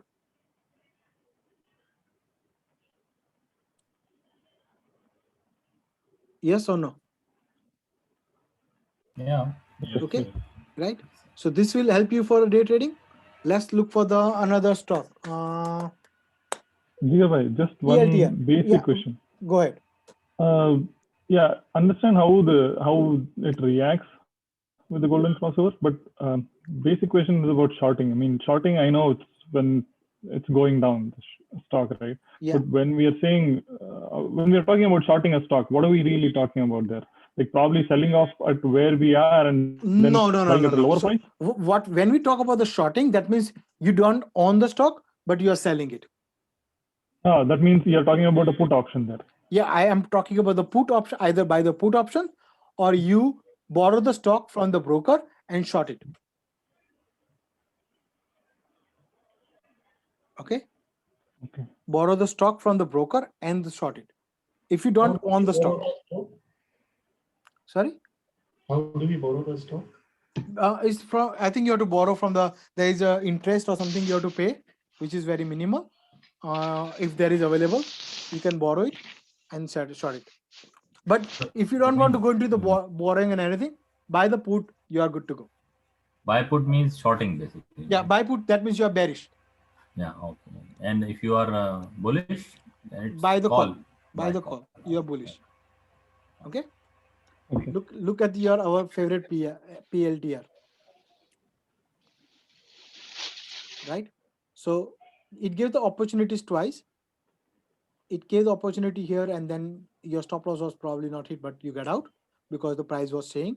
And then after that one, the downtrend movement started, and for the entire day, the price, most of the time of the price was below the golden crossover, so you get out about here, which is almost 5%. Right? Does it make sense here? Yeah. Good. Here it gives the opportunities to buy the stock because of the golden crossover. You be here until here, right? 5% here. Again, you went in another 2% here. Right? Now, let's see here. The golden crossover started earlier in the pre-market, right? So it's still valid for you. So you go short, you can get at least 4% here. Right? But you cannot see the graph in pre-markets, right? This is the pre-market. This is the pre-market. You can see this all? Yeah, this is pre-market. In the free version? Yeah. Jigar, the one which is with the little shaded one is the pre-market, right? Yeah, this is the shade. This is the pre-market. This is the post-market. Yeah. Okay. And if you see here, In pre-market, are we able to buy and sell? if you are with the IBKR, yes, you can buy and sell. Not the option. It does not allow it. Right? IBKR, in IBKR, IBKR it's allowed. IBKR You have can to take allow. the permission in setting. Yeah, IBKR you're allowed. It But my depends on the problem- platform. It depends on the platform. If platform is allowing you to buy and sell the stock in the pre-market, you can. But if this platform is saying like no, you cannot, then it's a different story. No. But each platform has also the limitations. Like let's say Weibo will allow me to buy and sell from 4 a.m. in the morning till 8 p.m. in the night. Yeah. TD Ameritrade does the same thing. Robinhood doesn't do that, right? So it all depends on the platform to platform how they are. The only thing you have to make sure. Harshul, the question allow from 7 to 5 only. Yeah, IBKR will allow. Cost trade allows less. IBKR allows from the 4 o'clock.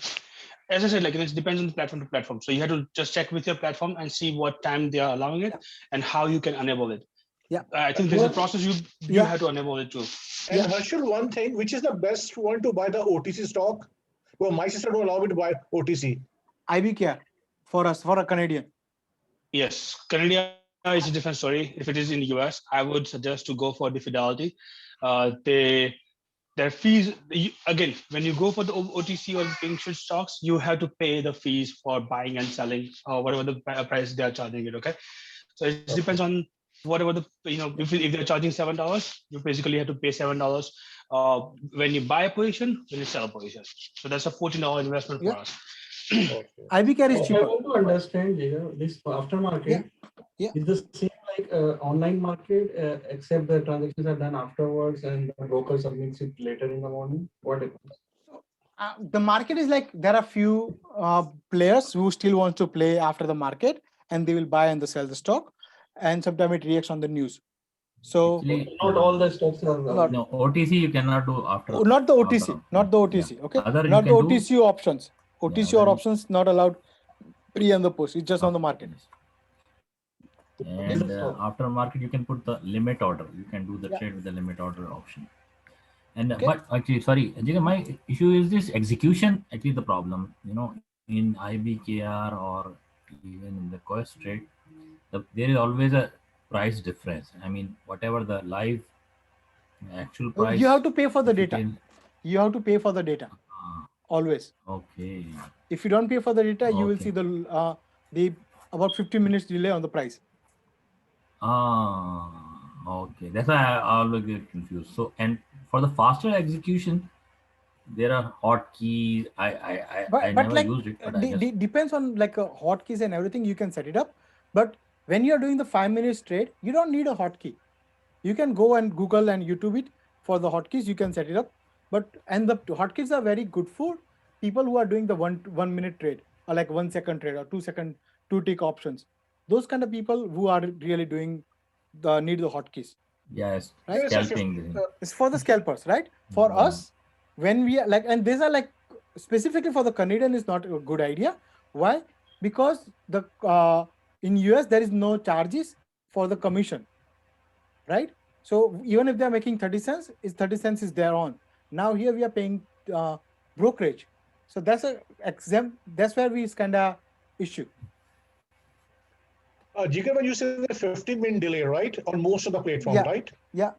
So let's say I heard any stock is moving, right? It's going upward, right? Yeah.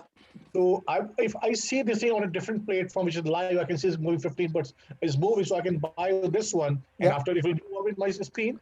So when the price is executed, it will execute it on the market price, regardless whatever you are seeing on the on your software. Yeah. This is what is happening. Okay. When you put the market order, it will take the market price. That's just the market price. Because whatever the market price, even if the market price is 100 and it's on the platform is showing 90, it will execute at 100. Doesn't matter. Yes, I believe when it's as you said, like in Canada it's a different story, but if you compare that to, let's say, live data, that's totally beast, because it gives you pretty much good information, like, hey, you want to go in and out, you can do that. But when you pay for the fees, like the transaction fees and everything, it costs a lot. So that is the one thing you guys have to figure it out, and like it depends on the platform to platform, right? That's a main important key here. Any idea about how much they charge for the live data? So yeah, you can check it out. Usually $7 to $8, but let's keep on those one because those are like off the topic. We don't want to waste on the time on those one. Okay. So okay, let's sir. move on those one. Jigar bhai, can we use Golden Gate for long term as well? You showed us on 5 minutes. Yeah, golden crossover, you can use it for the long term, but for the long term, you have to look for the 18. When the price coming on the weekly 20 EMA, 20 SMA or EMA, whatever you want to use, is a good price buying opportunities for the long term. So here somebody, Ansari Bhai was asking me, can I show 419, 18, 15 to 16? Can you see here, Ansari Bhai? That the golden crossover as well as the Bollinger Band combination, how it works?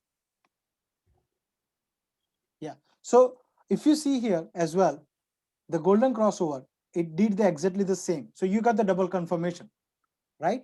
The price is above the 20 SMA, price cross the golden cross, walking on the band, you be with the trade. Here on this area, price is below 20, walking like a going down the trend with along with those one, is not breaking the 18, so you be with the trade. The first rule was like to be with the trade with the Bollinger Band if as long as it's touching, but if you want to go a risk trader, you can be with the trade even though price is touching 18, it's not closing above the 18. Once it's closing 18, you get out from the trade. Okay, let's move on to this one again. So we need we can map Bollinger and the crossover together and This is all together. This is all together. So is that a better way to do it or just? So now when you say, I put it like once I know the confirmation here, I just put the Bollinger Band just to confirm, just for the confirmation. Okay, just for the confirmation what's Bollinger Band is telling me, and I turn it off and just follow the trade. Okay, and once it's kind of coming here close to this area for an example, let me just say Bollinger Band. What's saying? Okay, it's crossing 20 as well, so there are chances of the reversal from here, right? So it's more of a confirmation area. But 4918, if you just follow this, do not take trade all the trade. Just take only follow this one, and you will make hell of good. So if we combine both, what is the rule we have to follow now? Bollinger and Golden Cross. So first follow the golden crossover. That's the basic rule. Right. And then just get the confirmations of the Bollinger Band. Okay, it's touching. That means we are on the right trend. Okay. Got it. Right. And sorry, brother, you also said like because we're using 3 EMAs and 1 SMA that is of mid of the Bollinger Band, that is 20. That's a 20. That's a 20 SMA. 20 SMA for confirmation, you said, right? Yeah. Yeah. We just need to color differently so avoid. Yeah. So you didn't use your color. Usually I put the green, which is very closer, which is like even if the smaller time frame, even if I'm using 20 will be green, red will be 50, and the purple will be like 100, black is 200. This is how I do it. But you can do the color coding the way you want it. It's like no set rules for the coloring, right? Okay. So for me, whatever the easier for you, you do it. Okay. So everybody understood the 4 golden crossover as well as the Bollinger Band. Let me see, put it down the one. So if you see here, it's kind of going the good trend, right? You can write the trend. And as long as it's below the 18, you can be in the trade, okay? If you are a risk trader. Otherwise, get it out when it closes above the 49 EMA. If you are a risk trader, you will be rewarded. Sometimes it will kind of not go the way you plan it, but it's better to follow the process, okay? Better to follow the process. Hey, Jigar. Yeah. I don't know if anybody asked this question or not, but here's the question. We're looking at the 5-minute chart, right? Yeah. Right now, 5-minute chart and compared to 1-minute chart. Okay. Do you use like, again, I know the answer, but this is only for like, people to also understand the same thing. Do you suggest to go for a 1-minute chart for trade this? No. See here. Why? The reason being is usually like so many, like here, if you see here, so many noise. So how many times you will be get in, get out? Only few times you will get the trade, right? Because the 4, 9, and 18 is like when I said the 4, that means the reaction of the last 4 minutes. So, and the 9 minutes and the 18 minutes. So it's a very small data to analyze to get the correct answers, like correct trend. Only on a few occasions you will be successful. Let's see here.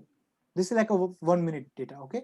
And see here, you'll like every time, like you will get the wrong entry here. Like this is an uptrend, like that's why you are like getting good data. But like let's see if it's not uptrend. See here, so many times you will get out, and like so much noise. You don't know what you're trading because here is. But if you say like this area, for an example, this area and this area, right, with the 5 minutes, see here, the person was asking you to get out the 1 minute, but 5 minutes was saying, you know what, be in the trade, right? Even here, see the actual golden crossover happened here, and it kind of failed, and it started again here, and that's why you need either stop loss here and then ride.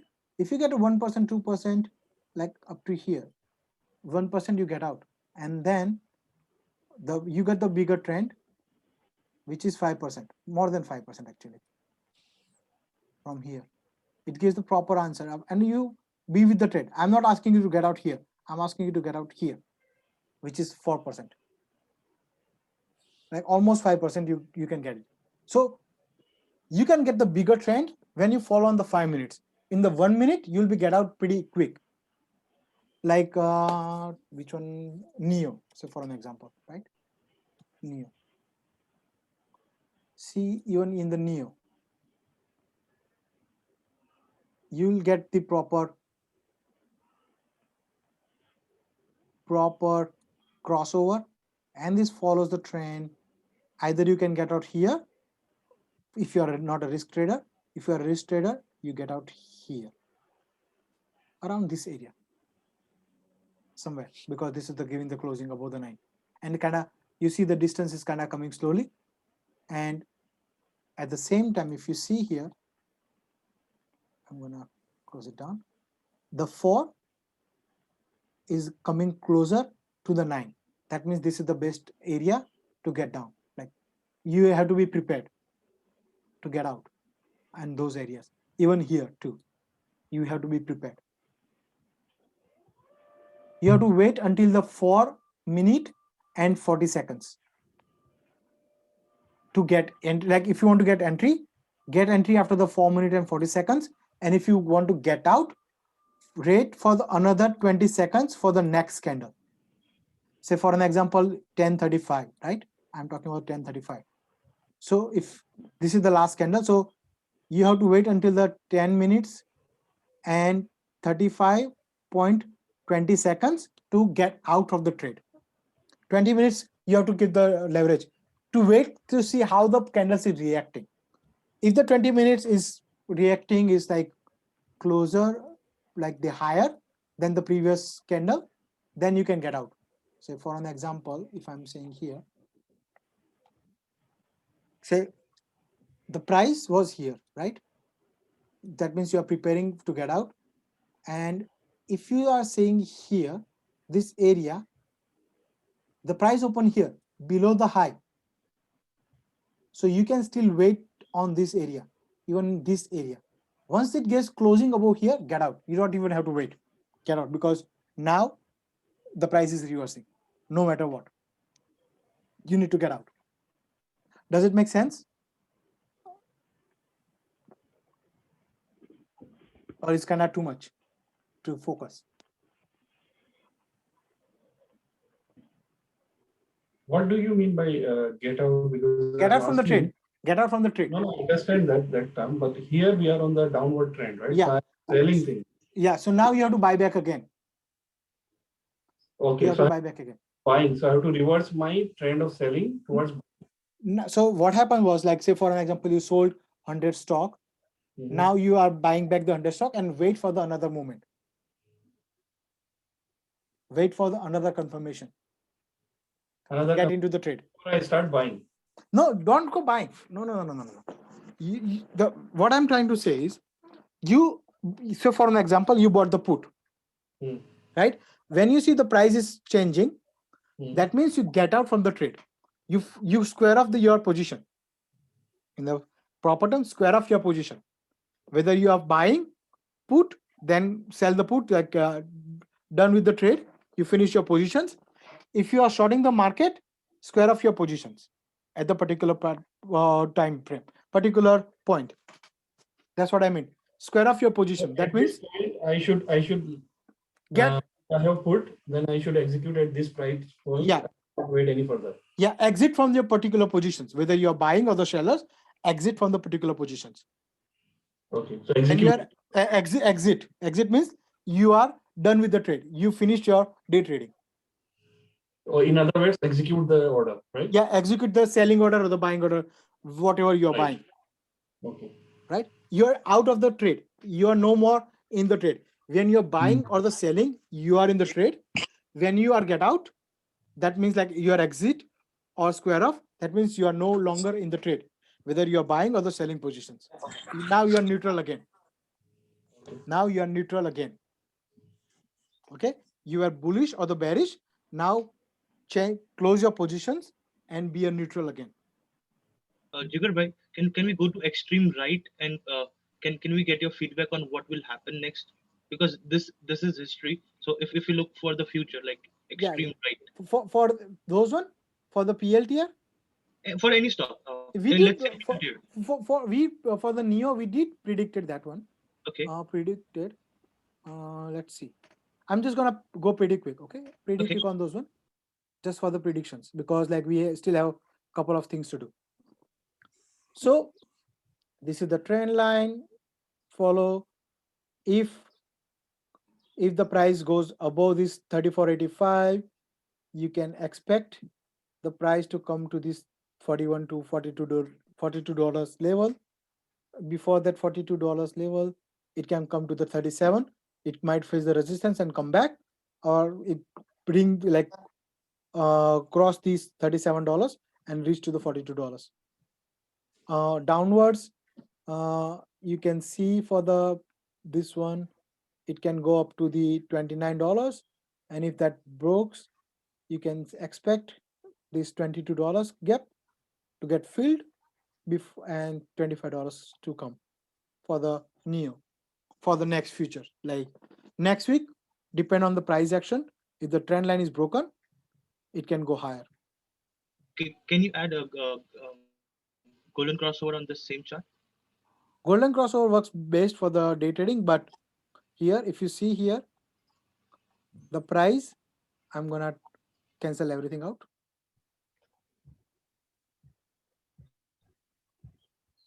If you see the golden crossover as well, the price is below the 4-day EMA and the 9 EMA. So the $35 will be facing resistance, and the $36 will face the resistance as well. But golden crossover doesn't work all the time on the longer time frame. You have to use the 20 EMA and the 50 EMA, or the 20 SMA or the 50 SMA, to see how the trend looks like it. Okay, so now what I'm gonna do the 20 SMA.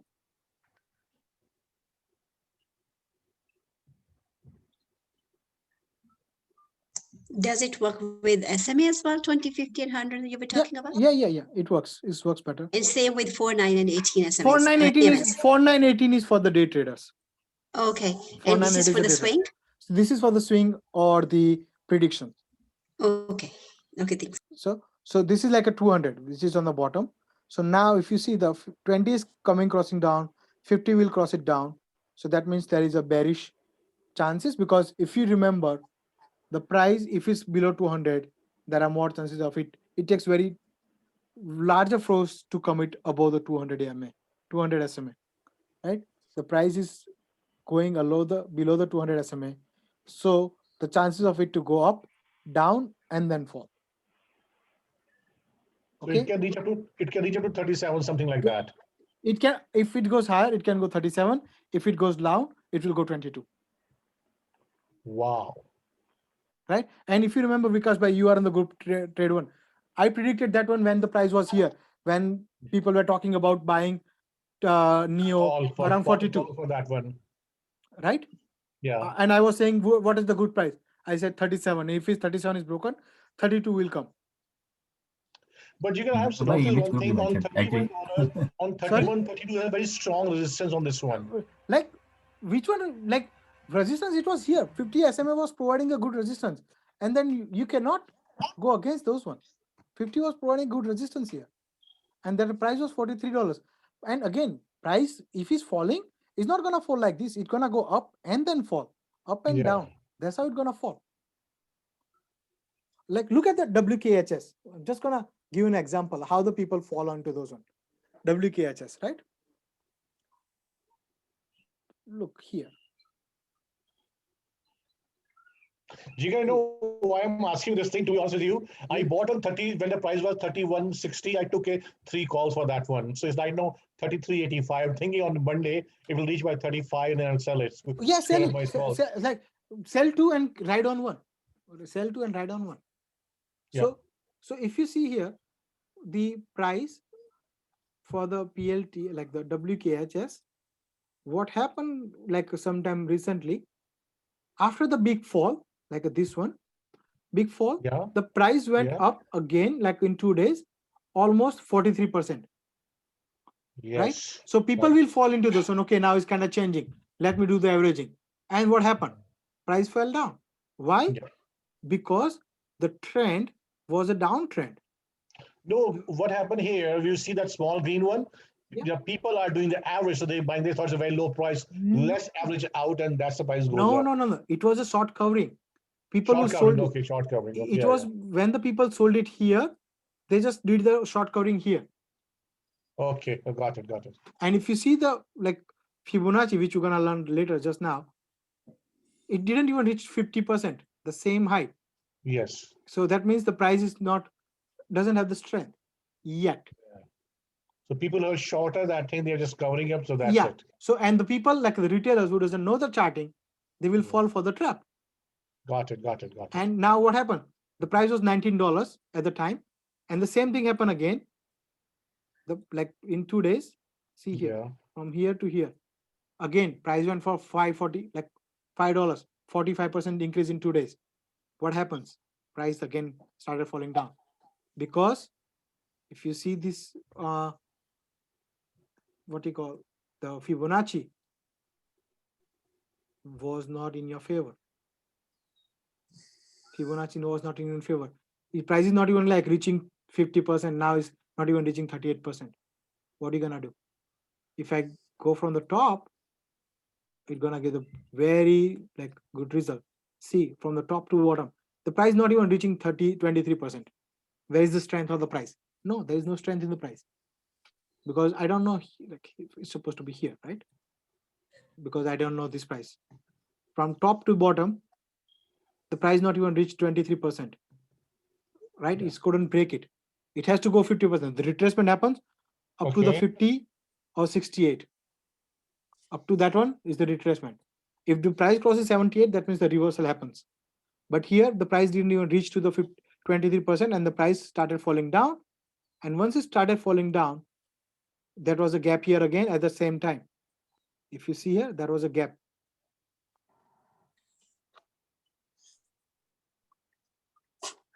So when the gap is 4, and now then there is another gap. Holy, see? There is another gap. And so can WKH, like a workhorse, can come to the 655? Yes, absolutely. It can. Right? Because this price never came in the market. So this has to come, fill it up, no matter what. 90% gaps are filled in the market. Right? 90%. Which one on the stock you want to see? XPEV. Check it out. when the price fall. Even those when I said at the time when I was predicting, I said it will go to the $35 and then it will fall to the 25. Why? Because the trend line was saying to me, this trend line was saying to me that, oh, okay, I want to go because I was providing the support here, and then it will fall. And look at the price. Price repeated same on the triangle. Once it fell, touched the 25. Now it will go up, probably go down. I don't know what's going to happen. But there was a gap here too, which was filled. Check it out. There was a gap here.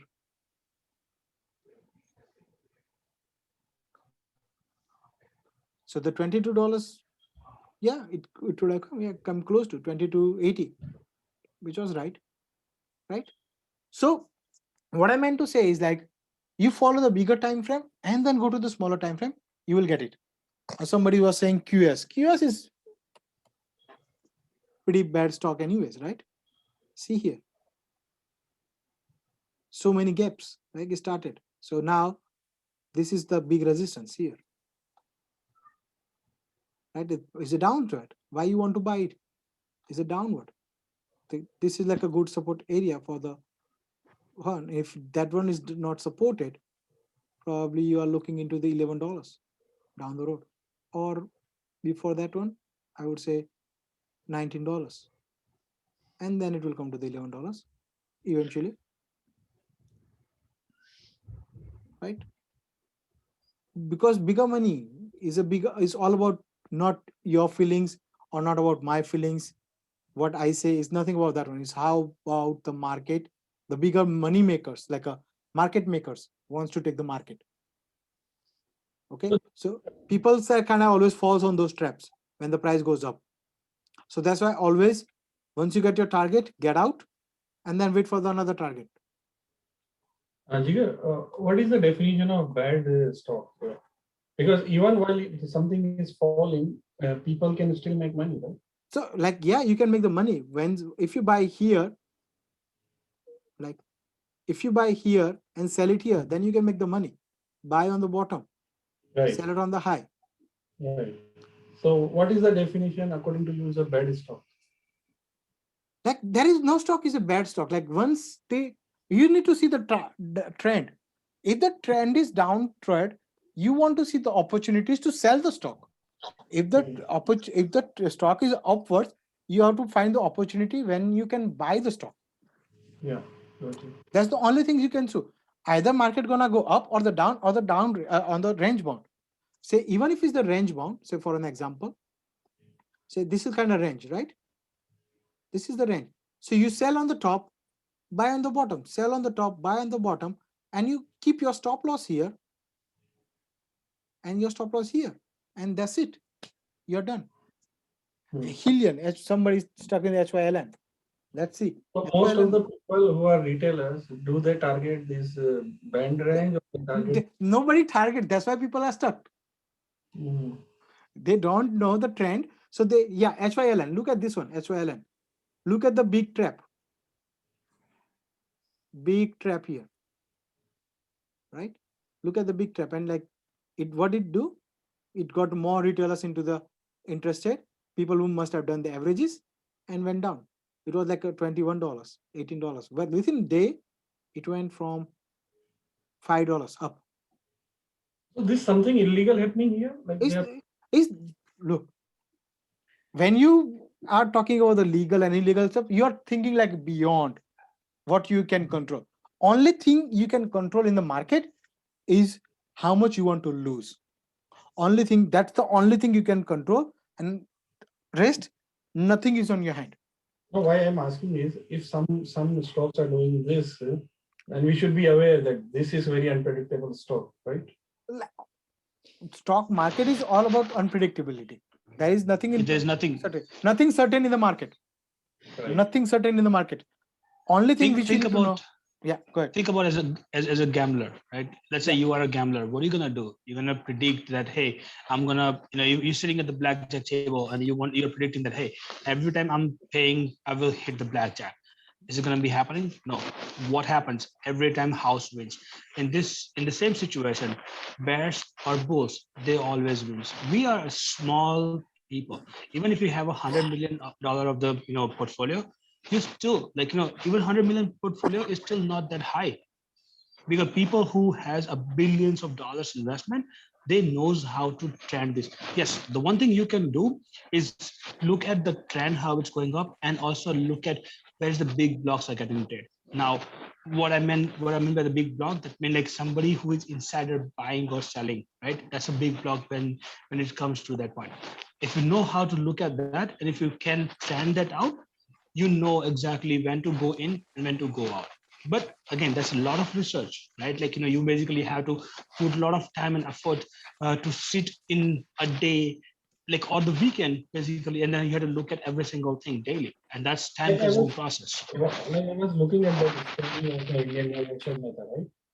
And how we became from rags to riches. So was it all like gambling, all shots went right? Or did it The area of the scam and everything was pretty much different. We don't want to discuss about those one because that was a completely different area. This is completely He did different not do area. the game genuinely, right? Yeah. When the something goes on, every time the something goes on in the market which we don't know as a retailer, that's why we need to have the proper stop loss, so we know how much exactly what we're gonna lose. Okay, and that's the only thing you can control. Nothing else you can control. So if you, that's why I say, like, don't be bearish or the bullish. Don't marry the stock. Just focus how much you want to get out, how much you want to willing to lose, and then everything falls fine. Doesn't matter. Whatever the market goes, you know how much you're gonna lose. That's it. Okay. So now let's move on to the different stuff, which is CPR, which is very important for the day trading as well. Because we don't have a time much, like we have been like spending like 4 hours, 5 hours. So go to the here and type the CPR. When you see the type CPR, get for the Gomti Sankar, it has a better time. So this will look like here. This is specifically for the day traders. Okay, so that's why you need to go for the 5 minutes chart and done. Now it will look like this one. Go around, kind of make up and down, so you can see the better pictures. Now, what is CPR? CPR is nothing but the central pivot range. Central pivot range, the line which you're seeing here, the purple line is central range. This is the upper CPR, this is the below CPR, below pivot range, this is the upper pivot range. And the green area which you are seeing here is the resistance. Red is your support. This is because I did color change it, okay, on my chart. The one we are seeing on the blue, orange is a previous day high, previous day low. The green, which one you are, and one more which I need to tell you, the black one, sorry. I have the black one. Weekly is yellow and the monthly is black. So yeah, this is the weekly CPR and this is the monthly CPR. So how does the CPR work? CPR is nothing but the range of, it will kind of give you the resistance and the support based on the prediction from the last day. Whenever you have the monthly CPR or the weekly CPR, those CPRs works more stronger resistance than any other CPR. Okay. One more thing which you need to remember, the CPR is more powerful in the morning than in the afternoon. You see as this one as a big resistance at the support. So say for an example, if the market is going up here, you don't want to take a trade until it gives good closing above the CPR. If you're taking a trade, try to put the stop loss here. If you're going long, put the stop loss here. That means you will be like more on the safer side. Okay. Does it make sense here, or is kind of too quick? नहीं समझ में नहीं आया. नहीं समझ. Okay. Yeah, these were so many lines and it all. Okay. Just a minute. Okay. Okay. So what happens is, whenever you go to the CPR, always think whenever you put the indicator, go to the your style, right? I have the resistance, so I'm gonna get off the extra resistance. So for support, the daily pivot, daily bottom CPR, top CPR, R1, R2, S1, S2, weekly pivot, and the monthly pivot, and I'm gonna say okay. Now the range is done, very small range, right? The one which you are seeing the orange color is my previous day high and the previous day low. This is the previous day low. Okay. So whenever you want to do the charting, let me just kind of say how you do the charting. You do the charting the way, first you look for the high of the day, low of the day, and the swing point or the swinging area of the day. This is your charting. Easy, very easy charting. Then go to the CPR, and now you know what are the resistance and the support area. Usually, if you see, the price reacted the same way. Price couldn't go this CPR area, which was here. It didn't give the closing. Okay. If you see here, I'm gonna take out the black line now. So the price did not give the closing above the CPR. What does it mean is like price is not that, there are not many bulls in the market. There are not many bulls in the market, right? At the same time, this was the day's low from the previous day. Okay, so that might act as a good support or the resistance area. If the day's high and the day's low from the previous day also act as good support and the resistance area for the next day. So if you really want to go short, you can go short here, and your first target will be just one pivot point. This is the red line, you can see as a pivot point. So this will be your one target. Now, at the same time, if you put the 4918, let me kind of change here direction. Okay. So now, at the same time, if you see, if you combine, you know that this is the golden crossover. So rather than getting entry here, you can get the entry here, and you can target at least this point, 1%. But now you know, with the CPR stuff and the golden crossover, you know there will be some reaction of the price point to work here. Because why? Because it was a day's low from the previous day.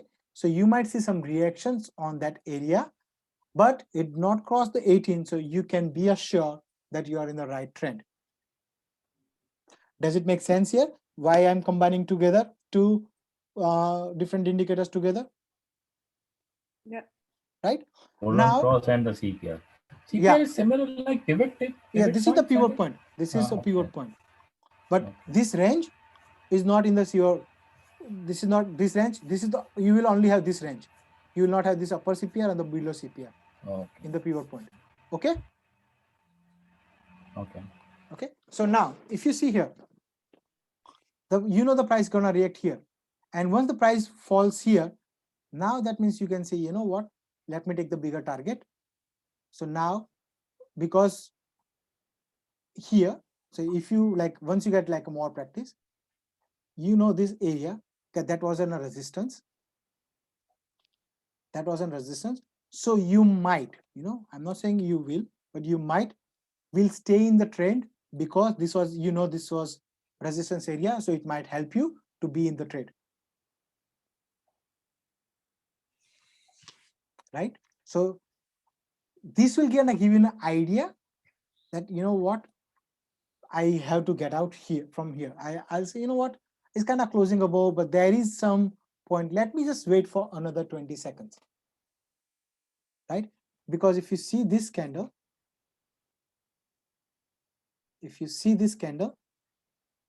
this candle opened below the high of this candle. That means the price is still not higher and you still had a week. The price did not close it. Even if you see this is the high, and then it kind of came back again in the market. And that means, you know what? Yeah, might be still not a chance of reversal yet. You can still hold your trade a little bit longer, right? Nobody knows what's going to happen. But if the third candle comes like on the top, yeah, get out from the trade. Does it make sense here, or kind of too quick, too much information? You show some long position in the same pattern. Long Any positions? stock? Okay. Okay. Long positions. It happened like 2 days ago, I think. Yeah, maybe. Yeah. I think yes. Tesla. It happened a couple of days ago. Here, look Yeah, at there are this. many like Yeah, here. Look you at can this one. see Peloton or as well. Yeah, this one. Check it out here. Yeah, Look, sure. if you see, remember, this is the orange area. This is my day's low. What happened on the day's low? Price reacted. It gave me the bullish candle. The next candle was bullish. So now first target should be here, only here, right? But you know the price is bullish. Price is not even touching the 498 4 EMA is on the top of the 4 EMA. That means it's very bullish. And if you see here, the price reacted on the resistance area, took some rest, but it did not close below the 9 EMA. And after that one, it did kind of started again the sand movement, and once it broke the day's high, the previous day high, that means it's still bullish. And exactly on the S3, it kind of reacted. Why? If you see here on that area,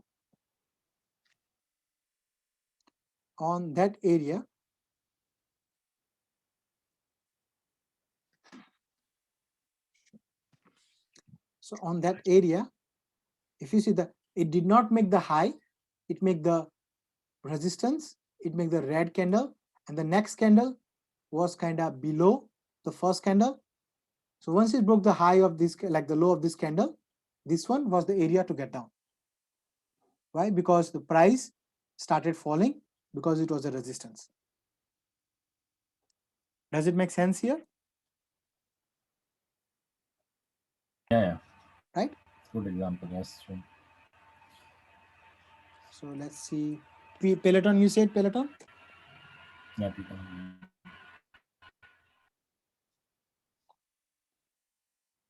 Look here as well. Where does the price reacted? Exactly at the CPR. You got the confirmation. Whenever you have the bullish candle, you need the confirmation, it went up. Yeah. Now you have the, for golden crossover is saying, yeah, I'm on the above 9. Price reacted exactly at the first support level, and the entire time it went to the sideways. Right? So at least you can get at least 2% here. Here, if you see, this was the day's low probably, and then here the price reacted, price is going here. If I put the BB here, BB is also walking up, right? BB is also walking up, price is above the day's high, is making higher highs, is making golden crossover. How many confirmation you need? You don't need any confirmation. What the 3 pairs confirmation you think is Sorry? better to avoid any confusion? Yeah, that Which is what 3? I was thinking that. Yeah. We Which really 3 you will recommend? Golden crossover. The best indicators. Okay, right? golden crossover, CPR and BB. And CPR and BB. Bollinger Band. Yeah, Bollinger Band. Bollinger Band, CPR, and golden crossover. These 3 will put together. These 3 combined together, be master in it, you will not regret. CPR is also for day trade? Yes, CPR is for the day trade. And what parameters you use? You also use, I think, monthly something. No. Monthly is the monthly CPR. It's just the one line. So monthly CPR is nothing but is the one line. If you see here, this will act as a good support of the resistance. Let's see if it did act somewhere. This is the previous day month. So you use default value of CPR. Yeah, DPR. Right? It's a default. So if you see here, fine example here. Look at this is the weekly CPR. What happened? Price rejection happened on the weekly CPR. And if you see here, let me just kind of turn off this example. Yes. If you see, price went from here almost 3%, and it did reacted. And what you need? What happened here? What kind of candle it is? Hammer. It's not a hammer. It's a reversal candle, right? It's a reversal candle.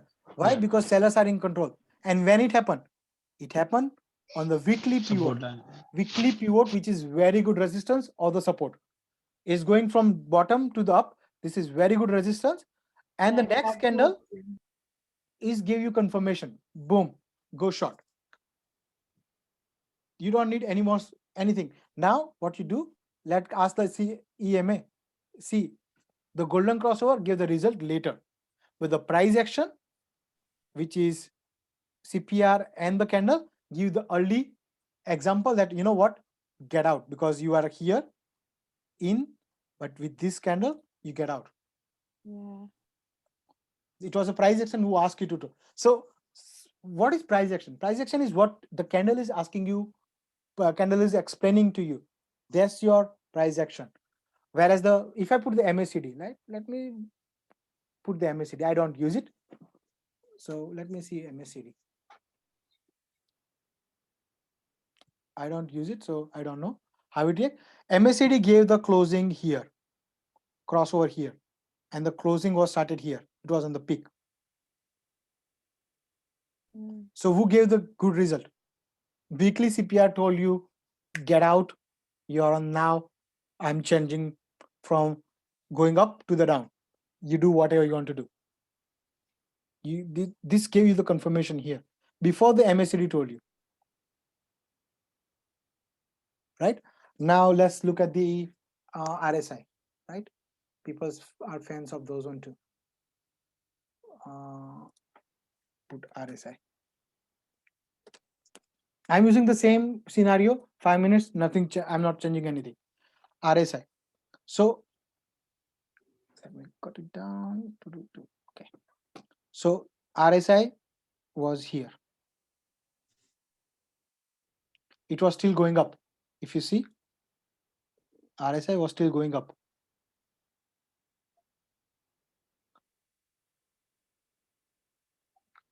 If you're watching, yeah, say, okay, yeah, confirm for the confirmation. You said, you know what, this one is telling me that one RSI is on like 60-70 range.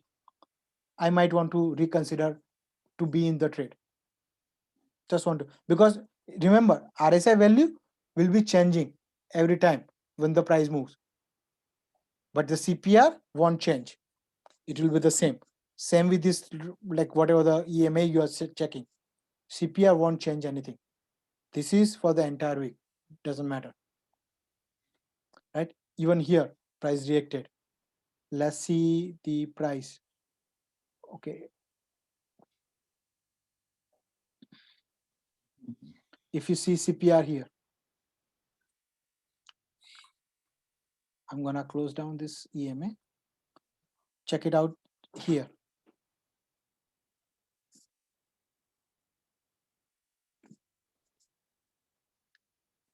Check it out here.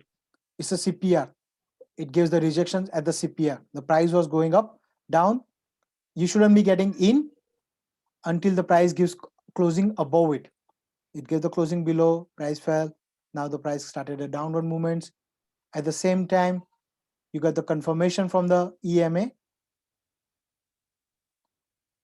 You got the confirmation from the EMA that I'm falling. And exactly at the same time, if you see this didn't, like the previous day low did not support, but the support was provided by the CPR from here. Okay, let's see one more example. Right example is here. Check it out here. Once the price got rejected from the CPR, this is the small candle. Okay, you people will ask me like, okay, it's about the CPR. Why didn't you go? Why can't I go? Why can't I go long? Look at the second confirmation candle. It gave the closing below it. It's taking a support. You don't want to go without the support, like without the confirmation. If you have the green candle here, yeah, you can go long, put the stop loss here. But at the same time, I'm on the very crucial stage, which is monthly CPR. My golden crossover is saying I'm below 18. That means I'm still not going up. I haven't decided yet to go up. What you do? Be in the trade. Once you get the confirmations here, you go long, put the stop loss either here, like above this one area, or this area, up to you, whatever you want to, but at least keep some room and go short, and then you will see the good result for this Can you particular trade. Let's see. make a day graph? Sorry? For the Peloton on the day. Yes, day. It's coming back. Peloton is coming back. Yeah, actually that's why I'm saying maybe I will take an entry tomorrow. No. See, you might see the 60, how much? For the Peloton, you will see the, once the 79 is broken, you will see the 73 and then this one, and there is a gap here somewhere. $50 something. Currently, you think it will go to 104 or something like that? No. The same current? No, I don't think so. If you're bullish, up to you, but for me, I'm not buying anything. Yeah, I'm asking from the technical perspective. No, if you see here on the bigger time frame, what is telling me? This is the shoulder. This is the shoulder. Sorry. Shoulder. Eight. Shoulder. Okay. Shoulder. Yeah. Now it's fallen. Head and shoulder is going down. Yeah, it's a head and shoulder. The price is here. This is on the crucial stage. The next stop is 71 and the $60 for the PTUN. You might see up and down, right? But if we see here, so brother, where were you on the Peloton? So it was on the sport level, and there was the candle pattern. It was showing one white soldier. Yeah. Wait. Let me see here. Let me take that out, right? Everything out. Okay. So now, if you see the trend, if you are like discussing on this one, so this is the support area, like the resistance area, right? This is the resistance area. Price is falling from top. It's gonna go up. Once this trend line is broken, it will start the new journey. So for the quick in and out, you guys can jump in and out, take $1, $2 profit and move out. But if you want to go long, make sure you keep the stop loss here somewhere. If you really want to go long, keep the stop loss and trail your stop loss. Nobody's asking you that you cannot go. You can still make a money, because if you see the trend, it started here, fall here, so it might go up to here and then fall. Because this is also a support area, like a resistance area. So many resistance area. And the recent news is also not good. And if you see here, people offloaded their positions anyways here. The big money is already out. Yeah. Big money is already out. Big money is already out. That's the issue. From everywhere. Yeah, big money is already out. So now whatever you're seeing is just a short covering, because people have been selling. They will, big money now, they will wait for this all to be settled down. Okay. Yeah. This air has to be settled down. Actually, I think you mentioned yesterday, the Peloton, if I get to buy at 91 to 93. So look at right now, it's like 96, right? Yeah. So you can take a position at 96, take out, like exit out at 98 or 99, because we know the trend is gonna go up, but it's a false trend. So the whole thing is, like, as a day trader, what I like is go in and out, right? Simple. Yeah. I want to make that, quick $100, $200, from the other option, or either from taking 100 stock and getting that $100, profit. I'll always take that. I would never say no for that. That's what the day trading basically does. So by trend, if I'm looking at it, yes, there's a chance it can go all the way to 103. But there's always a chance it's going to go reverse back very fast. This small gain is what you want to trend. Yeah. You want to go in and out. Don't hold it. Don't be a bag holder. Okay. Nutshell, don't be the bag holder. And that's why I mentioned 104 is the maximum and move it out. Don't hold it more than that. That's your maximum. Take you can hold it till that point. Or 102, 103, take a profit and move out. It's still, when you think about it, it's like, you still have a good from 96 to 102 or 100, right? Like that's a $4 $3 profit. Yeah. If you have 100 stock, that's a $300 profit in a day trade. That's okay. You know, that's very good. I would always take that. Okay. So that makes sense, right? Can you go for WBT also? That will be the last talk, and then we'll move on to the last Yeah. one, and then see. This is a pretty good, right? But this area will come somewhere. Sometime it will come. So this is the big gap to be filled. Oh. Right? It will not come now, but if you see here, it's on very good resistance level. So right, so it will face the good resistance here, 2380. Yeah. Right. Yeah. So you don't want to be get higher or like on the top. Let it give. If you really want to go like a long, buy it here. Buy it here. Okay. Don't buy here. Pay some premium. No. Buy it here. Okay. Right? So Because if you buy here, sometime the price gonna come here. So just need to make sure like you're not losing money on those. Right? So this is your good area, and anybody can see like in the weekly time frame. Let's see. Even on the weekly, see, it's the same. So you are telling me instead of 21, we should buy it on 23. Yeah, buy on 23. Buy higher. Pay premium. Why? Because your money not gonna stuck for a longer time. You will be get it out within like 2 weeks. And what will be your stop loss? Put your stop loss somewhere here, 22, and write the 20. Buy 24, 25. Keep 20, 20, 50 stop loss and write. Yeah, the reason behind that is like because the resistance will become support. So that way you at least have the confidence that you know what it to break that support is gonna take some time. Yeah. And what gonna happen is like you won't be stuck for a longer period of time. If it's the false breakout, you will be get out here somewhere 2250, and you will have the minimal loss. And if you otherwise, what's gonna happen if you buy now?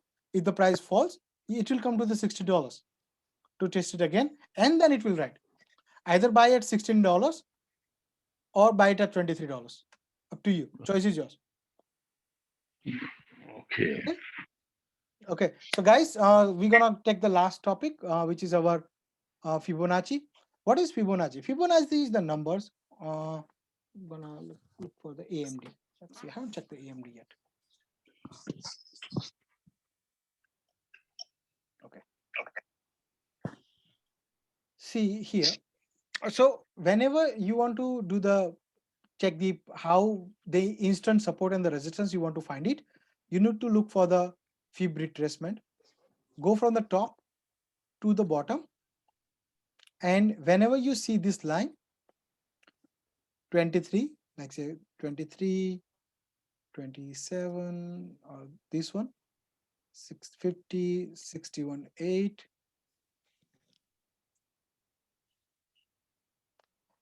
and 78, those can act as a good support and the resistance. It says usually the retracement happens up to the 50 and the 60. That let me just kind of put it up. Okay. So 38, 50, and 60, those three are your pretty good area to look for.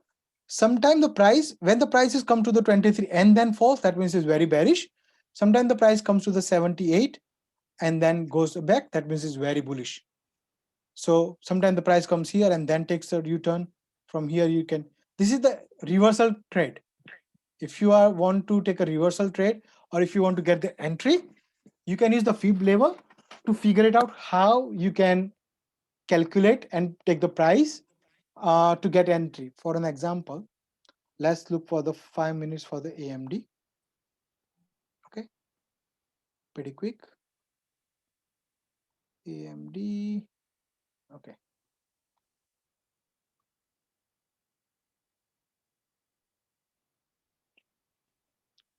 So now this is the low. I'm gonna check it like here. This is the high. And if you see here, this was the low. There are two ways you can draw it. So once you get practice, you will like know. But if you see here in the 5-minute chart, first thing which you saw here was a bullish candle.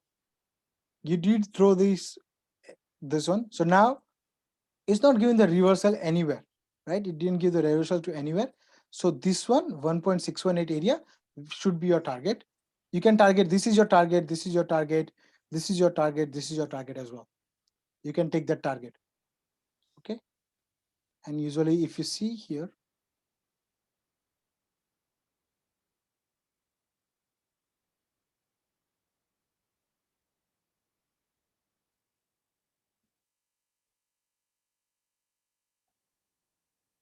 this is like a hole. So if you see here, even the price came here, where it reacted exactly at this area and then went up and then reacted at the same area. Even though I draw it here, right? I didn't draw according to this price. I just draw from 1, 2, 3, 4, 5 candles only. Okay. And then price reacted at the same point, right? Let's draw somewhere else. Okay. Other area here. So this was the low, right? I don't know about this area, right? What happened on that area? I don't know about this one. So here I go, this is the higher, this is the lower. Now, if you see here, price took the reaction at the 50 level and then it fall. Does it make sense? So when the price is downtrend, price came down, went up, and then so once you know that you missed this trend, what you need to do, you need to look for the fib level and try to get to this area, either 38, 50 or 68 area, and put your stop loss somewhere here or the day's high, because at the time this was the day's high, right? And at the same time, this was your confirmation. Sorry. And now look for the golden crossover, what the golden crossover was saying. See, at the later, the golden crossover gave the idea as well that the price is now falling. But you know it by the price action that it was falling. And at the same time, let me mix up with the CPR. Okay, I'm gonna, okay. If you see at the CPR2, it exactly at that area it came. And then it fell. Does it make sense? Interesting a little bit how the price react to the CPR and the fib level along with confirmation from the golden crossover and everything. And CPR, I have a confusion. These three lines, what are they representing? The blue, the purple, and the blue. so the central one is the central pivot range. If you know the pivot range, this is the central pivot range, and the top and bottom are the range of the pivot. What is pivot range? Pivot is like a particular point where the price has took the support or the resistance. Like, let me go the exactly the time. Okay, CPR for trader, right? CPR trading. So PR code for not trading. What is CPR? That means CPR is here. Wait, this is coding. We don't need a coding. What is CPR for trading means? Okay. CPR for trading means. Now, central pivot range. This is the definitions. I never bother to go into the definition, but if you see here, so the central pivot range or the indicator, and these are the like the way they do find it. That range they found it, and this will be the pivot point. This is the traditional pivot point. But when you're the CPR, this is the top CPR, this is the bottom CPR, and those are the breakouts and everything. You can use it. The price can break down or break up from the CPR level. You can, if you want, I can send you the link on the group for the further reading. For me, like I never paid too much attention to reading those things because you need to know how to use it. You don't need to know what's this indicator. Yeah, you need to know a little bit about it, but don't go for the calculations and everything because they are doing it for you. So sorry, when you're using Fibonacci for the day trading, so what time period you're using? I Time frame was- is 5 minutes? I was using 5 minutes. You can use it on the 15. Doesn't matter what time range you are using.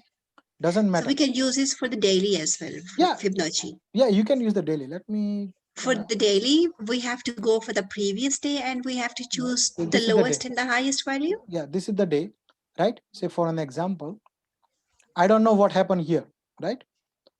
Forget because this is like a right. Let's go on the right, left. So my CPR, what was the low? Here to the high.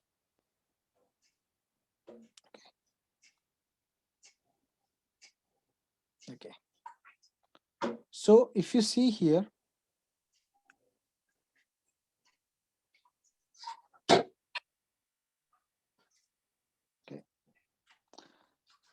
If you see here, let me just kind of make it nicer. This was the day's high. Yeah, because I'm looking at this area, right? Now, if you see here at the time when the AMD was reacting, it usually gives like, let me just kind of draw the line so we don't have to look for the CPR, Fibonacci. These are the lines. So you're using from November last year, right? Yeah, November to the January, right? Because that was the top. Because I want to predict what happened on the left, what happened on the right. If you want to predict here. So if you see here, I'm going to take it out. This price kind of reacted on those Fibonacci level, right? It always reacted on those Fibonacci level. This is on the daily, right? It's always, that was the support earlier. It provided the support. That support has been broken, but now it's taking another support. So if AMD breaks from here, you can expect AMD to come down to the 71 level and then 63 level, which it will come. If this one is 73 is broken, you will see the 63 for AMD. So why? Because it was taking a support every time the price reacted to that area. If I put the Fibonacci again, if you see, this was the area of concern. Like, let me put it down, AMD, turn it off. So the 78, 61, 58, 38, those are very good area for you to look into whenever you're looking for the Fibonacci level.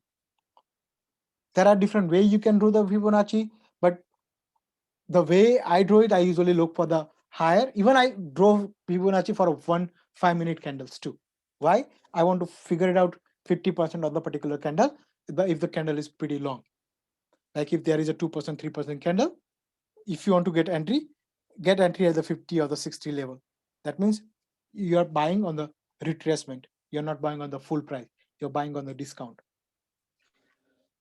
Does it make sense? Sorry, I couldn't understand when you're saying 15 minutes. So this is for one day, 15 minutes? No. So like, say for an example, I'm going, let me just kind of cancel this off. If I'm doing day trading, okay, just day trading. Okay, let me just focus on the 5-minute. Okay, so now, if you see, if I want to go short on this candle, I'm talking about the second candle, okay? I'm talking about this second candle. If I want to go short, really, then and the price is already here, right? For the first 5 minutes, the price is here.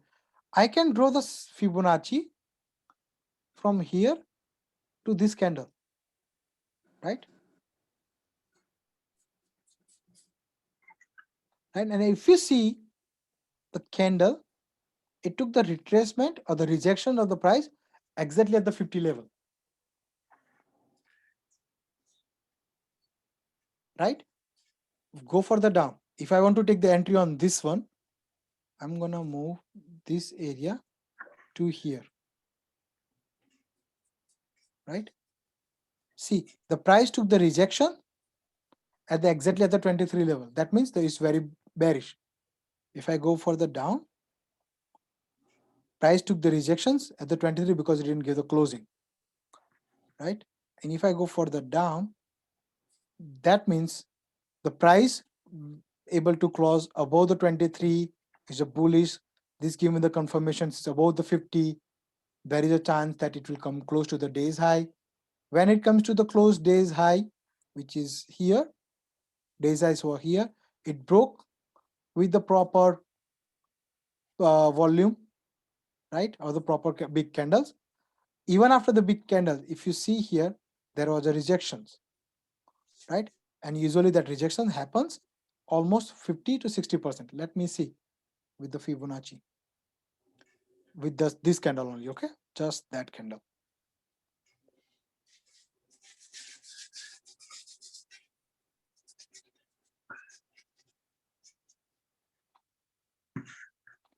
Like see here, the price came, broke the 38, and the next candle, it opened at this 38 level, right? And then it went bullish. That means you are confirmed. So you might be able to get 50%. Even if you get the 50% entry and put the stop loss here, that means rather than buying here, you bought it on a discount for about 0.25% or 50%, like 25% less. You bought it 25 cents less. And so now the risk reward ratio will be at least a little bit better for you because your stop loss is here. You can go further high. And now even if you see here, it took the trade exactly at this area. That was your resistance area. This acted as your resistance as well. So you can do it like if you have the bigger candle, you can do it on those candles too. And if I go down further down, like retracement, say this was the day's high, right? If you want to see here, price was bullish. Why?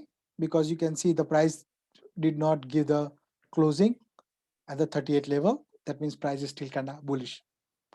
And that's what your prediction is, right? This is all your prediction by using the different method, whether you're using Fib, whether now at the same time your golden crossover was saying, okay, yeah, golden cross is in my favor too. You don't want to chicken out early. Now look, if you're the BB at the same time, Bollinger Band at the time, and take that out. I'm gonna put it down. And BB is above the 20 MA as well. Everything is supporting me. I'm in a good trade. I'm not in a like a losing trade. I'm still on my winning trade. Does it make sense? Because if you just watch this one and did not practice, I bet you will forget everything. Spend at least an hour or two on the chart, and then everything will be easy. Okay? Yeah, okay, Jigar, for sure. Thank you. We'll see tomorrow market, and we'll try Yeah, to just apply see this tomorrow thing, market, yeah, and you yeah. have to see tomorrow market, and you will And we'll try understand to better. do in the paper trade how it's going on. Yeah, do the paper trade and everything. Any question or concern so far? For me, no, I don't know. I have a comment. Yeah. Trust me, I never saw such a detailed and sincere training ever. And this is, I think, my third or fourth time that I am in these sort of trainings. But I really appreciate your effort. The way you tell us, it's amazing. Oh, thank you. And the thing is this, that yes, I will definitely, it's too much information for a beginner like me. Yeah. But I will pick up topics from your this presentation, and we'll go through each and every topic, and we'll go on my charts and do some practice and rehearsals, and we'll definitely get back in any of your upcoming training. Trust me, Sure. it's very good learning spot, and I really appreciate it. And hopefully Sure. we will share this recording link right after this training. Yes, I will. Thank you so much. Thank you. Jigar bhai, this was wonderful session. Can you also share like 50 shares for us to practice on?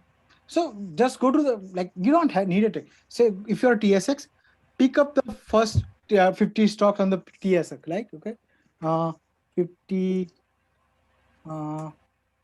TSX index stock, okay. Why I'm asking you to do it? Because then it will be very easy for you. More you go into the chart and everything, you will be better, like a 50 TSX index company, right?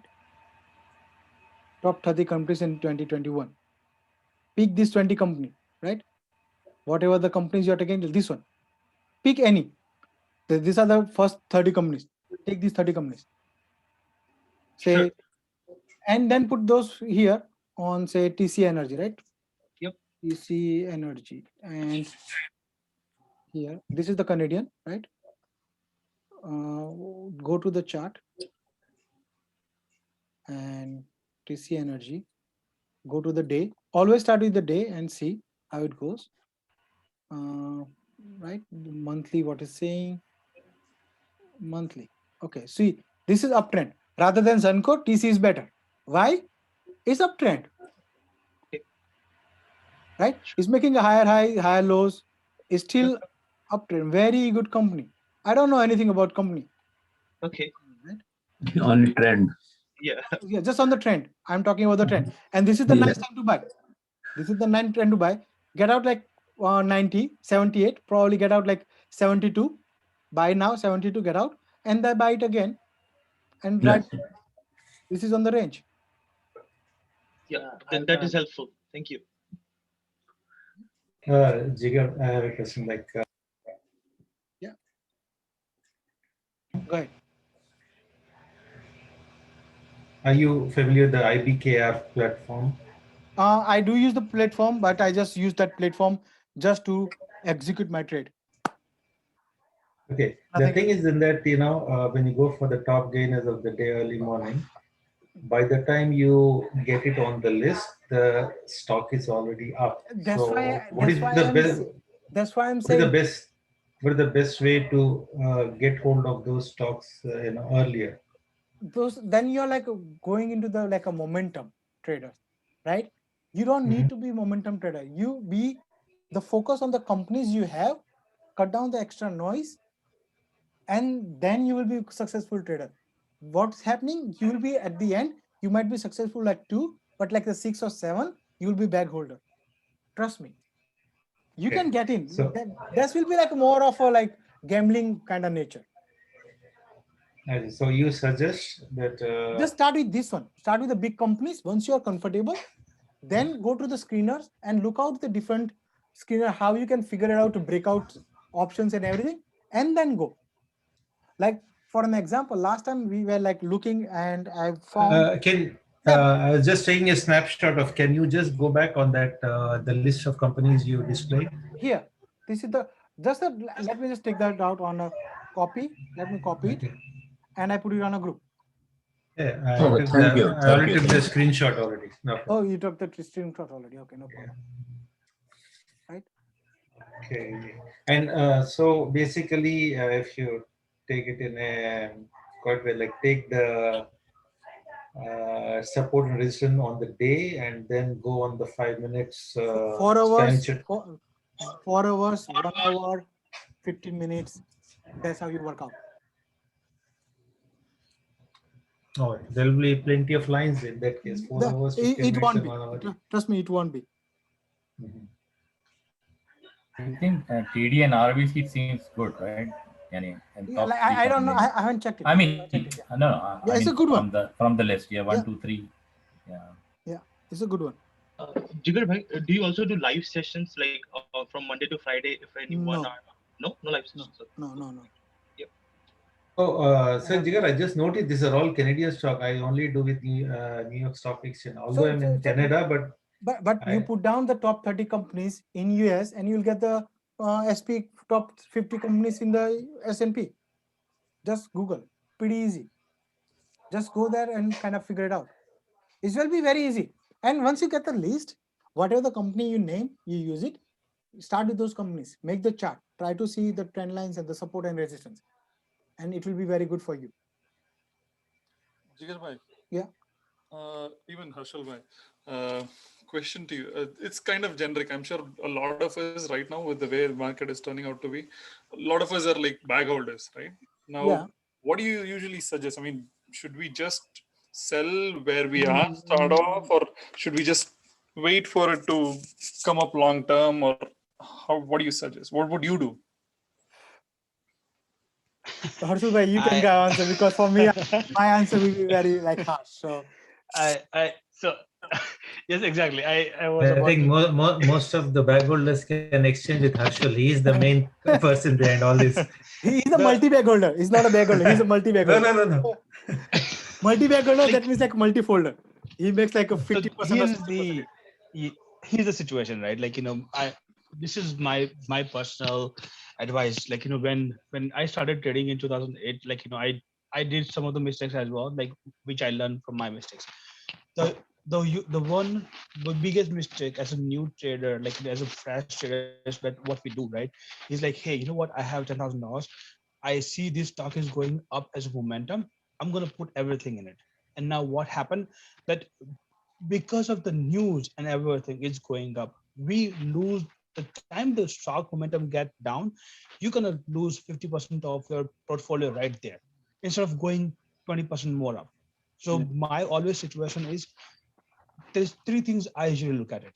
Okay, I'm not a momentum trader. I'll be very frank with you. Okay, I usually do my homework first. My homework will be start with the, how the stock look like. That's the first thing. That means, like, does the stock trend has, going up and down, or what's going on with it? Second biggest thing is look at the company and their portfolio.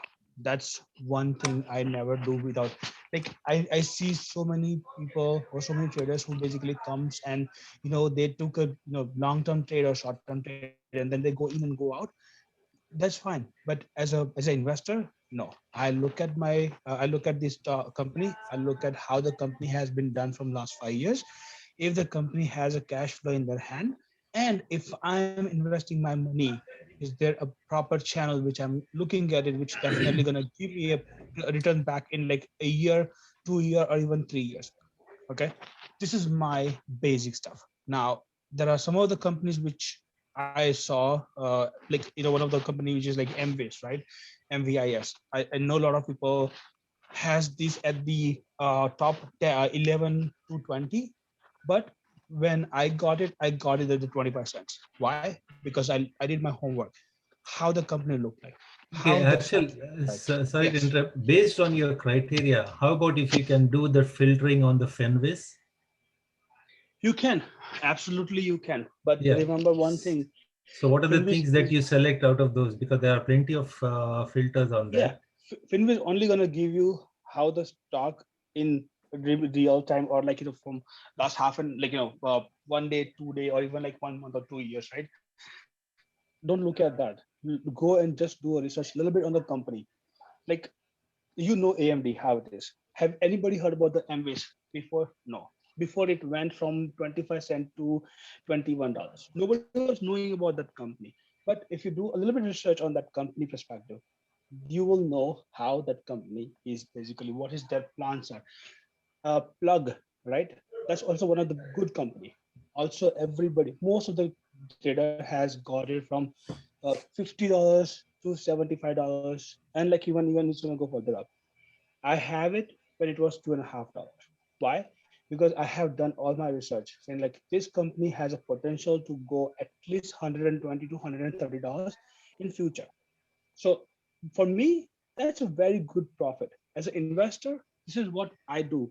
My main goal is about the company. How does the company look like? Does company has a product which is globally sellable? Does the company has certain things which is like, how the financial look like? I mean, have they ever done like all the CEO and CTO information, you can get it from the company's website.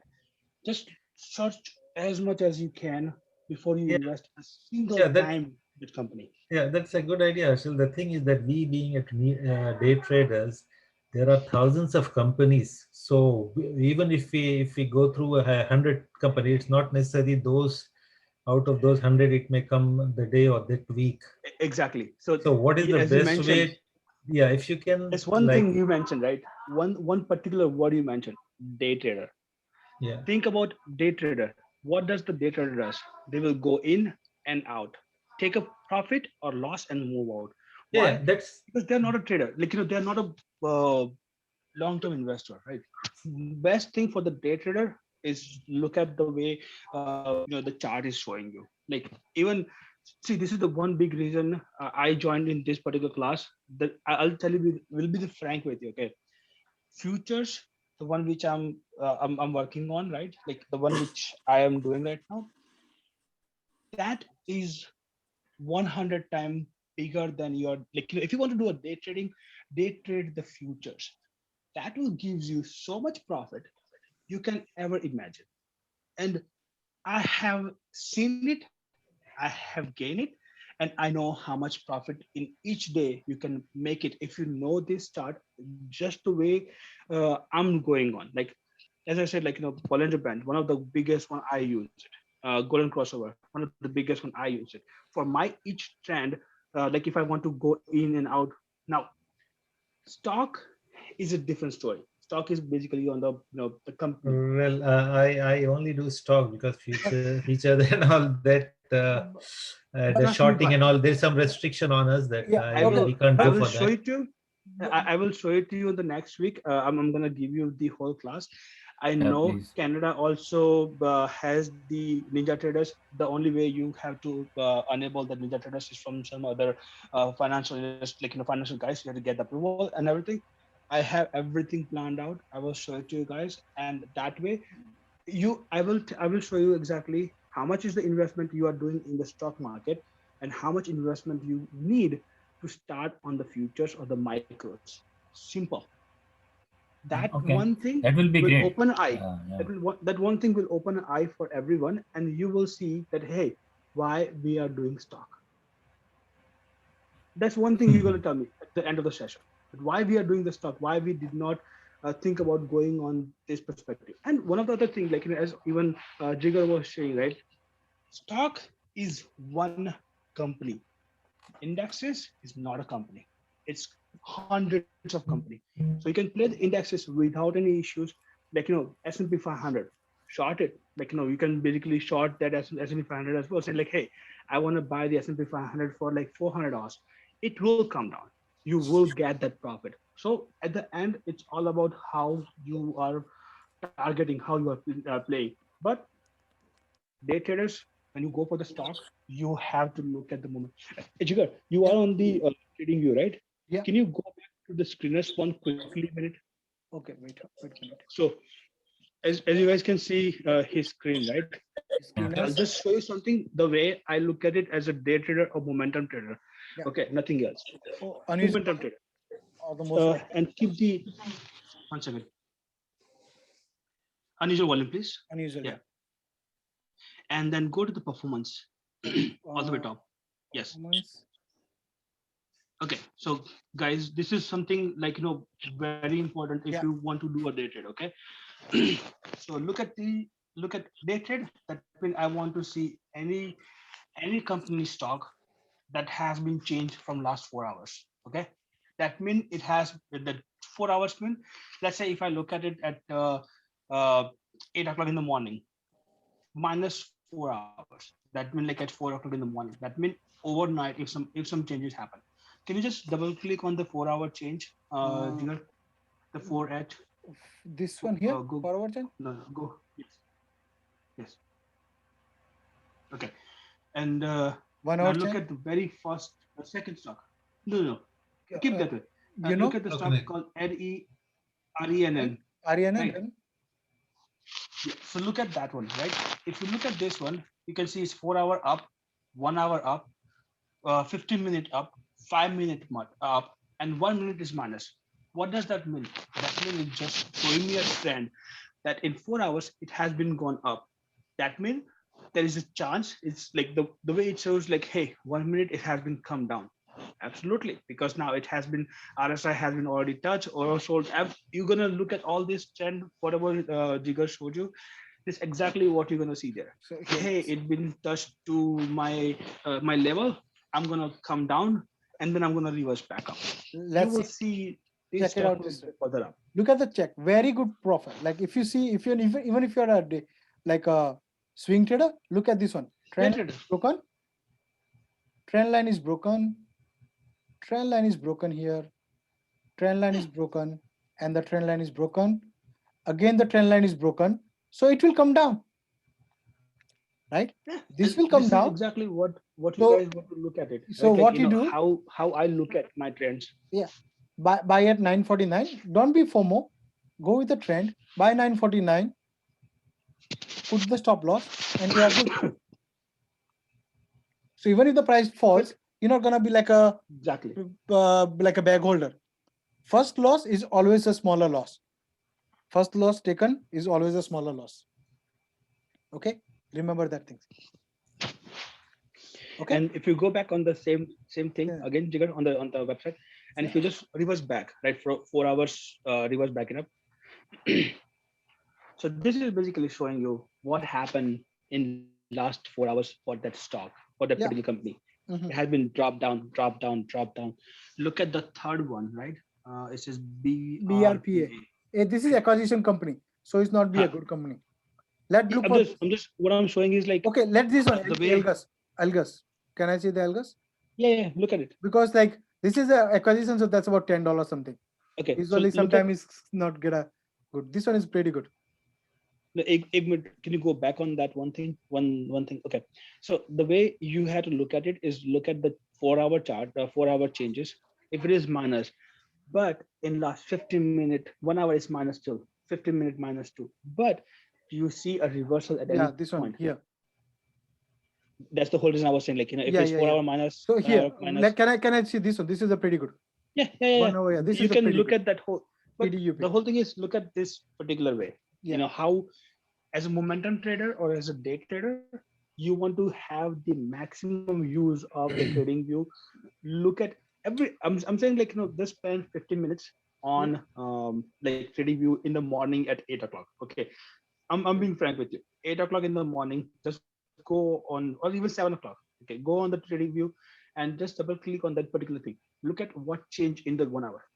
The reason behind I was saying 8 o'clock because the 9 o'clock is the best time to jump in, because the Robinhood traders are basically able to do 8 trading o'clock. from 8 o'clock. Yes. So that 1 hour of the Robinhood is basically that the whole night from 4 o'clock to 7 o'clock or 8 o'clock, whatever trading happened, that 1 hour will be Robinhood trading, because Robinhood was the only one platform which was lot of users are there, and they are basically doing this all day. So I would go with that 1 hour and see how it looked like. If I see there's a momentum, I would jump in for 15-20 minutes. Again, I'm not gonna go further more. 15-20 minutes. Go in for 15 minutes. Take whatever the profit you get and out. That's it. Harshal, one more thing. Have you seen, I've noticed many times that there is a tremendous amount of volume on some stock, but the stock doesn't move at all. And the volume keeps on piling up. So what do you make of that? So what is the definition of the volume, Ansari bhai? The number of Transaction. Number of transaction, no, there's no transactions. The stock doesn't move. If there was a transaction, No, then there would have been a movement. So I see on the volume on the IBKR, it says volume. The people, No. the people are ready to buy or something. I don't understand what that is. IBKR is only showing you IBKR data. Yeah. Okay, it will never show you what's going on in all over the market. Okay, if I'm looking at the Webull only going to show me what is going on the Webull data. From the Fidelity, it's only going to show me the Fidelity data, that hey, how many traders are there from the Fidelity who is buying and selling it. When you basically go for the real-time data, when you pay Bookmap or something like that, like there's an application called Bookmap, BOOKMAP. If you go and pay them, that's a paid software. They have the live data, which is like you can. No. I do predict. have real data. The thing is, what I'm telling, it starts like 890K, then it goes to 1 million, then 2 million, 3, 4. It goes up to like more than 30, 40 million, but the stock doesn't fluctuate. That's a traders who are interested buying and selling. Okay, so the way you are looking at their screen and you see on the top, it says like volume is like 1.2 million or 1.8 million or 80 million volume. That's basically the trades happens on that time frame. Okay. Yeah, but in that case, that should show indication on the stock moving up and down, right? It doesn't not show really. this. Is it? Not really. No. The stock goes up and down on two big conditions. One is somebody is there to buy on the higher price, or one who is ready to sell on or short the stock on the lower price. That two big things. Otherwise, regular traders like you and me, I put a buy price for 11.50. You put a buy price at 11.55. So that's a 5 cents increase up and down happens. No, you want to look at the big guys where they are doing a trading of 100,000 stocks or even 200,000 stocks or even 1,000,000 stocks. That's why I said, like, the block, the bigger the block is, the bigger the volume you are looking at it. And you will not see that block information on any of the platform unless you have a paid service from either Market Chameleon or Benzinga or something else, because they are the only one who has stripped out information, which is, you can see how much data they are being able to track it out. I mean, again, like, this is one big discussion. Like, I don't want to take more Jigar's time as well, like, and your time as well, because it's Sunday. But looking at the data, don't look at that. This is basically momentum or going up or down. Yeah. You want to see if there is a big orders are coming in or not. 100, 200, it's like a regular traders. Okay.